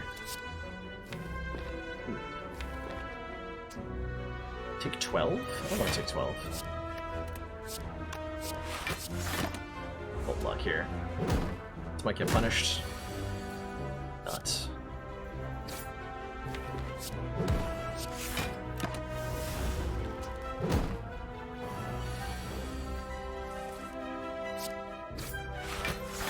Cool. That went reasonably well.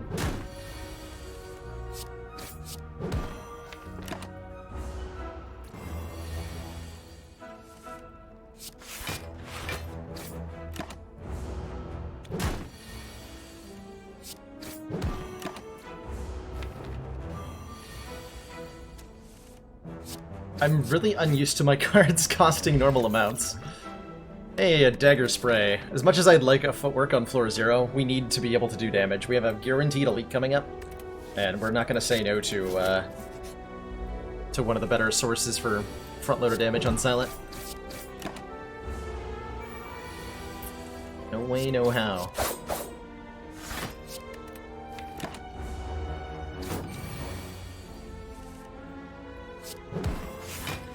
Really nice cultist fight.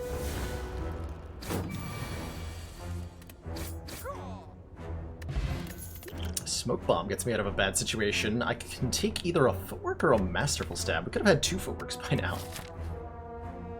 Do I think I can get away with this footwork? I think I can. I think masterful stab, like, in terms of getting past the elite masterful stab, we have a smoke bomb actually. If it's Gremlin Knob, we can leave. Oh yeah, I'm taking a footwork. Smoke bomb is the insurance policy for the Gremlin Knob. Beautiful. Absolutely beautiful.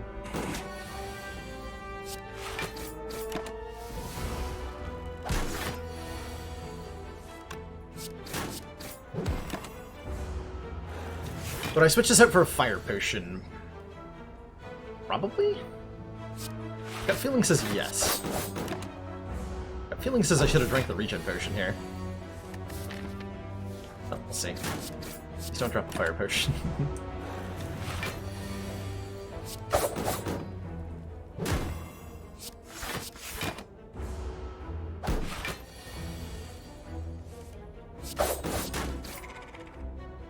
Thank you.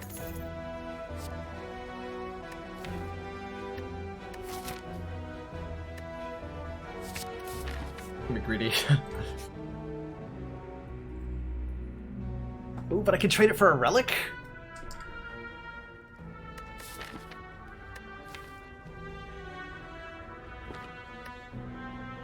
Trade it for a relic. Hmm.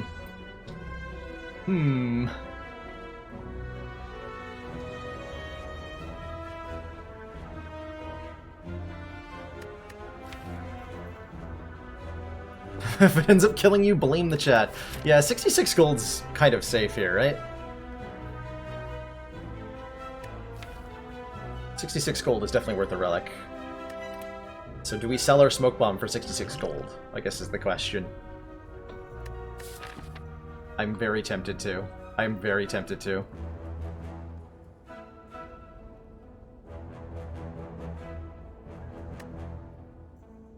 It's a 1 in 3 chance we're fighting a Gremlin Knob. We don't do that well against Lagavulin either, actually. Bag of Prep. 2 extra cards. Dig that.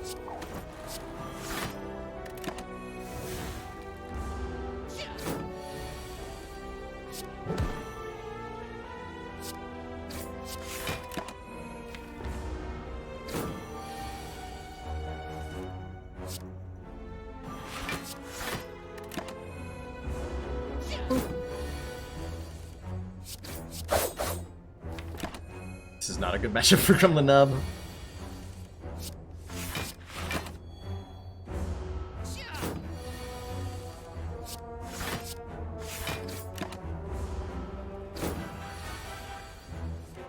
It's the quintessential silent experience. Blocking!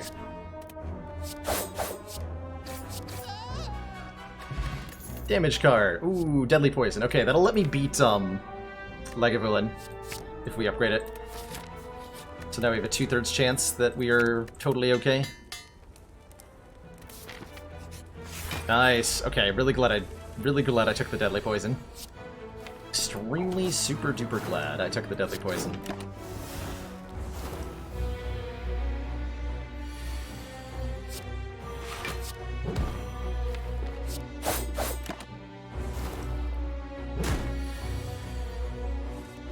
Just the gladdest.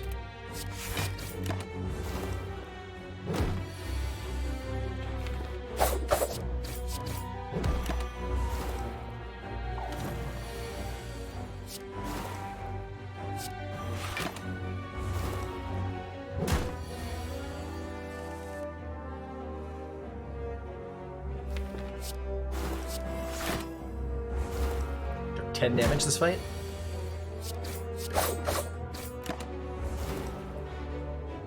We get a kunai? We have a kunai. Every time we play 3 attacks in a single turn, get a dexterity. Okay.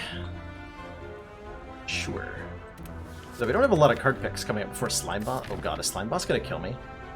I get 1 more card pick before Slime Boss along this current path. That is terrifying. That is extremely terrifying. I'm gonna need this terror. Terrorifying. Alright, show me Ninja Scroll. Bottled Terror? Okay. I accept.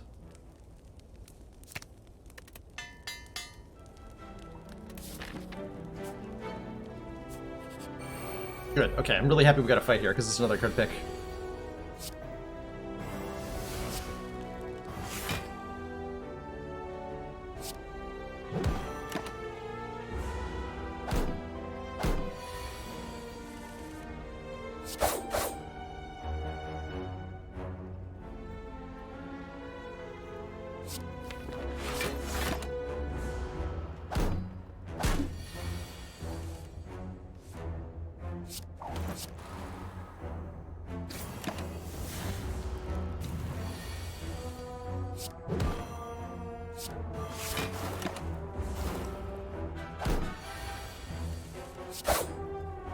Just to give things like Cloak and Dagger. Ooh. These aren't like Cloak and Dagger at all. Am I like obliged to take Sneaky Strike? I hope not. I might be. Might have to. It's so bad though. Can I just smoke bomb out of the slime boss fight?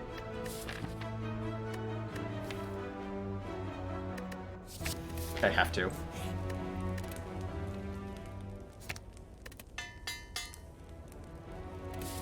Yeah, Sneaky Strike is like a playable card, which is what I need right now. Very much so.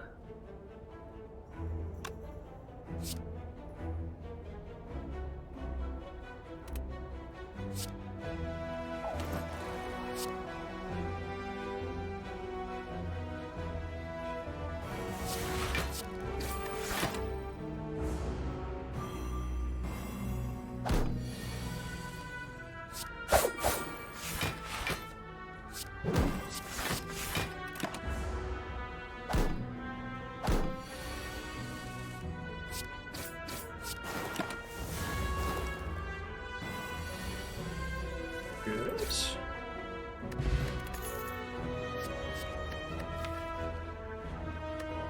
That'll do. That will most definitely do. 1,000 cuts plus. Okay.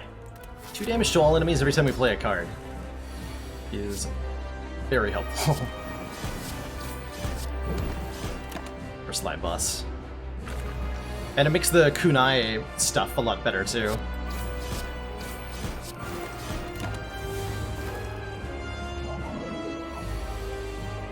Except...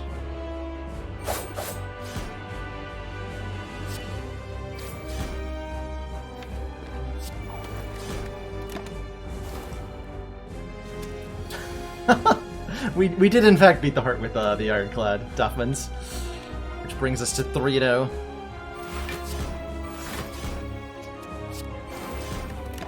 On the Ironclad. Not alternating, because Defect died. But still. That Sneaky Strike actually doing something? What kind of criminal enterprise is this?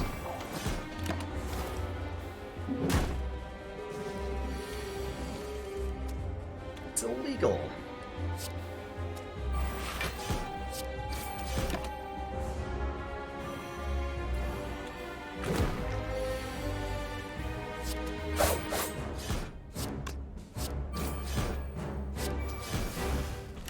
No worries, Yukale. But it's possible that Doffman's was away for the part where Dead Branch corruption happened, so might not have realized quite the power level that we ended up at. All right, GG. That slime boss fight ended up being so much easier than I was worried about. And we're offered either Wraith Form or Corpse Explosion. Or Glass Knife, all of which are very good.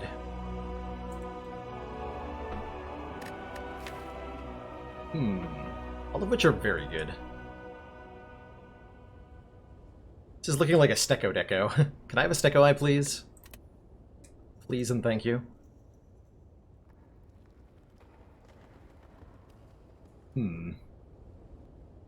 Legitimately a really tough call.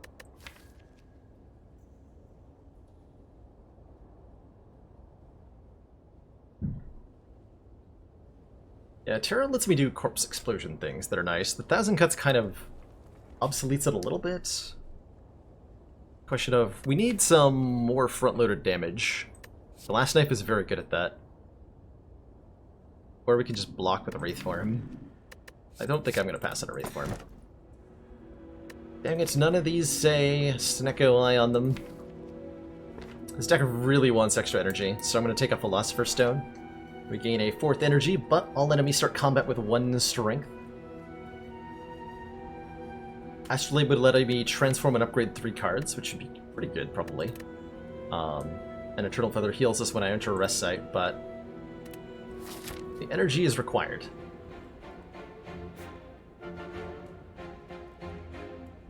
And so is, I think, going to this store. And we figure it out from there. This path up the left is horrible. To the store! Birds!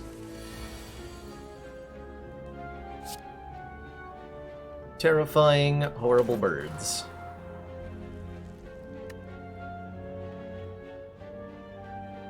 So I can do Survivors, Sneaky Strike, Strike. Yeah, I can't get a kill on any one of them.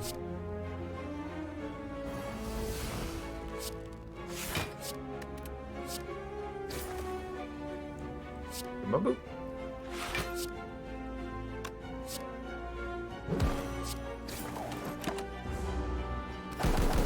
Listen to the beautiful sound of that kunai proccing. We're able to proc the kunai way more often thanks to Yikes.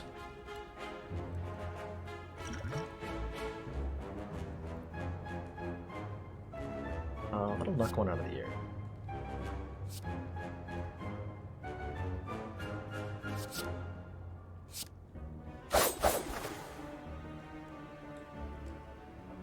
Or just kill one.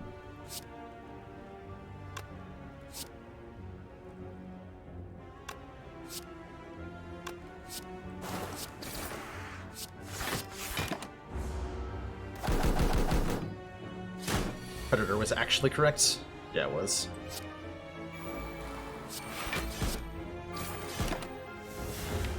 Drone leg sweep. Ow.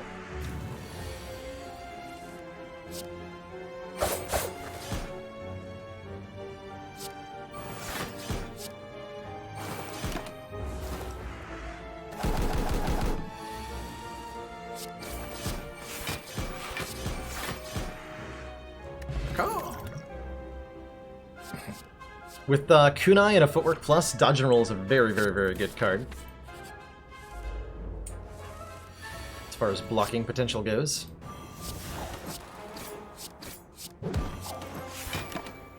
For Dexterity on turn 1, don't mind if I do.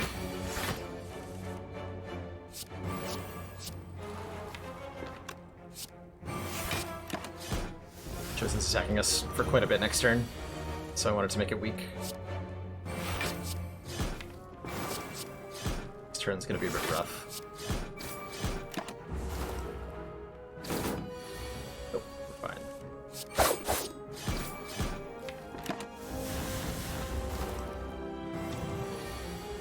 $13 times 2.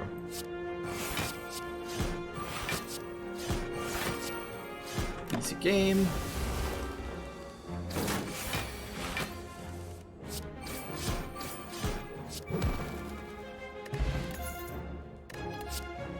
Cloak and Dagger Plus? Gain 6 block, add 2 shivs to my hand. Yes please. I would like that. Piercing Whale is very good, but it's not that good. Gonna get rid of the Sphere Potion because we have a Bottled Terror Plus. Just seems unnecessary. That's a lot of money I could have. That's a ridiculous amount of money I could have. Uh-oh. Oh no!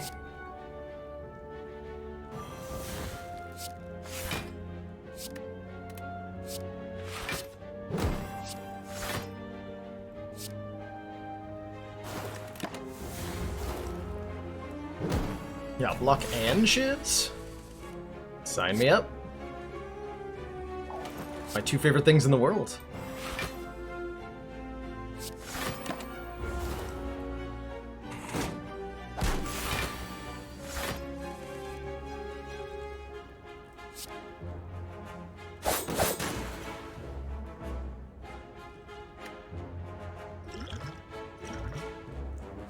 order.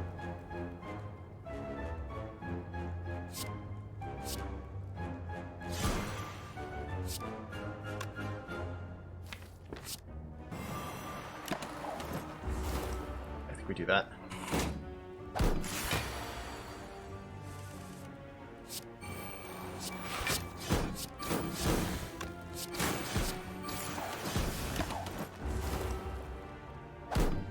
Form desperately needs an upgrade.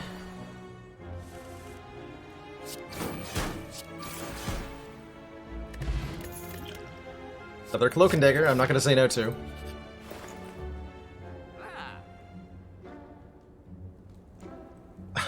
Hello.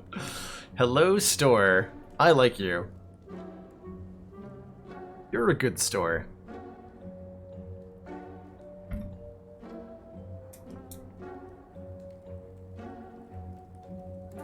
You're a very good store. So one of the problems that a kunai deck like this can have is that it ends up with too much block and not enough damage.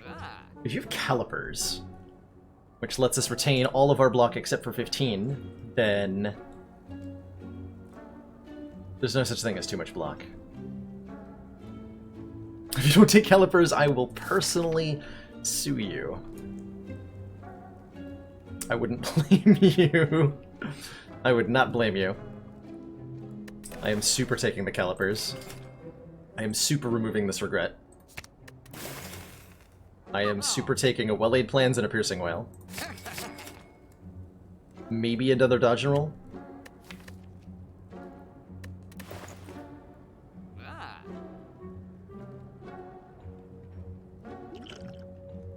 Super taking a regen potion.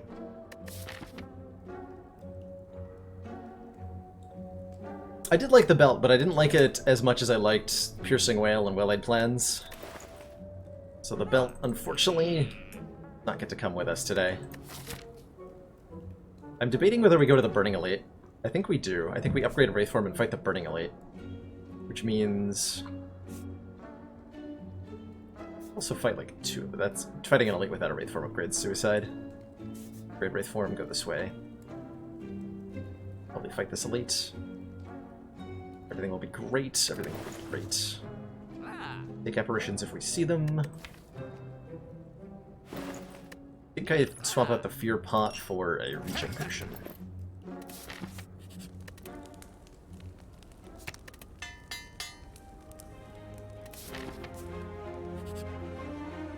All strikes gain 5 bites. Actually, yes? We have all of our strikes still. So this is just turning all of our strikes into bites with a kunai. You know what? Yeah. Go down to 42 max health. But I think it's super worth it here.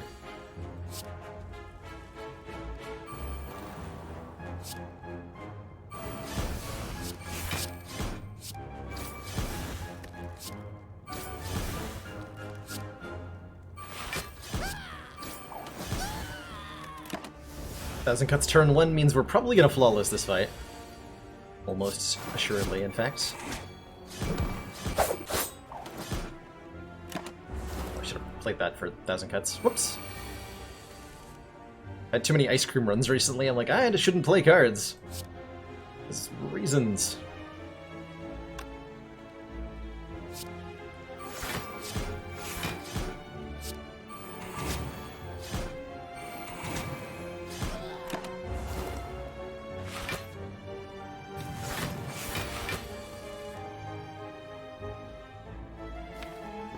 Excuse me? How much? Leg Sweep Survivor puts me at what?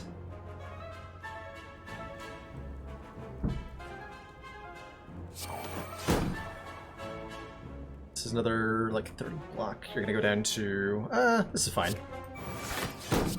Oh yeah, we only take 1.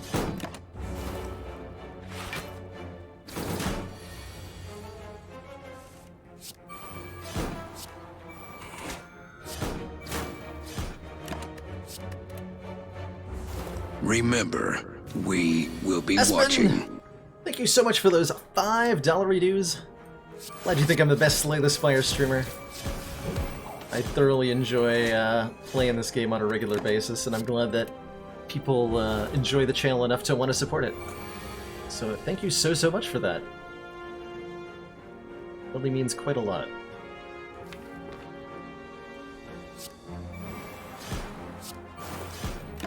It's nice that I can just take the chip damage and then bite. I like that.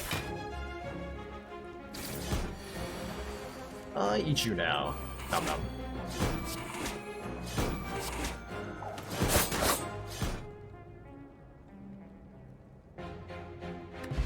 Singing bowl. Okay, we can get max. We can get our max health back anytime we skip a card.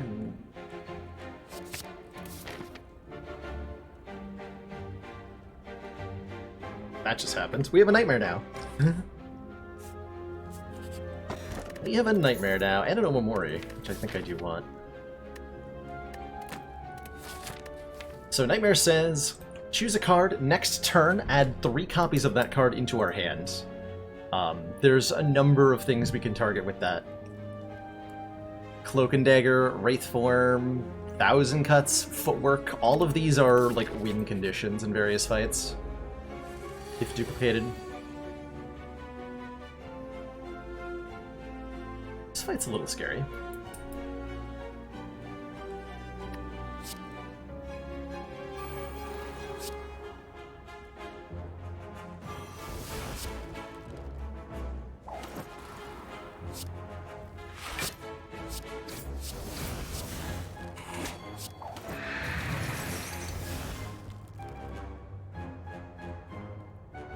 This fight's a lot scary, actually.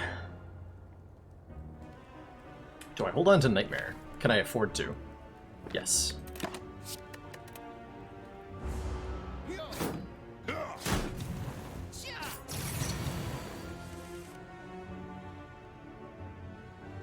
Uh-oh.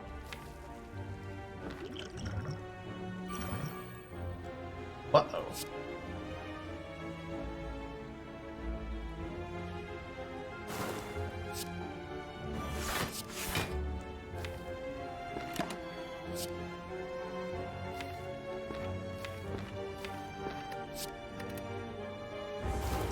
I don't think I can.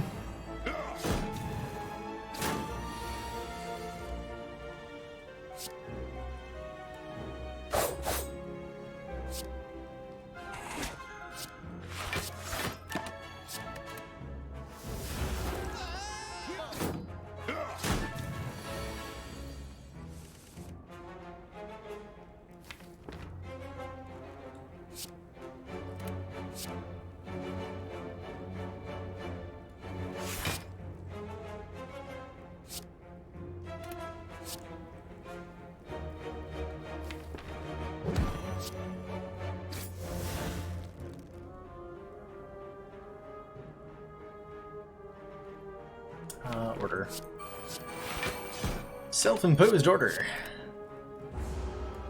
We're all right here. This is by far the worst of the 3 elites for this deck, I'm pretty sure.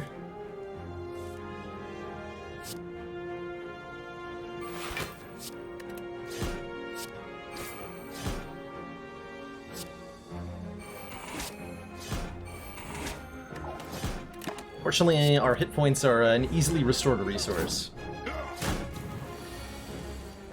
Nightmare's upgrade goes to 2 cost, yep. That is absolutely correct.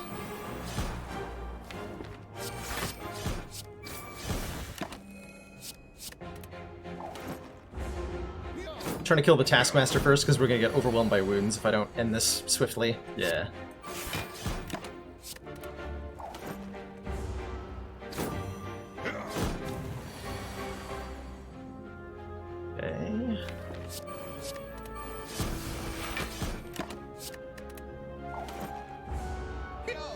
Gives me a guaranteed kill on this turn.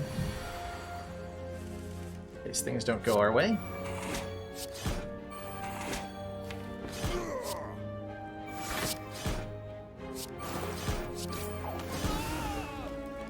Okay, that was rough, and our reward is the boot. And we would deal 4 or less unblocked attack damage, increase it to 5. Not thrilled about that. but I will accept it. How do I feel about Noxious Fumes? Start of our turn, apply 2 poison to all enemies. Crippling Cloud's pretty good too. You don't have a lot of weaken currently, so Crippling Cloud is nice for that. Run saved. The boot is here.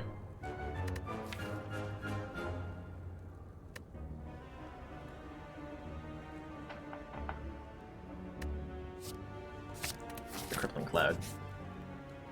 Transform 2 cards. I would love to transform one of the bites. Gets me a random colorless card. Not sure how I feel about that.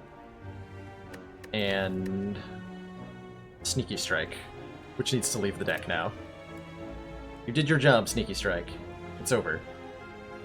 Jax would give me Strength at the cost of health as a card, or the special relic I get is 3 points of Strength for turn 1 of each combat, which is actually not bad. Let's me do a little bit more front-loaded.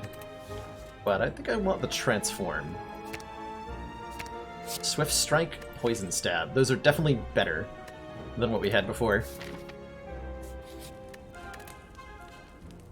Jax would have been a decent way to scale our strength up. I'm not convinced it's the right call.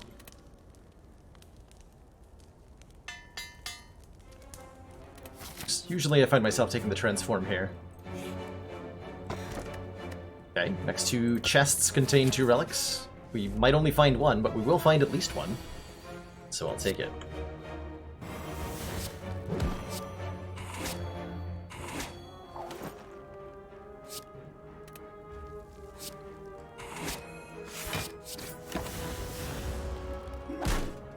No reason not to leave this fight with full health.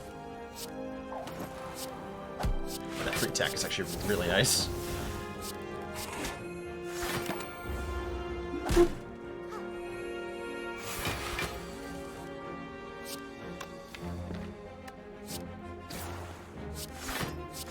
Calipers! Notice this Entrain only has 1 arm. Oh my god, I can't unsee that. Yeah, there's no arm attached, it's just a floating shield. How did I never notice that? This is the worst thing I've learned all day.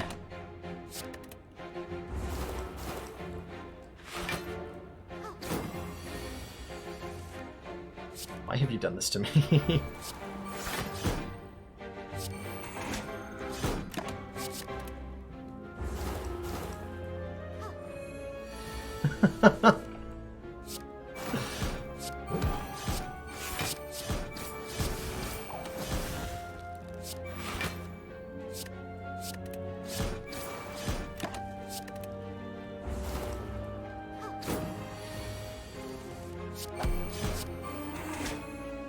Don't leave the fight on full health, because I forgot.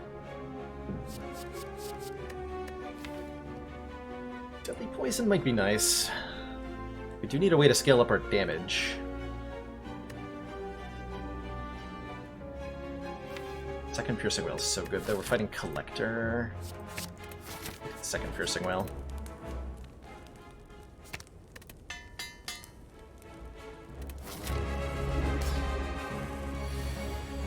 Okay.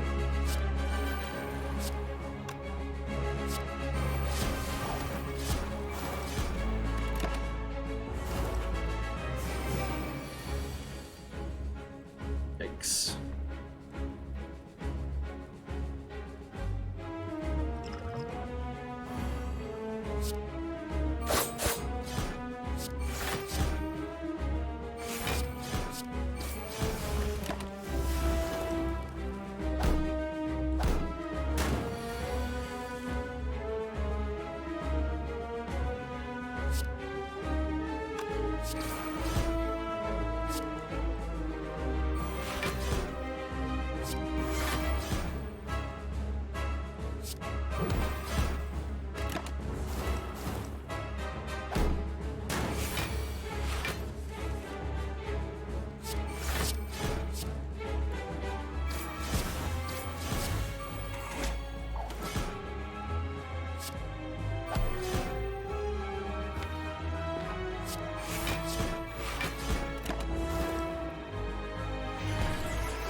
Okay, feeling relatively safe now.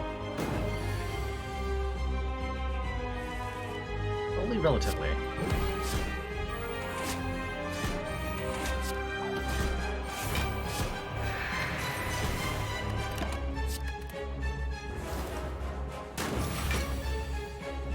Won't feel safe until we draw the Wraith form.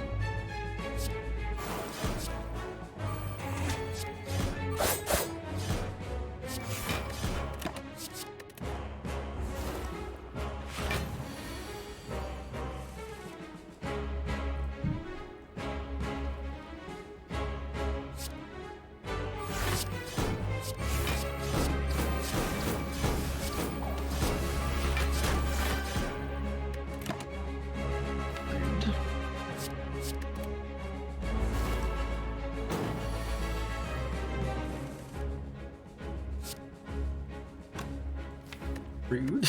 Wraith form, why? What have I done to deserve this fate?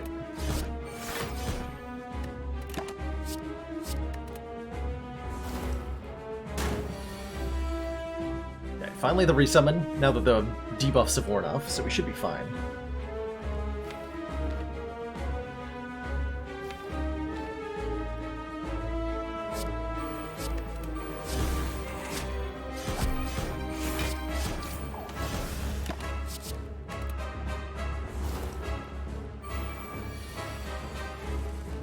Like, constantly being on the edge of the disaster with this low max health. There we go. Oof.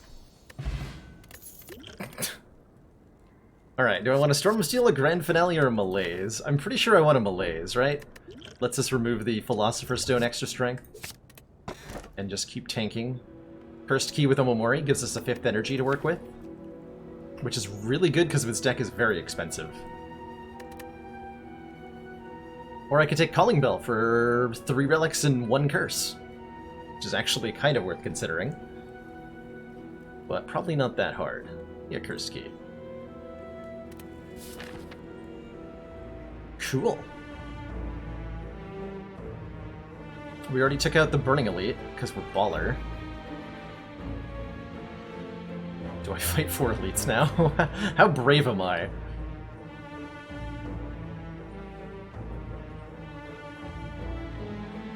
How brave am I?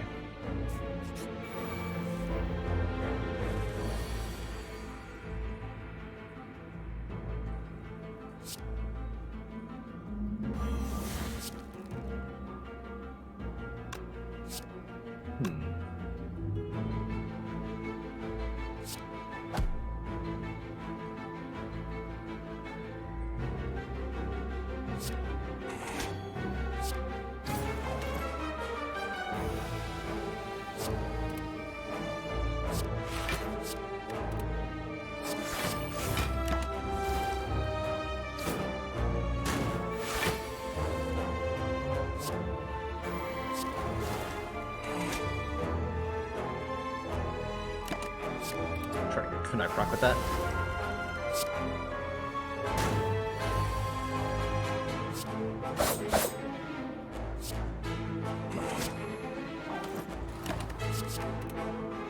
Let's heal up as best we can. Yeah, the deck wants card draw real bad. Backflip, acrobatics, expertise, you name it. We want it. Fight twice more. I will stick around. For as long as it takes.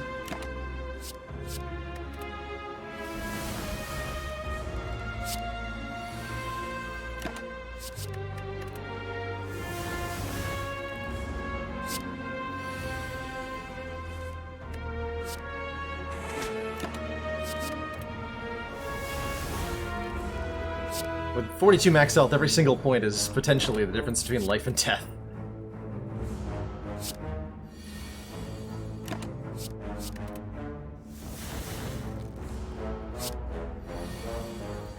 Oh no. Card draw.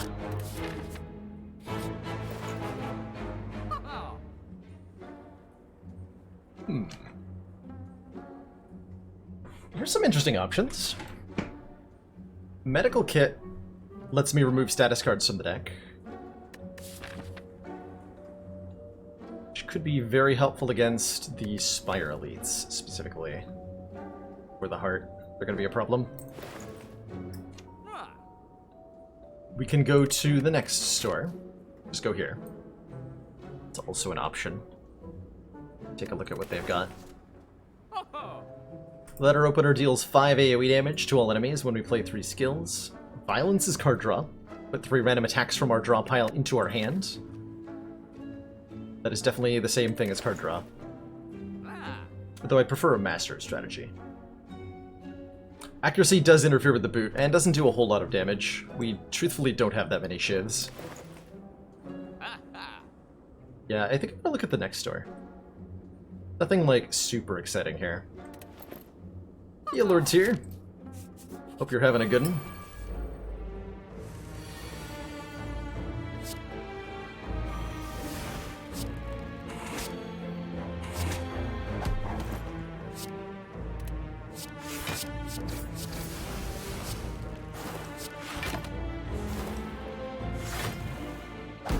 Should be easy enough to leave this one at full health. Scale up really well.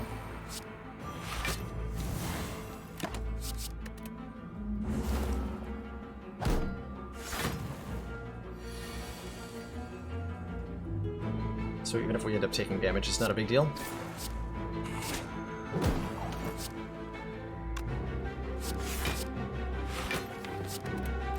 Let's avoid the 1,000 cuts for the moment.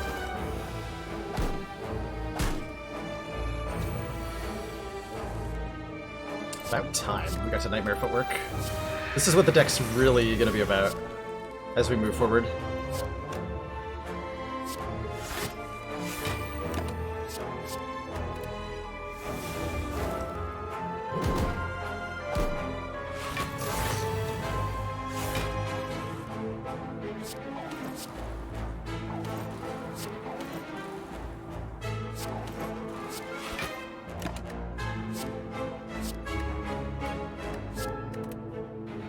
So many feet.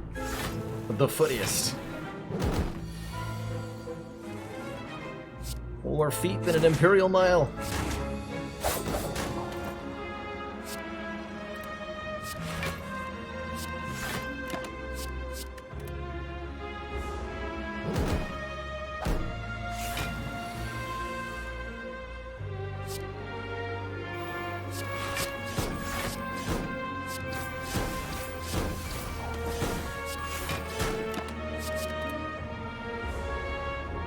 And this is where the calipers start to do really ridiculous things.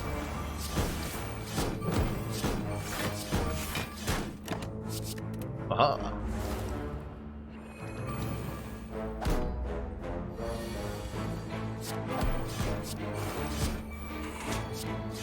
Yeah, not many know this. There's not too many who've looked deep into the lore of Slay the Spire, but the Silent is actually an octopus in a trench coat. That's how she has so many feet.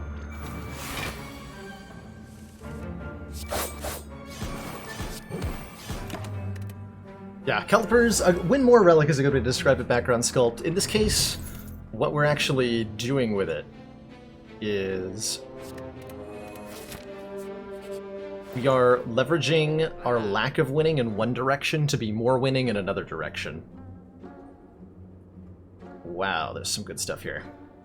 This is a much better store. Escape Plan on sale is amazing. Draw a card if you draw a skill, gain 50 block. Is probably what that's going to say eventually. Flash of Steel helps me proc Kunai, and is actually really great because of that. Commander, one of our most valued supporters, says continued support of the XCOM Lord Tier project. 85, thank you so much for those 8 heckin' months of council support. That is a lot of months. Thanks for being a part of the channel for as long as you have. Getting close to that 1-year badge, my god.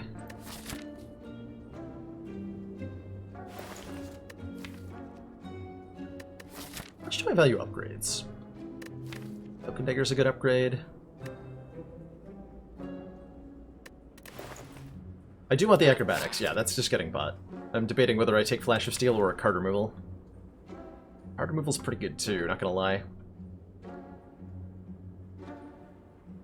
But, like, what do I remove?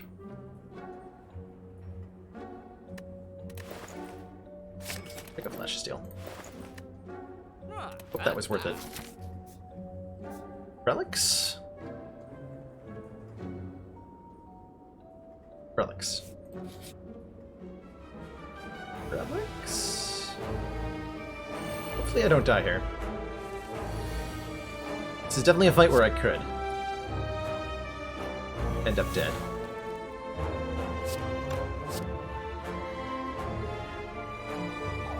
So I'm gonna hope that I don't.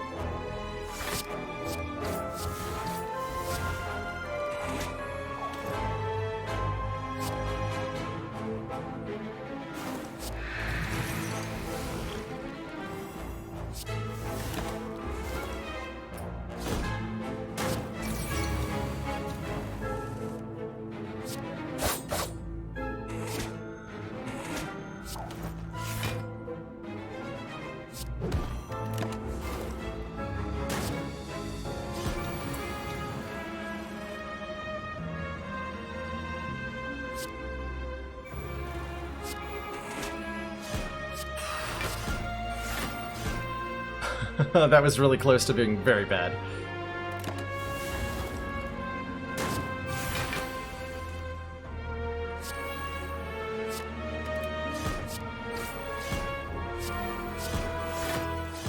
There we go.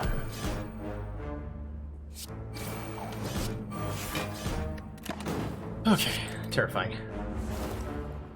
There is indeed a 1-year badge, yep. Which has badges for a lot of things. It was the last card in the deck, are you kidding me? Well, we win either way, so all is well.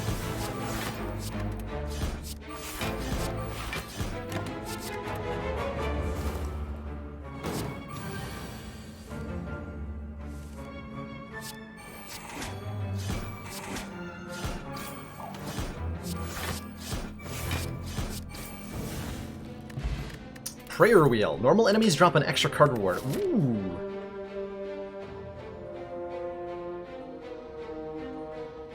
I probably want to like take normal enemies then, because that means we get to skip those with Singing Bowl for a ton of max health. Oh crap.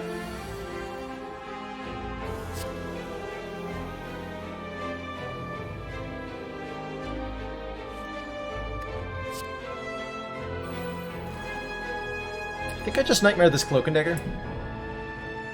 Right now.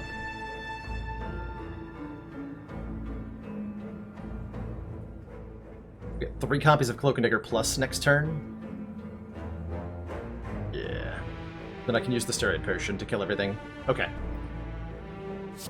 Yeah, this is gonna be fine. It looks scary, but it's fine.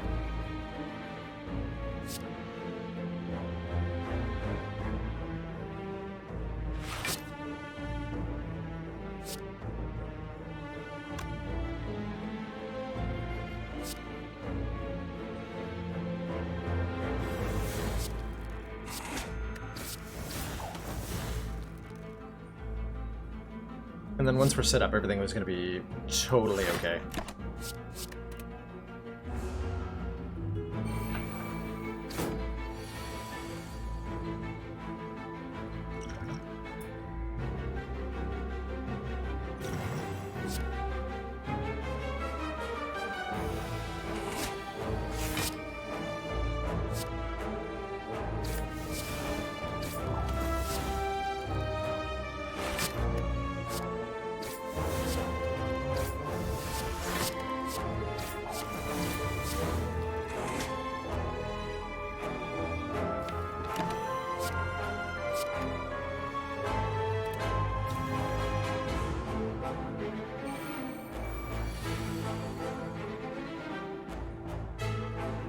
Oops.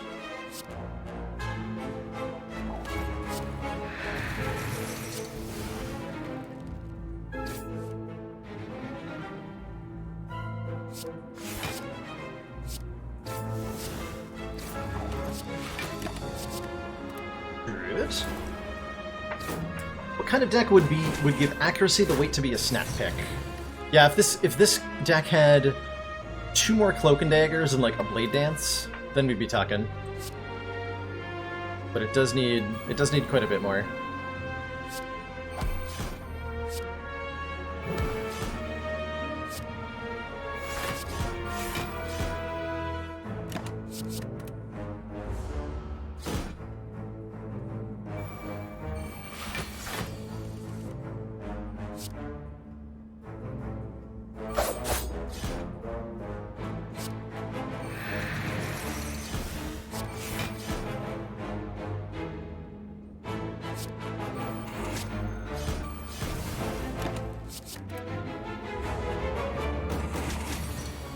Stop attacking me, crazy lady.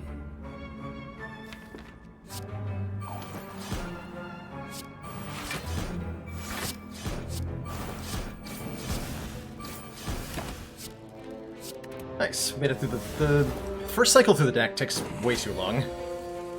35 card deck, and not enough card draw.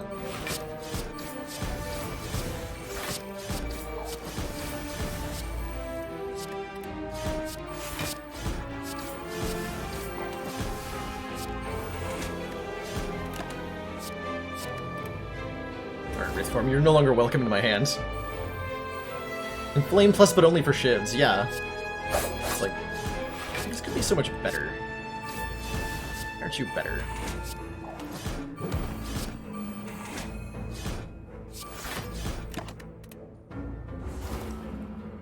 Boop.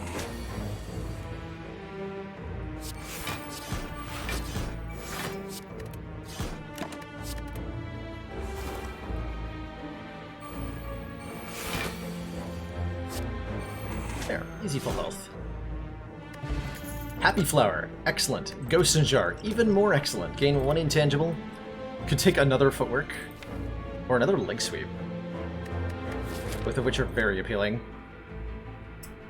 So much blocking. Leg sweep here. Going Tesseract. Definitely going to look at 3 cards, partially because we have the card draw. More card draw. Much as I like Transmutation, I don't think this is the time or place. We have used the Wraith Form a couple times, yeah. It's partially a safety net. I think we're taking an upgrade here. On the Cloak and Dagger? Is that true? On the Footwork.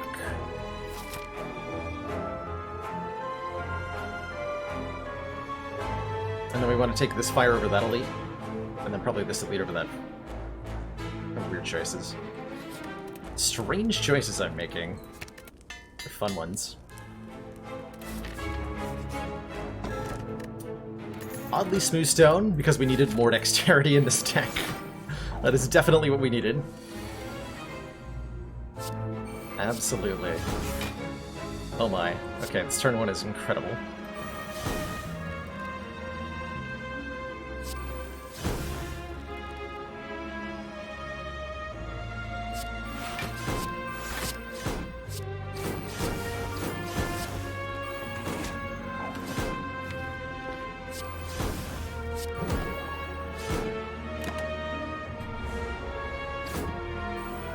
Excuse me real quick.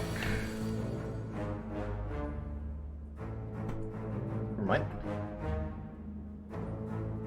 Ignore me.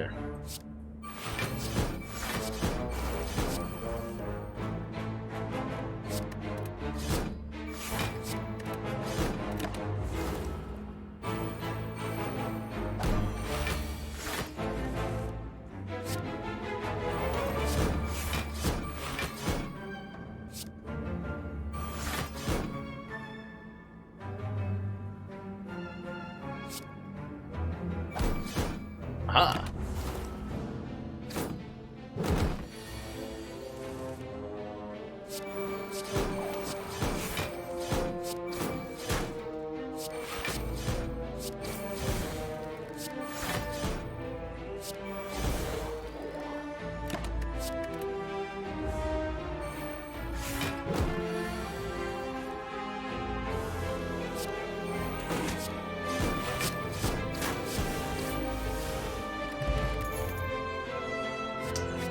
Plus sprint Catalyst? No. Heal Hook is arguably very good as a way to proc Kunai. I'm thinking, though, we just want max health. And a Piercing Whale, right? We only have 1 so far? No, we have 2. Well, 3 is still better than 2. There's no such thing as too many Piercing Whales. If we go this way, I'm gonna grab our Recall. It's gonna be great.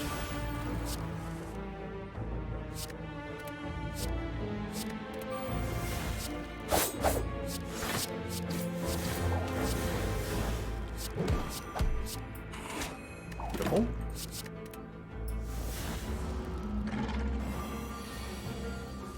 Kind of lack the explosiveness of a turn 1 that you need on the really high Ascensions.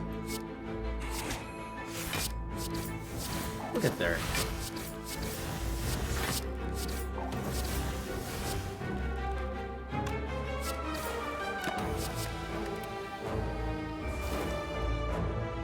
But taking all out attack of Proct Omori.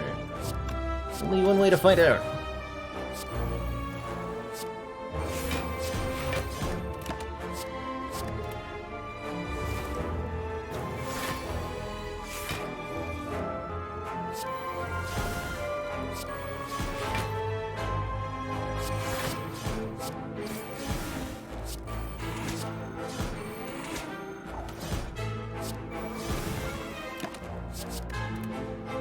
Fight Mr. Ma.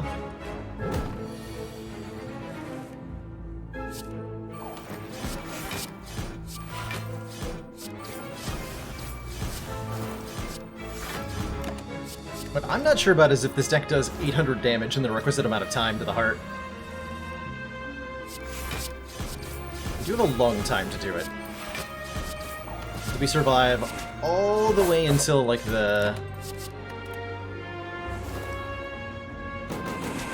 until the 18 times 15?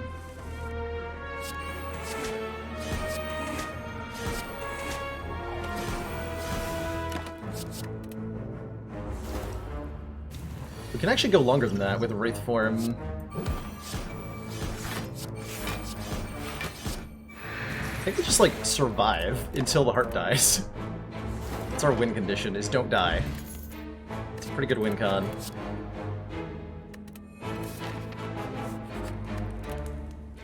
Let's get a recall. Ooh, purple fire spirits. I can gain 10 max health from violence if I want. That is legitimately very tempting.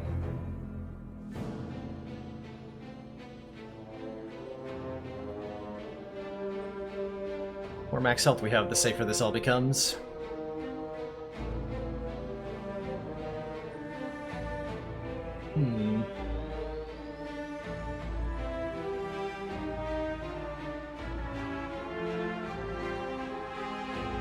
We just remove a, like, mediocre card.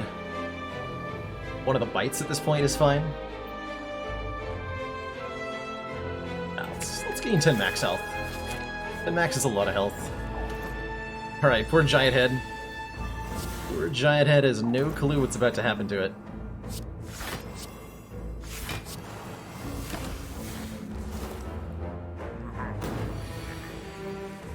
Outscaled.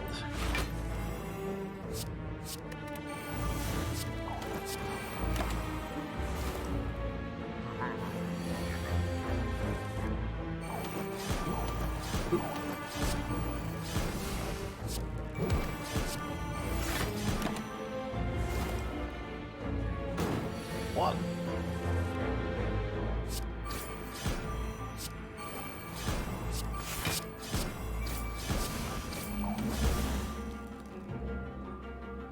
It's a ridiculous amount of luck.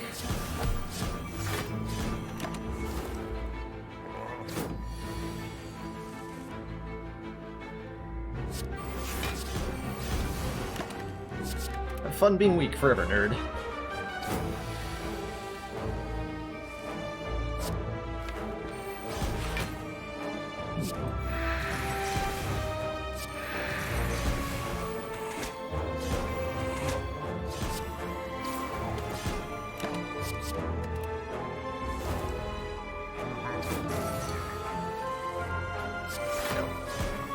legitimately a little bit worried for a second.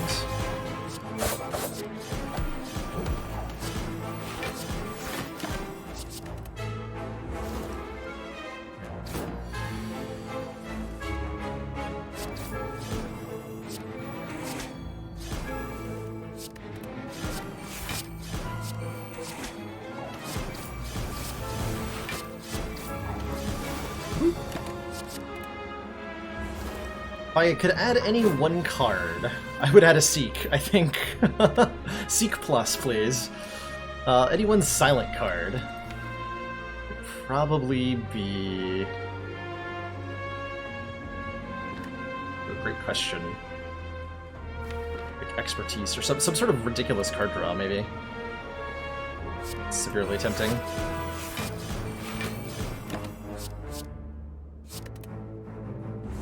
Burst. Yeah, Burst is a very good candidate.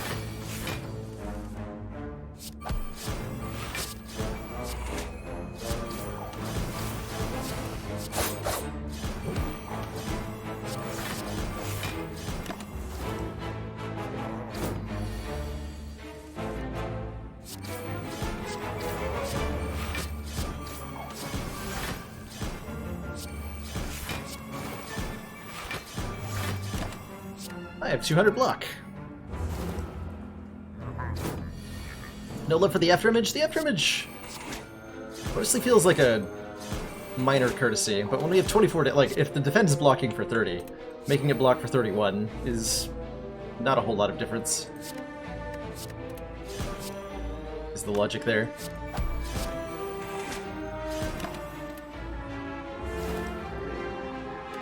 Penniv. Every 10th attack is double damage. Take another Acro, please.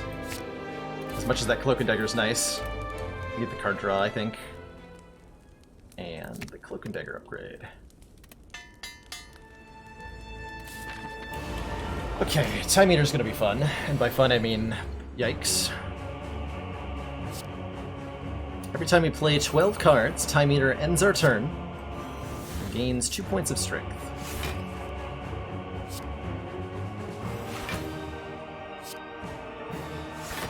Time Eater is a jerk.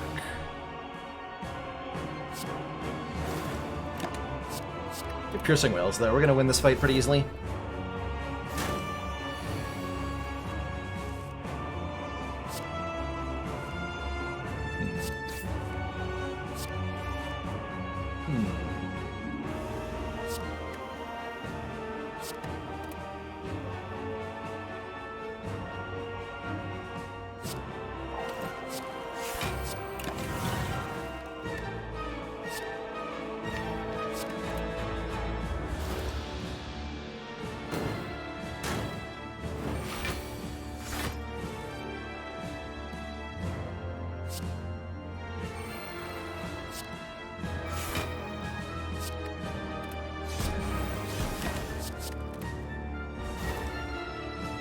We're going Nightmare Footwork again. Slow, methodical combat.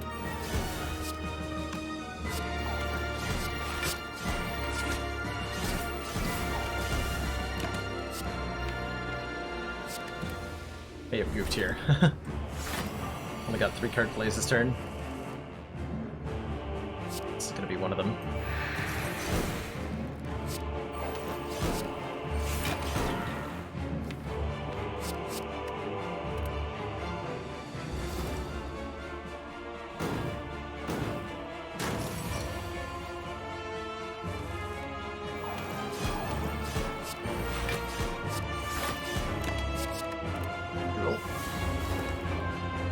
Nightmare a Bite.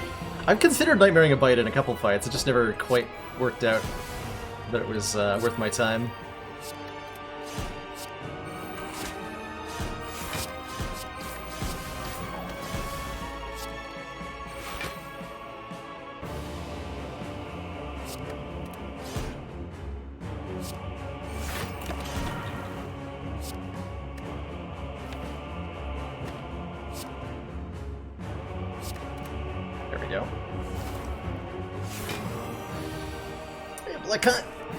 Appreciate it.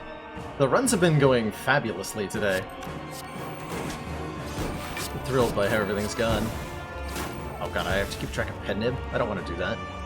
That's illegal! Can't make me.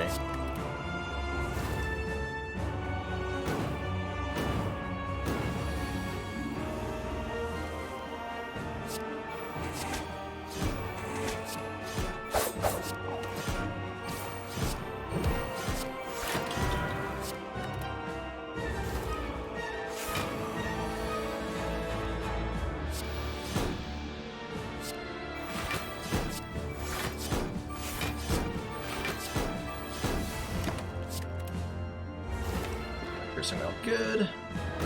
So on the turn that Time Eater does the half health buff, I'm going to use a Piercing Wail to permanently reduce its strength by a significant margin. Be next turn.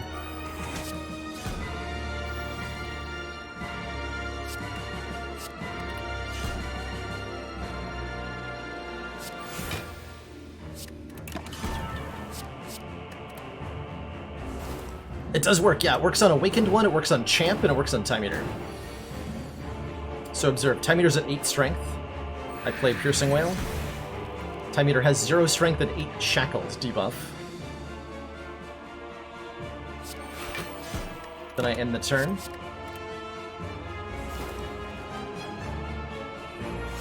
Time Eater has no strength.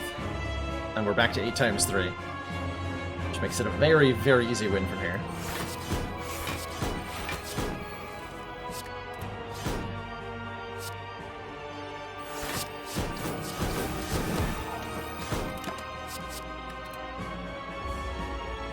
This works in reverse against the heart. If you use a Piercing Wail or Dark Shackles on the heart while it's buffing, you will accidentally give it a whole bunch of strength.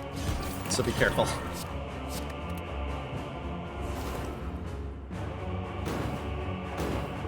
It still works if it doesn't remove all his strength, yep. It only doesn't work if you go negative.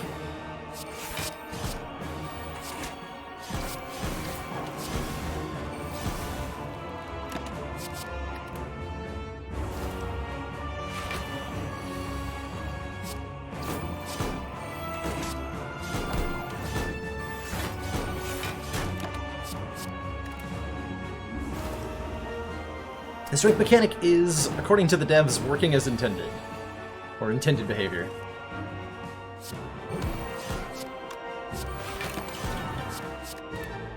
And it's something you can do accidentally.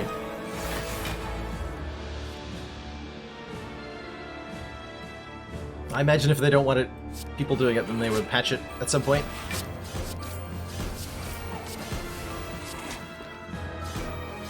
Have some poison.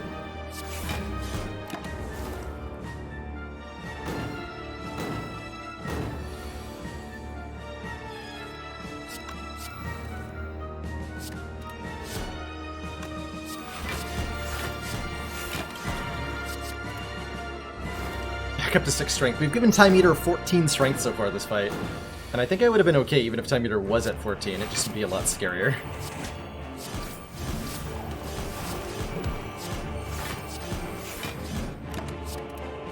As it stands, what are we on turn-wise?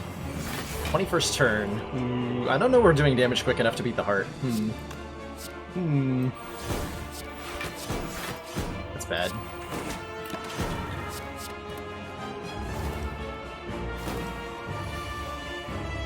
Extremely bad.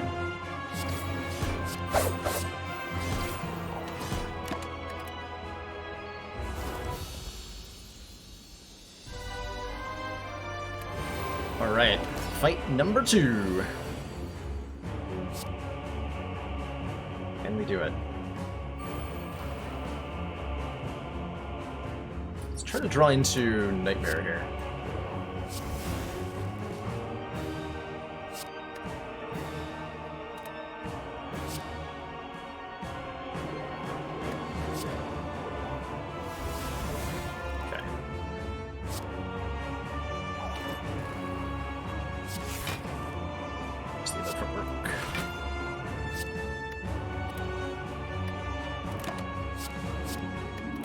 I can definitely outscale this fight as long as I need to. There's the Nightmare.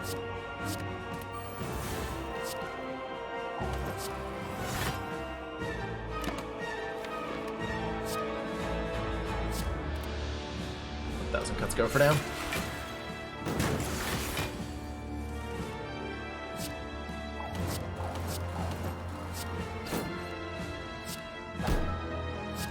Gain 22 block. Don't mind if I do. Okay. Yeah, the heart eventually buffs strength so much that no matter how much dex I have, I will not be able to block it. So that is a ongoing concern.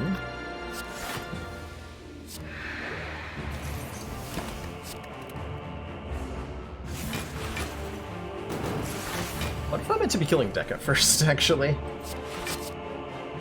Oh well. Figure that out later.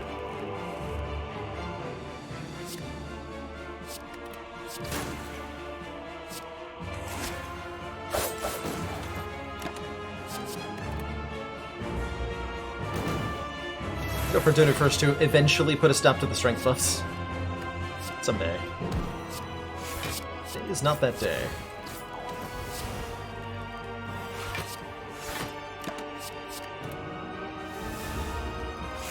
If you ever see me holding attacks, by the way, I'm doing so to make sure I can play 3 attacks on a single turn to get a kunai proc on a future turn.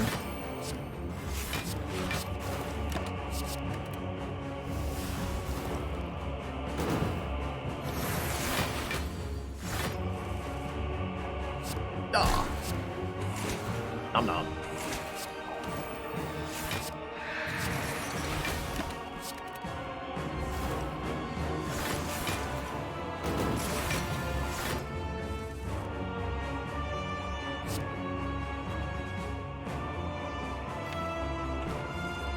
Okay, it took a really long time to play 1,000 cuts, holy crap.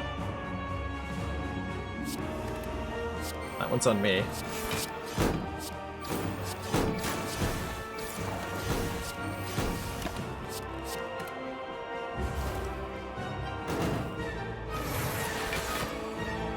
Believe me when I say I will eventually use that Wraithform on something.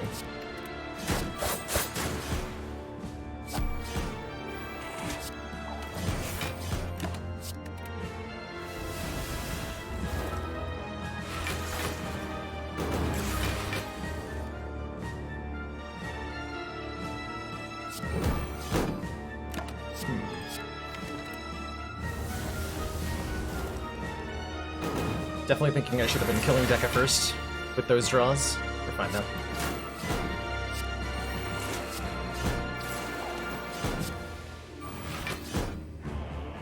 It's actually not a full block. Whatever. All is well.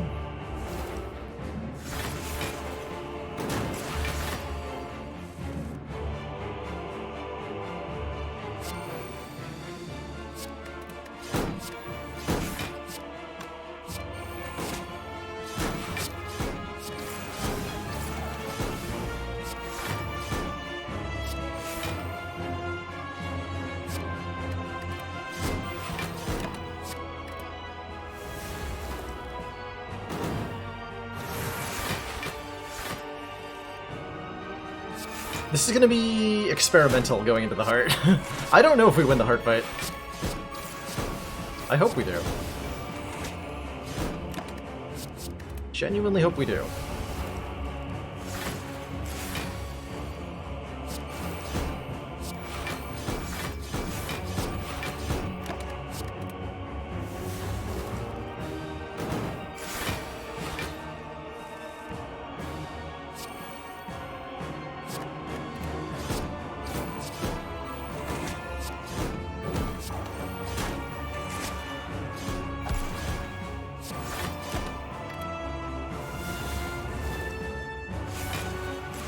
Fumes would help.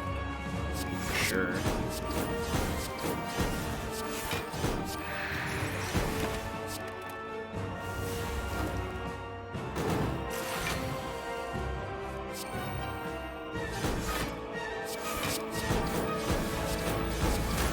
Should have taken the catalyst when I saw it. Although we don't have that much poison.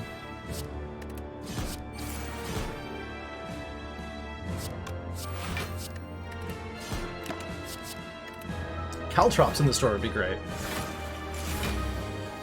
Hyper Crane would just make us block better. Which does not fix the issue.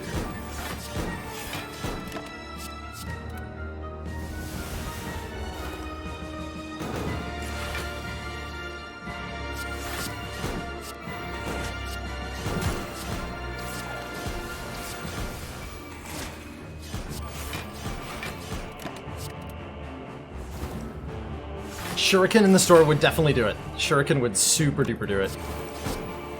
We have to hope. We have 300 gold for that store, so there's a lot of solutions we could find. Agent Fizzes, I am still here. We're getting close to the end of today's broadcast, but there's a lot on the line with this run.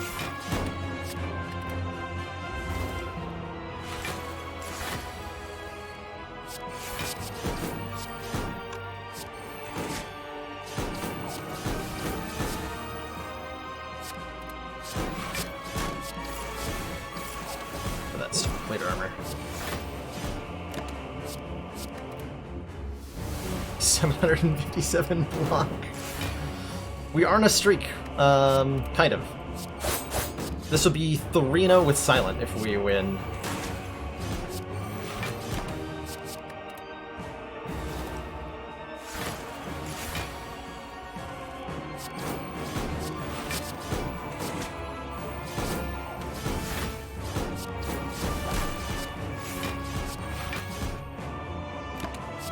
What turn is it? 26 turns. Alright.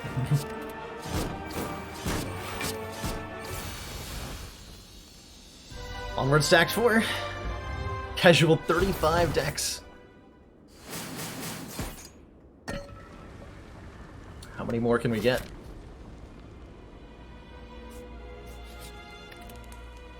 If I was going to upgrade any one card, what would it be? Be one of my card draw cards?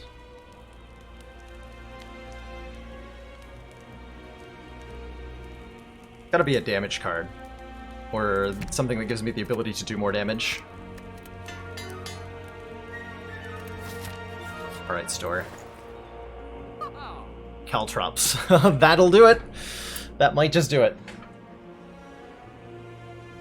It's not a whole lot, but it is potentially enough. I like the power potion as well. Orange pellets would let me remove debuffs, which would let me do the interesting things with Wraith Form. And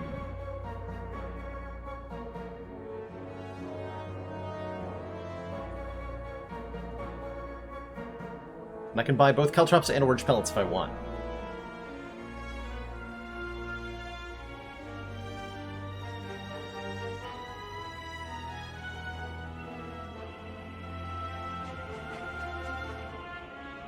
About 144 damage. Early Caltrops, it'll be 45 damage for every multi-attack the heart does, which is probably going to be...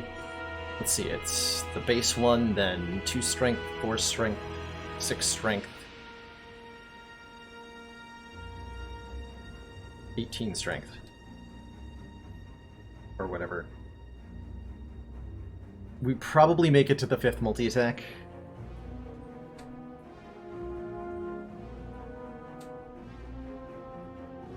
Gonna need that.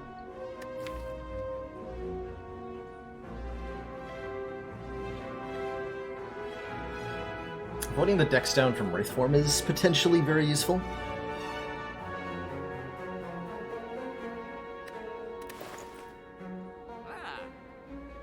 Potentially lets me remove the other stuff as well. But then I can't get a power potion. No, I need that power potion. I super need that power potion.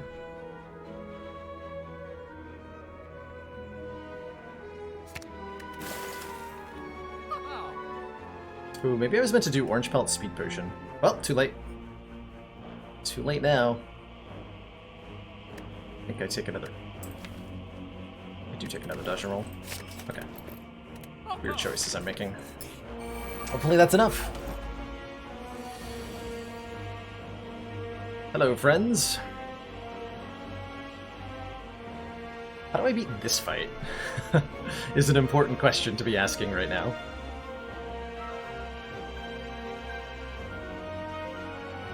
We do not do a lot of damage. This fight gets very ugly the longer it goes on.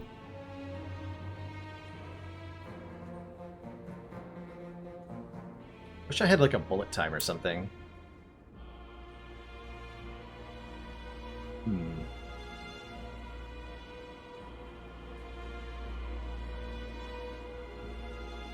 Yeah, we need some lucky piercing whale draws. I might end up having to use the Ghost in a Jar. Next turn I'm only drawing 3 real cards.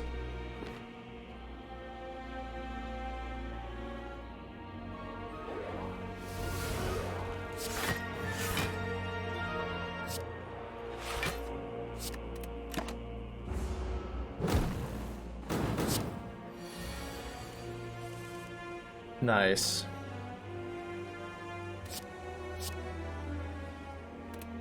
What if I just... No, I gotta draw cards here. Okay.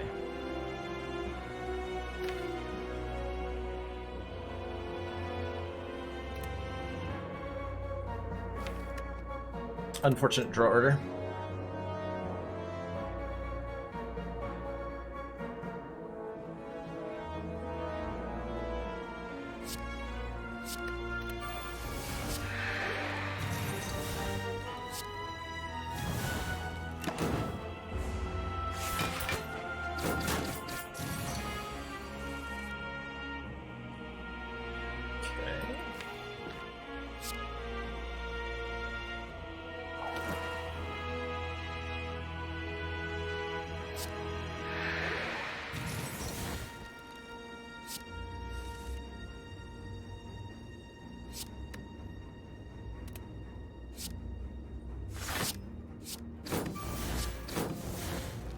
Still no sign of Will-Aid plans. Making this difficult. If I get rid of this Spire Spear, I can devour my way back up to full sustenance.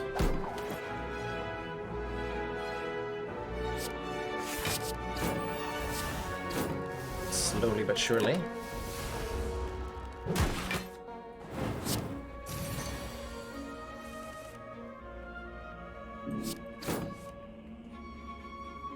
Commander, the aliens are disturbing.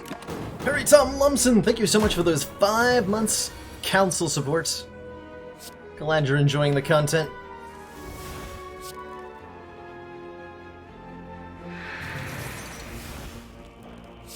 Forgive me for a moment here. Wow, Will-Aid plans was on the bottom. Terrifying.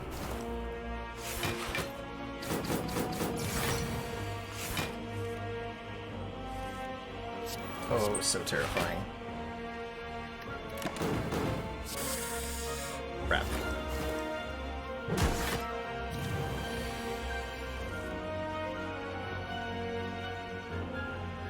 Boy.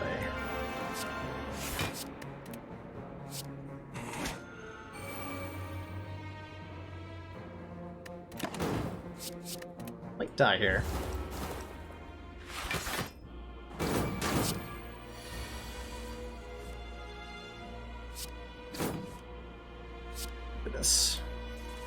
Okay.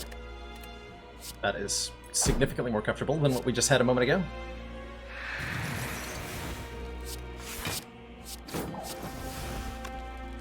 Let's see, like soup dodge and roll? Yeah.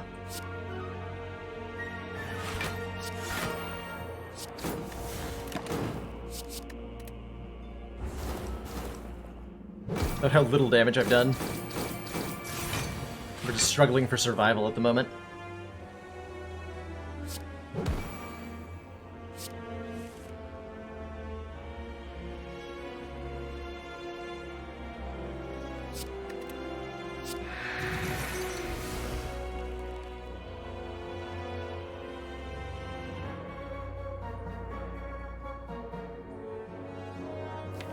Burns.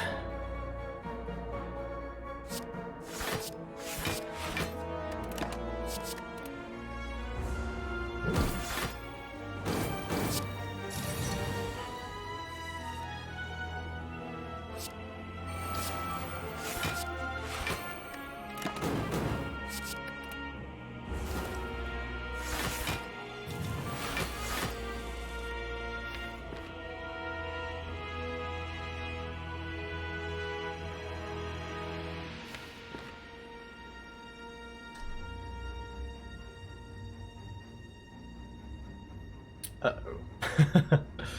Does this mean I have to play Wraith form? I think it does.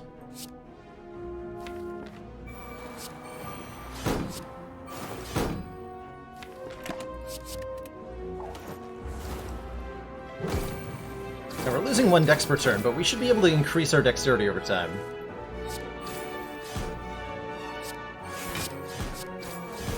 Oh, my shivs don't do any damage? Yikes.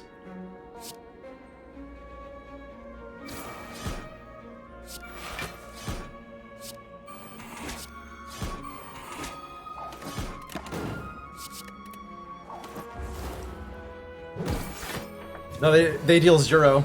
Not even if Boot does not increase attacks of a 0 value up to 5, which is horrifying on a lot of levels here. It's the last turn of intangibility, alright.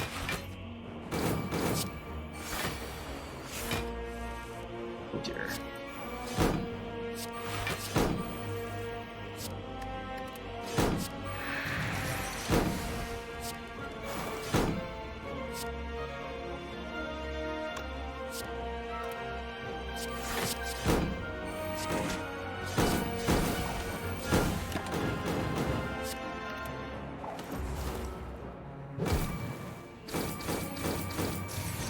Okay. Penibbed value.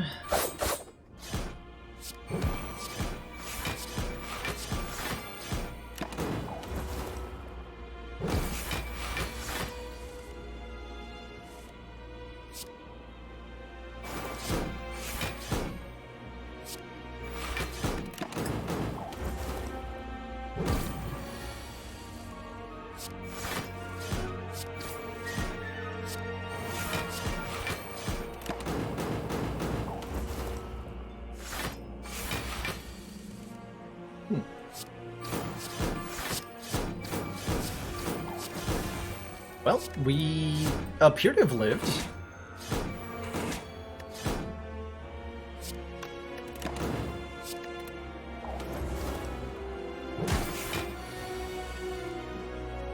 I'm legitimately surprised by.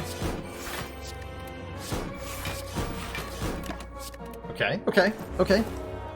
Yeah, medical kit would have been in. We had the opportunity to buy one earlier in the run, and I deeply regret not buying it right now. But we are alive. That is currently the only thing that matters.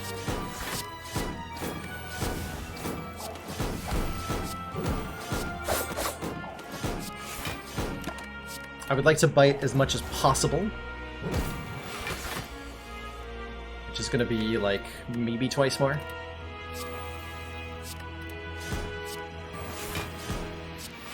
Oh, it's no more times. Okay. Alright, fight is over. We're at 37 health. We have a Duvu doll, which is +1 strength. And I think I'm just taking the 2 hit points here. We're already slow enough as is. Okay.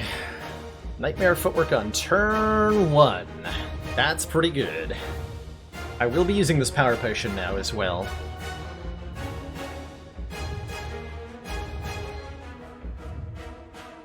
Nightmare Deadly Poison is potentially what I'm meant to do. Not gonna lie, that might be the right choice. It might be the right choice. I will Nightmare Caltrops if we get him.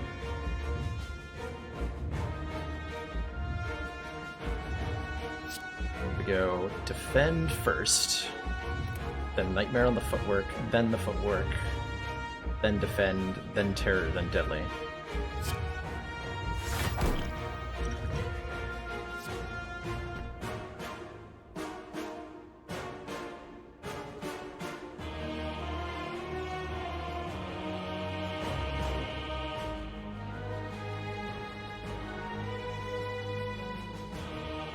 Is that our answer then?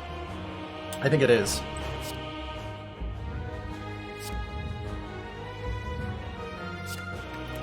For the Caltrops.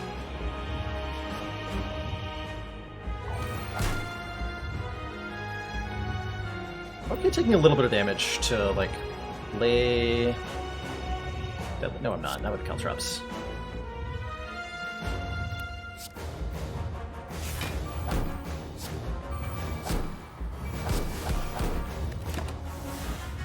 We have Ghost in a Jar, so we're not dying to the first big hit, no matter what.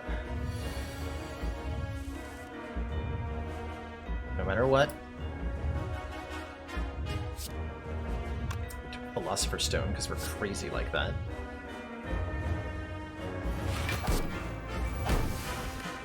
Glorious. Absolutely glorious.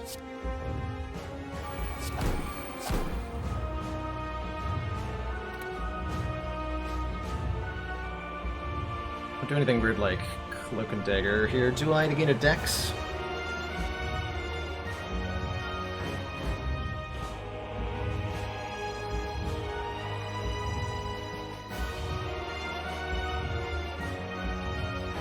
Well, times 15 is... what, 180? Yeah, 180.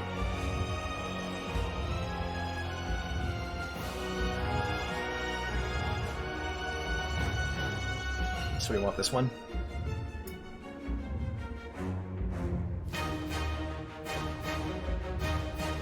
Bum bum.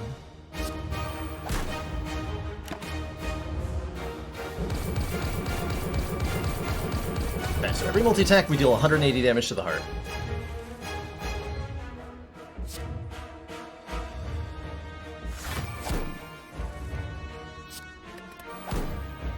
There's no way. Doesn't just result in me dying.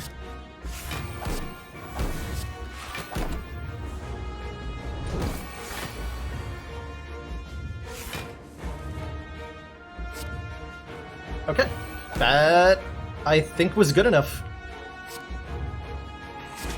I think that was good enough. Oof.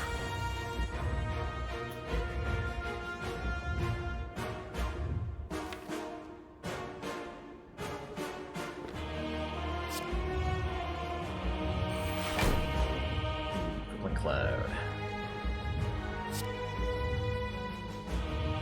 So we malaise the next multi-attack.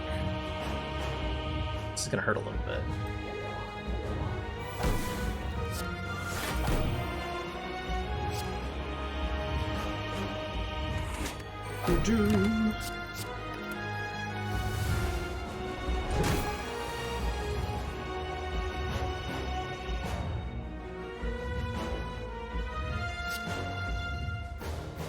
-4 is gonna be enough here. Yeah.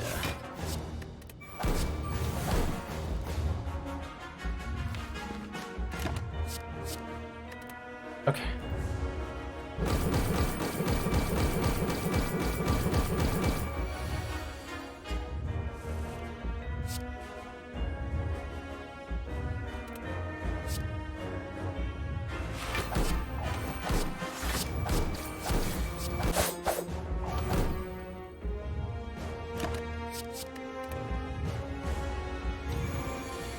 So because I sit back the heart with the... Oh, it doesn't even matter. Okay, we just win. Sweet. Gee, freaking gee. Caliber surprisingly didn't do anything this fight. Legitimately surprised by that.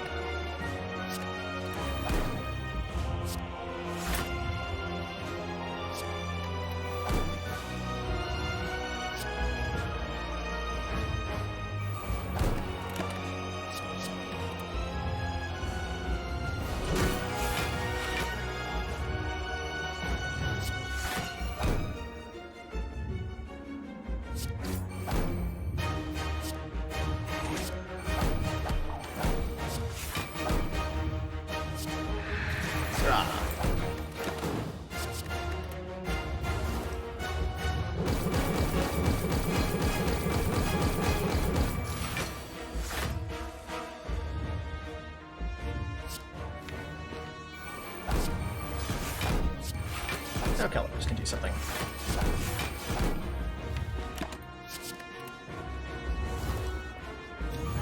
Yeah, we could have kept going for a lot longer too. Nice.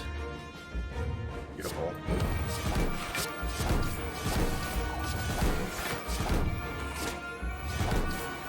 Om nom nom.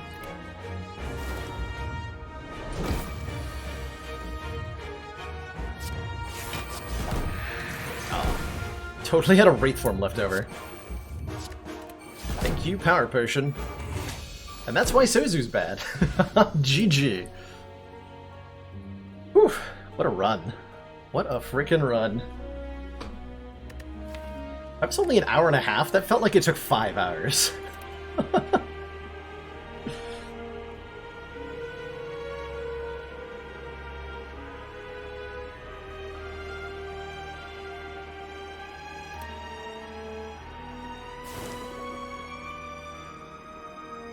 So that's what? Did I run 4 out of 5 runs? Or did I fail 2 defect runs today? I can't remember. G. Frickin' G.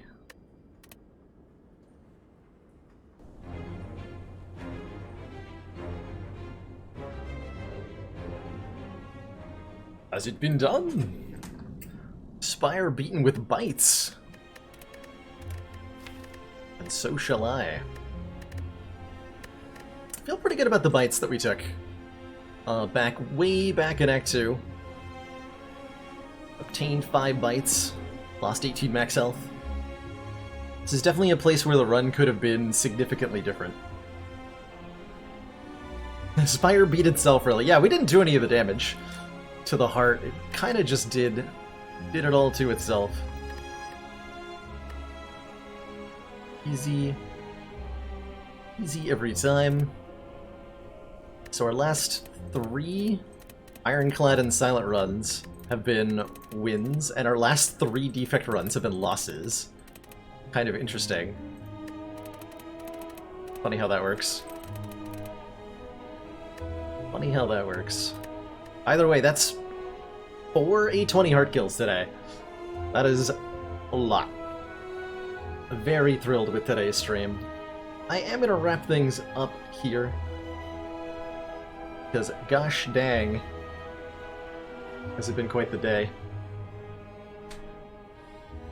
If you're new to the channel and you like seeing the Ascension 20 Spire defeated, then this is a great place to hang out. I'd love if you threw me a follow, or if you joined our Discord. Both are ways to get notified when the stream is live. I've got a 5-day-a-week streaming schedule. Tuesdays through Saturdays. And yeah, play a lot of Slay the Spire, sometimes Ascension 20, sometimes Ascension 15. On Fridays we do special nonsense suggested by the community. It's so awesome to have people continuously tuning in for the content and checking out the channel for the first time.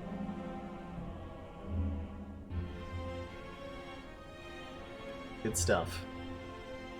Alrighty, well, like I said, that is going to do it for me. I'm going to throw you all on over to Annie Featherweight, who's doing some digital sketch giveaways. Awesome friend of the channel. Sure I can spell that right. She streams herself doing digital art while listening to video game music. Super cool place to hang out and chill. And you should definitely check her out.